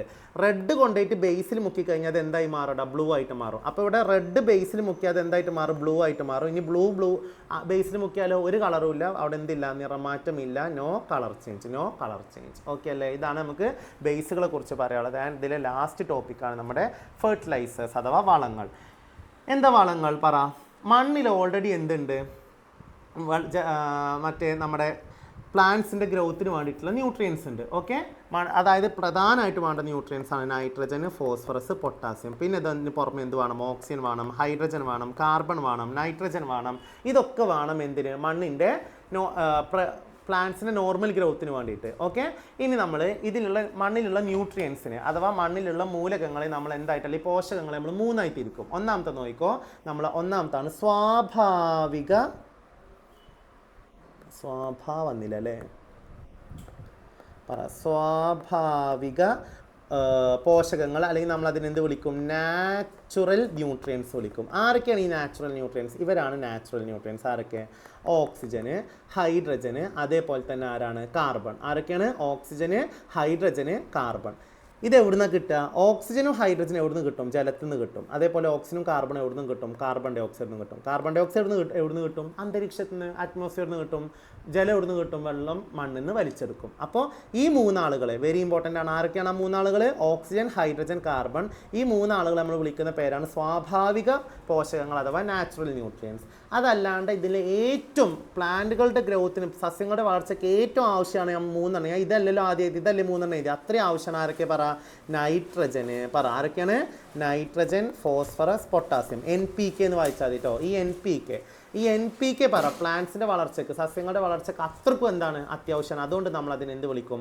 പ്രാഥമിക പോഷകങ്ങൾ അഥവാ പ്രൈമറി എന്ത് വിളിക്കും? ന്യൂട്രിയൻസ്. എന്താണ്? പ്രാഥമിക പോഷകങ്ങൾ, പ്രൈമറി ന്യൂട്രിയൻസ്. ആരൊക്കെയാണ്? നൈട്രജനും ഫോസ്ഫറസും പൊട്ടാസ്യം. അടുത്ത ആളുകളാണ് ആരൊക്കെ നോക്കിക്കോ? Calcium, magnesium, sulphur. ആരൊക്കെയാണ്? Calcium, magnesium, sulphur. ഇത് വളരെ കുറഞ്ഞ അളവിൽ ആർക്ക് ആവശ്യമുള്ളൂ? പ്ലാന്റ്സിന് ആവശ്യമുള്ളൂ. പക്ഷെ വളരെ കുറഞ്ഞ അളവിൽ ആവശ്യമുള്ളതുകൊണ്ട് തന്നെ ആവശ്യമാണെങ്കിൽ പോലും എന്താണ് അത് പ്ലാന്റ്സിന് വേണം. എന്നാലേ അതിൻ്റെ കറക്റ്റായിട്ട് എന്ത് നടക്കുള്ളൂ? ഗ്രോത്ത്, വളർച്ച നടക്കുള്ളൂ. അപ്പോൾ അതുകൊണ്ട് ഇതിനെ നമ്മൾ എന്ത് വിളിക്കും? പറയും ഇവരാണ് ഏറ്റവും അത്യാവശ്യം. അതുകൊണ്ട് നമ്മൾ ഇതിനെ എന്ത് വിളിച്ചു? പ്രൈമറി, പ്രാഥമിക പോഷകങ്ങൾ എന്ന് വിളിച്ചു അല്ലേ. അതേപോലെ ഇവർ അത്രക്ക് അത്യാവശ്യമല്ല. അപ്പോൾ ഇത് നമ്മൾ എന്ത് വിളിക്കും? ആവശ്യമുണ്ട്. അപ്പോൾ ഇത് സെക്കൻഡറി ആണ്. വേണം പക്ഷെ വേണമെന്നില്ല. അങ്ങനെ സെക്കൻഡറി അഥവാ എന്താണ്? ദ്വിതീയ പോഷകങ്ങൾ. അപ്പോൾ ഈ പറഞ്ഞ ഒരു സാധനം കൂടി ഉണ്ട്. അതിന് മുമ്പ് ഇത് നോക്കിക്കോ. പറ ഓക്സിജൻ, ഹൈഡ്രജൻ, കാർബൺ. ഇത് പ്രകൃതിയിൽ നിന്ന് തന്നെ കിട്ടും. ആ ഒരു ആവശ്യത്തിലധികം അവിടെ നിന്ന് കിട്ടും. എവിടെ നിന്നൊക്കെ? ജലത്തിൽ നിന്നും കിട്ടും, കാർബൺ ഡൈ ഓക്സൈഡിൽ നിന്നും കിട്ടും. ആരൊക്കെ? Oxygen, hydrogen, carbon. അതുകൊണ്ട് നമ്മൾ അതിനെന്ത് വിളിക്കും? സ്വാഭാവിക ന്യൂട്രിയൻസ് അഥവാ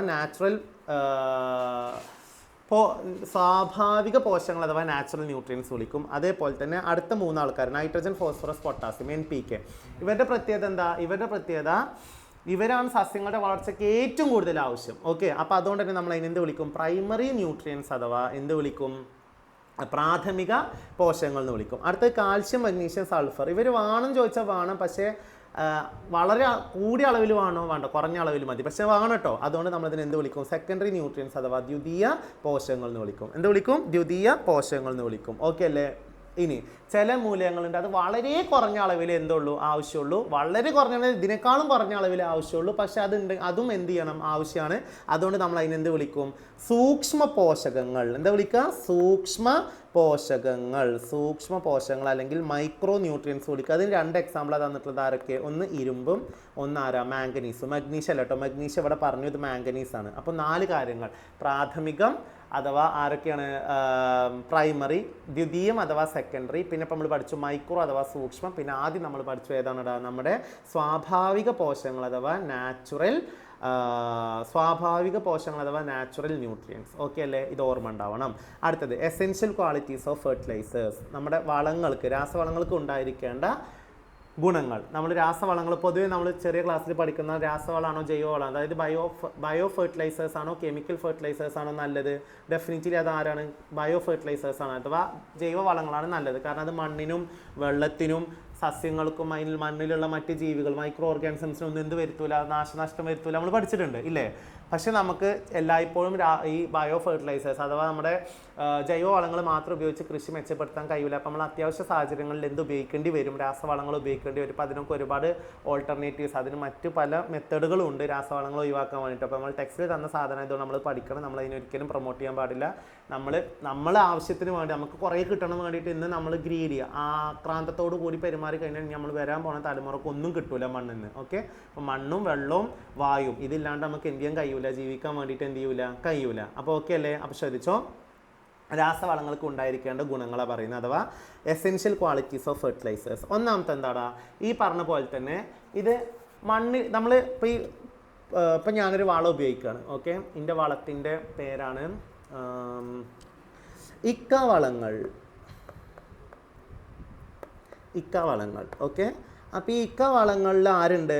ഇതിൽ പ്രധാനപ്പെട്ട വേണ്ട നൈട്രജനും ഫോസ്ഫറസും പൊട്ടാസ്യം ഒക്കെ ഉണ്ട്. ഓക്കെ, ഇത് ഞാൻ മണ്ണിലിട്ടു, പക്ഷേ പ്ലാന്റ്സിന് അത് എന്ത് ചെയ്യാൻ പറ്റുന്നില്ല, വലിച്ചെടുക്കാൻ പറ്റുന്നില്ല, മണ്ണിന് അത് എന്ത് ചെയ്യാൻ പറ്റുന്നില്ല, ആഗിരണം ചെയ്യാൻ പറ്റുന്നില്ല. അതുകൊണ്ട് എന്തെങ്കിലും കാര്യമുണ്ടോ? ഇല്ല. അപ്പോൾ ഈ വളങ്ങളിൽ അടങ്ങിയിട്ടുള്ള മൂലകങ്ങൾ അഥവാ ന്യൂട്രിയൻസ്, പോഷകങ്ങൾ സസ്യങ്ങൾക്ക് എളുപ്പത്തിൽ എന്ത് ചെയ്യാൻ പറ്റണം, വലിച്ചെടുക്കാൻ കഴിയണം. അതാണ് ഒന്നാമത്തെ പോയിന്റ്. ഓക്കെ, രണ്ടാമത്തതോ, ഇത് വലിച്ചെടുക്കണമെങ്കിൽ ഇത് എവിടെ ലയിക്കണം? വെള്ളത്തിൽ എന്ത് ചെയ്യണം? ലയിക്കണം. അപ്പോൾ രണ്ടാമത്തെ പോയിന്റ് എന്താ? ഈ പോഷകങ്ങൾ അഥവാ ഈ വളങ്ങൾ എവിടെ ലയിക്കുന്നതായിരിക്കണം? വെള്ളത്തിൽ ലയിക്കുന്നതായിരിക്കണം, വെള്ളത്തിൽ സൊല്യൂബിൾ ആയിരിക്കണം. എന്നാലേ അത് വേര് ഉപയോഗിച്ച്, റൂട്ട് ഉപയോഗിച്ച് പ്ലാന്റ്സിന് എന്ത് ചെയ്യാൻ പറ്റുള്ളൂ, വലിച്ചെടുക്കാൻ വേണ്ടി പറ്റുള്ളൂ. ക്ലിയർ അല്ലേ? അതേപോലെ തന്നെ വളങ്ങൾ ഉപയോഗിക്കുമ്പോൾ ഇപ്പോൾ ഓരോ മണ്ണിനും ഓരോ pH ഉണ്ടാവും. അവിടുത്തെ ആസിഡിൻ്റെയും ബേസിൻ്റെയും അളവാണ് എന്ത്? pH.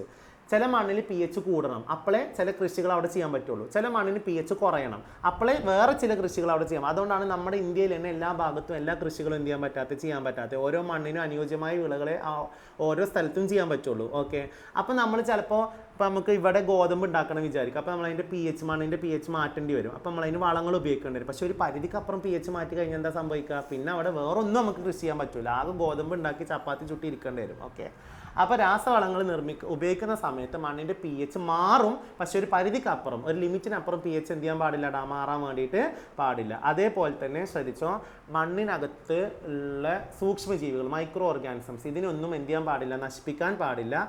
അതേപോലെ തന്നെ സസ്യങ്ങൾക്കോ മണ്ണിനോ വിഷം, അതായത് ടോക്സിക് ആവാനും പാടില്ല. ആര്? നമ്മൾ ഉപയോഗിക്കുന്ന ഫെർട്ടിലൈസേഴ്സ് അഥവാ രാസവളങ്ങൾ. അതേപോലെ തന്നെ അതിലൊരു പ്രധാന സാധനമാണ് എന്ത്? നമ്മൾ ഉപയോഗിക്കുന്ന ഫെർട്ടിലൈസേഴ്സ്, അതിനകത്തുള്ള പോഷകങ്ങളുണ്ടല്ലോ, ഇപ്പോൾ ഫോസ്ഫറസ്, നൈട്രജൻ, പൊട്ടാസ്യം, ഇത് മണ്ണിൽ ഒരുപാട് കാലം നിൽക്കണോ വേണ്ടയോ? കുറച്ച് ദിവസം കഴിയുമ്പോൾ അത് മണ്ണിൽ നിന്ന് പോയിട്ട് കാര്യമുണ്ടോ? ഇല്ല. അപ്പോൾ അത് ഒരുപാട് കാലം മണ്ണിൽ എന്ത് ചെയ്യണം, നിലനിൽക്കുന്നതായിരിക്കണം. അതായത് ഇത് പെട്ടെന്ന് എന്ത് ചെയ്യാൻ പാടില്ല, ഡീകമ്പോസ് ചെയ്യാൻ പാടില്ല, അതായത് വിഘടനത്തിന് വിധേയമാകാൻ പാടില്ല. അപ്പോൾ പെട്ടെന്ന് ഡീകമ്പോസ് ചെയ്യാത്ത, വിഘടിക്കപ്പെടാത്തത് വേണം നമ്മൾ എന്ത് ചെയ്യാൻ വേണ്ടിയിട്ട്, ഉപയോഗിക്കാൻ വേണ്ടിയിട്ട്. അല്ലെങ്കിൽ അത് മണ്ണിൽ നിന്ന് പെട്ടെന്ന് എന്ത് ചെയ്യും, നഷ്ടപ്പെട്ടു പോകും. ഓക്കെ, ഈ നമ്മളവിടെ പറയുന്ന സാധനമാണ് എന്ത്? നമ്മൾ ഉപയോഗിക്കുന്ന വളങ്ങളിലുള്ള പ്രധാന സാധനം ആരായിരിക്കും എന്ന് പറഞ്ഞു? നൈട്രജനും ഫോസ്ഫറസും പൊട്ടാസ്യം. അതിന് നൈട്രജനാണ് കൂടുതലെങ്കിൽ നമ്മൾ അതിന് നൈട്രജൻ വളങ്ങൾ, നൈട്രജൻ ഫെർട്ടിലൈസേഴ്സ് എന്ന് വിളിക്കും. ഫോസ്ഫറസ് ആണ് കൂടുതലെങ്കിൽ നമ്മൾ അതിന് ഫോസ്ഫറസ് വളങ്ങൾ അല്ലെങ്കിൽ ഫോസ്ഫേറ്റ് ഫെർട്ടിലൈസേഴ്സ് എന്ന് വിളിക്കും.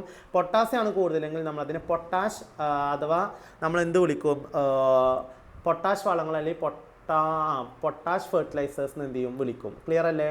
നമ്മൾ ഇനി ഇതിൽ ഈ മൂന്ന് സാധനങ്ങൾ ആരൊക്കെ? നൈട്രജനും ഫോസ്ഫറസും പൊട്ടാസ്യം മിക്സ് ചെയ്തിട്ട് നമ്മൾ എന്ത് ചെയ്യാറുണ്ട്, ഉപയോഗിക്കാറുണ്ട്. അപ്പോൾ അത് നമ്മൾ മിശ്രിത വളങ്ങൾ അഥവാ മിക്സ്ഡ് ഫെർട്ടിലൈസേഴ്സ് എന്ന് ഉപയോഗിക്കും. അതിൻ്റെ ഒരു ടേബിൾ ഇവിടെ തന്നിട്ടുണ്ട്. ആരൊക്കെ? Nitrogen fertilizers, phosphate fertilizers, potash fertilizers. Nitrogen fertilizers ആണെങ്കിൽ മെയിനായിട്ട് ആരായിരിക്കും? നൈട്രജൻ ആയിരിക്കും. ഫോസ്ഫേറ്റ് പറഞ്ഞാൽ പ്രധാനമായിട്ടും ആരായിരിക്കും? ഫോസ്ഫേറ്റ് ആയിരിക്കും. പൊട്ടാഷ് പറഞ്ഞാൽ പ്രധാനമായിട്ടും ആരായിരിക്കും? പൊട്ടാസ്യം ആയിരിക്കും. ഇത് ഓക്കെ അല്ലേ? ഓക്കെയാണ്. ഇനി ഇത് മൂന്നും ചേർത്തിട്ട് നമുക്ക് വേണമെങ്കിൽ ഉണ്ടാക്കാം. അതിന് നമ്മൾ എന്ത് വിളിക്കാം? മിക്സ്ഡ് വളങ്ങൾ അല്ലെങ്കിൽ മിക്സ്ഡ് ഫെർട്ടിലൈസേഴ്സ് എന്ന് വിളിക്കുക. ഇനി ഇത് ഓരോന്നിൻ്റെ ഉപയോഗം പഠിക്കണം, എക്സാമ്പിളും പഠിക്കണം. ഓക്കെ, എക്സാമ്പിൾ ഫുള്ള് പഠിക്കാൻ കഴിഞ്ഞില്ലെങ്കിൽ ഓർത്തിരുന്നാൽ മതി, പക്ഷേ ഉപയോഗങ്ങൾ കൃത്യമായിട്ട് എന്ത് ചെയ്യണം, പഠിക്കണം. നൈട്രജൻ ഫെർട്ടിലൈസേഴ്സ് എന്തിനാണ് സഹായിക്കുക? Accelerate growth of the plants, അതായത് സസ്യങ്ങളുടെ വളർച്ച ത്വരിതപ്പെടുത്തും, വളർച്ച കൂട്ടാൻ വേണ്ടിയിട്ടാണ് ഉപയോഗിക്കുക. ഇനി ഇല്ല, എല്ലാത്തിലും എന്ത് ചെയ്യുന്നുണ്ട്, വളർച്ച കൂട്ടുന്നുണ്ട്. അപ്പോൾ അത് പഠിക്കുക. ഇത് മാത്രം പഠിച്ച് ഇവിടെ ഇത് മാത്രമല്ല. അപ്പോൾ ഇതിൽ എന്തോ ഉള്ളൂ, ആക്സിലറേറ്റ് ദ പ്ലാന്റ്സ്, വളർച്ച കൂട്ടാൻ ഏറ്റവും കൂടുതൽ സഹായിക്കുക ആരാണ്? നൈട്രജൻ. അതുകൊണ്ടാണ് നൈട്രജൻ്റെ കൂടെ തന്നെ. അടുത്ത നോക്കിയ ഫോസ്ഫേറ്റ് ഹെൽപ്സ് ദ ഗ്രോത്ത്. അപ്പോൾ അത് വിടുക. അടുത്തത് ആരാ? Increase productivity. എന്താണ്? നമ്മളെ വിളവ് കൂട്ടാൻ വേണ്ടിയിട്ട്, പ്രൊഡക്ടിവിറ്റി, നമുക്ക് കിട്ടുന്ന കായ്ഫലങ്ങളില്ല അത് കൂട്ടാൻ വേണ്ടിയിട്ട് ആരാ സഹായിക്കുക? പറ. ഫോസ്ഫേറ്റ് ആണ് സഹായിക്കുക. അപ്പോൾ പ്രൊഡക്ടിവിറ്റി കൂട്ടാൻ, അഥവാ വിളവെടുപ്പ് കൂട്ടാൻ വേണ്ടിയിട്ട്. അടുത്തത് പൊട്ടാഷ് ഫെർട്ടിലൈസേഴ്സ്. അവിടെ ഗ്രോത്ത് കോമൺ ആയതുകൊണ്ട് നമ്മൾ പഠിക്കേണ്ട. അടുത്തത് ഇൻക്രീസ് പ്രൊഡക്ടിവിറ്റി, അത് നമ്മൾ മേലെ പഠിച്ചു, അതും വേണ്ട. അതിൻ്റെ കൂടെയുള്ള അടുത്തത് ബൂസ്റ്റ് ഇമ്മ്യൂണിറ്റി. വെരി ഇമ്പോർട്ടൻ്റ് ആണ്, വെരി ഇമ്പോർട്ടൻ്റ് ആണ്. നമ്മുടെ സസ്യങ്ങളുടെ പ്രതിരോധ ശേഷി അഥവാ അവരുടെ ഇമ്മ്യൂണിറ്റി എന്ത് ചെയ്യാൻ വേണ്ടിയിട്ട് കൂട്ടാൻ വേണ്ടി. അപ്പോൾ ഇതിൽ ഓരോന്നിലും ആലോചിക്കേണ്ടത്, നൈട്രജൻ വളർച്ച ഗ്രോത്തിന് സഹായിക്കും. അതേപോലെ പൊട്ടാഷ് എന്തിനു സഹായിക്കും? പറ. അത് നമ്മുടെ പ്ലാന്റ്സിന് പ്രൊഡക്ടിവിറ്റി അഥവാ നമ്മുടെ അതിൻ്റെ വിളവ് കൂട്ടാൻ വേണ്ടിയിട്ട് എന്ത് ചെയ്യും, ഉപയോഗിക്കും. അതേപോലെ പൊട്ടാഷ് ഫെർട്ടിലൈസേഴ്സ് എന്തിനാണ്? ബൂസ്റ്റ് ഇമ്മ്യൂണിറ്റി അഥവാ ഇമ്മ്യൂണിറ്റി കൂട്ടാൻ അഥവാ എന്തിനു വേണ്ടി സഹായിക്കും? നമ്മുടെ നമ്മുടെ എന്തിനു വേണ്ടി ഉപയോഗിക്കും? പ്രതിരോധ ശേഷി സസ്യങ്ങൾ, നമ്മുടെ എല്ലാ സസ്യങ്ങളുടെ. ഇനി എക്സാമ്പിൾസ് തന്നിട്ടുണ്ട്, ഞാൻ പറയുന്നില്ല കാരണം അത് മുഴുവൻ പറഞ്ഞു തന്നിട്ട് കാര്യമില്ല. നിങ്ങളത് എന്ത് ചെയ്യണം, ഓർക്കണം. അതിലൊരു പ്രധാന സാധനം ഉണ്ട്, നോക്കും, മ്യൂറിയേറ്റ് ഓഫ് പൊട്ടാഷ്. ആരാണ് ഈ മ്യൂറിയേറ്റ് ഓഫ് പൊട്ടാഷ് ചോദിക്കും? അതാണ് നമ്മുടെ പൊട്ടാസ്യം ക്ലോറൈഡ്. ഒക്കെ ഇമ്പോർട്ടൻ്റ് ആണ് കേട്ടോ. പൊട്ടാസ്യം ക്ലോറൈഡ് നമ്മൾ വിളിക്കുന്ന മറ്റൊരു പേരാണ് എന്താ? Muriate of potash. പൊട്ടാസ്യം ക്ലോറൈഡിനെ വിളിക്കുന്ന വേറൊരു പേരാണ് മ്യൂറിയേറ്റ് ഓഫ് പൊട്ടാഷ്. ഓക്കെ, പിന്നെ അവിടെ പൊട്ടാസ്യം സൾഫേറ്റ് പറയുന്നുണ്ട്, പൊട്ടാസ്യം മാംഗനീസ് സൾഫേറ്റ് എന്ത് ചെയ്യുന്നുണ്ട്, പറയുന്നുണ്ട്. ഓക്കെ, ബാക്കിയുള്ളതിൽ അതിലും എക്സാമ്പിൾസ് നോക്കണം. ഞാൻ ഇത് ഇമ്പോർട്ടൻ്റ് ആയതുകൊണ്ട് അത് പറഞ്ഞത് ചോദിക്കും. ആരാണ് മ്യൂറിയേറ്റ് ഓഫ് പൊട്ടാഷ്യം ചോദിക്കും. മ്യൂറിയേറ്റ് ഓഫ് പൊട്ടാഷ്യം ആരാണ്? പൊട്ടാഷ്യം ക്ലോറൈഡാണ്. ഇത്രയും കാര്യങ്ങളാണ് ഈ ചാപ്റ്ററിൽ പഠിക്കാനുള്ളത്. ഇതിൽ ഇക്വിലിബ്രിയം എന്ന് പറയുന്ന പോർഷൻ ഉണ്ട്, അത് നമുക്ക് സെപ്പറേറ്റ് ഒരു വീഡിയോ ആയിട്ട് ചെയ്യാം. അത് ഇതിൽ ഏറ്റവും ഇമ്പോർട്ടൻ്റ് ആയിട്ടുള്ള ഭാഗം. ഓക്കെ, അപ്പോൾ ഞാൻ ക്വിക്കായിട്ട് എന്ത് ചെയ്തതാണ്, റിവൈസ് ചെയ്തതാണ്. ഇത് കണ്ടിട്ട് വേണം നമ്മുടെ റിവിഷൻ ക്ലാസ്സിന് വരാൻ. നമ്മൾ നേരിട്ട് എന്ത് ചെയ്യായിരിക്കും, ക്വസ്റ്റ്യൻസ് ചെയ്യായിരിക്കും. Thank U.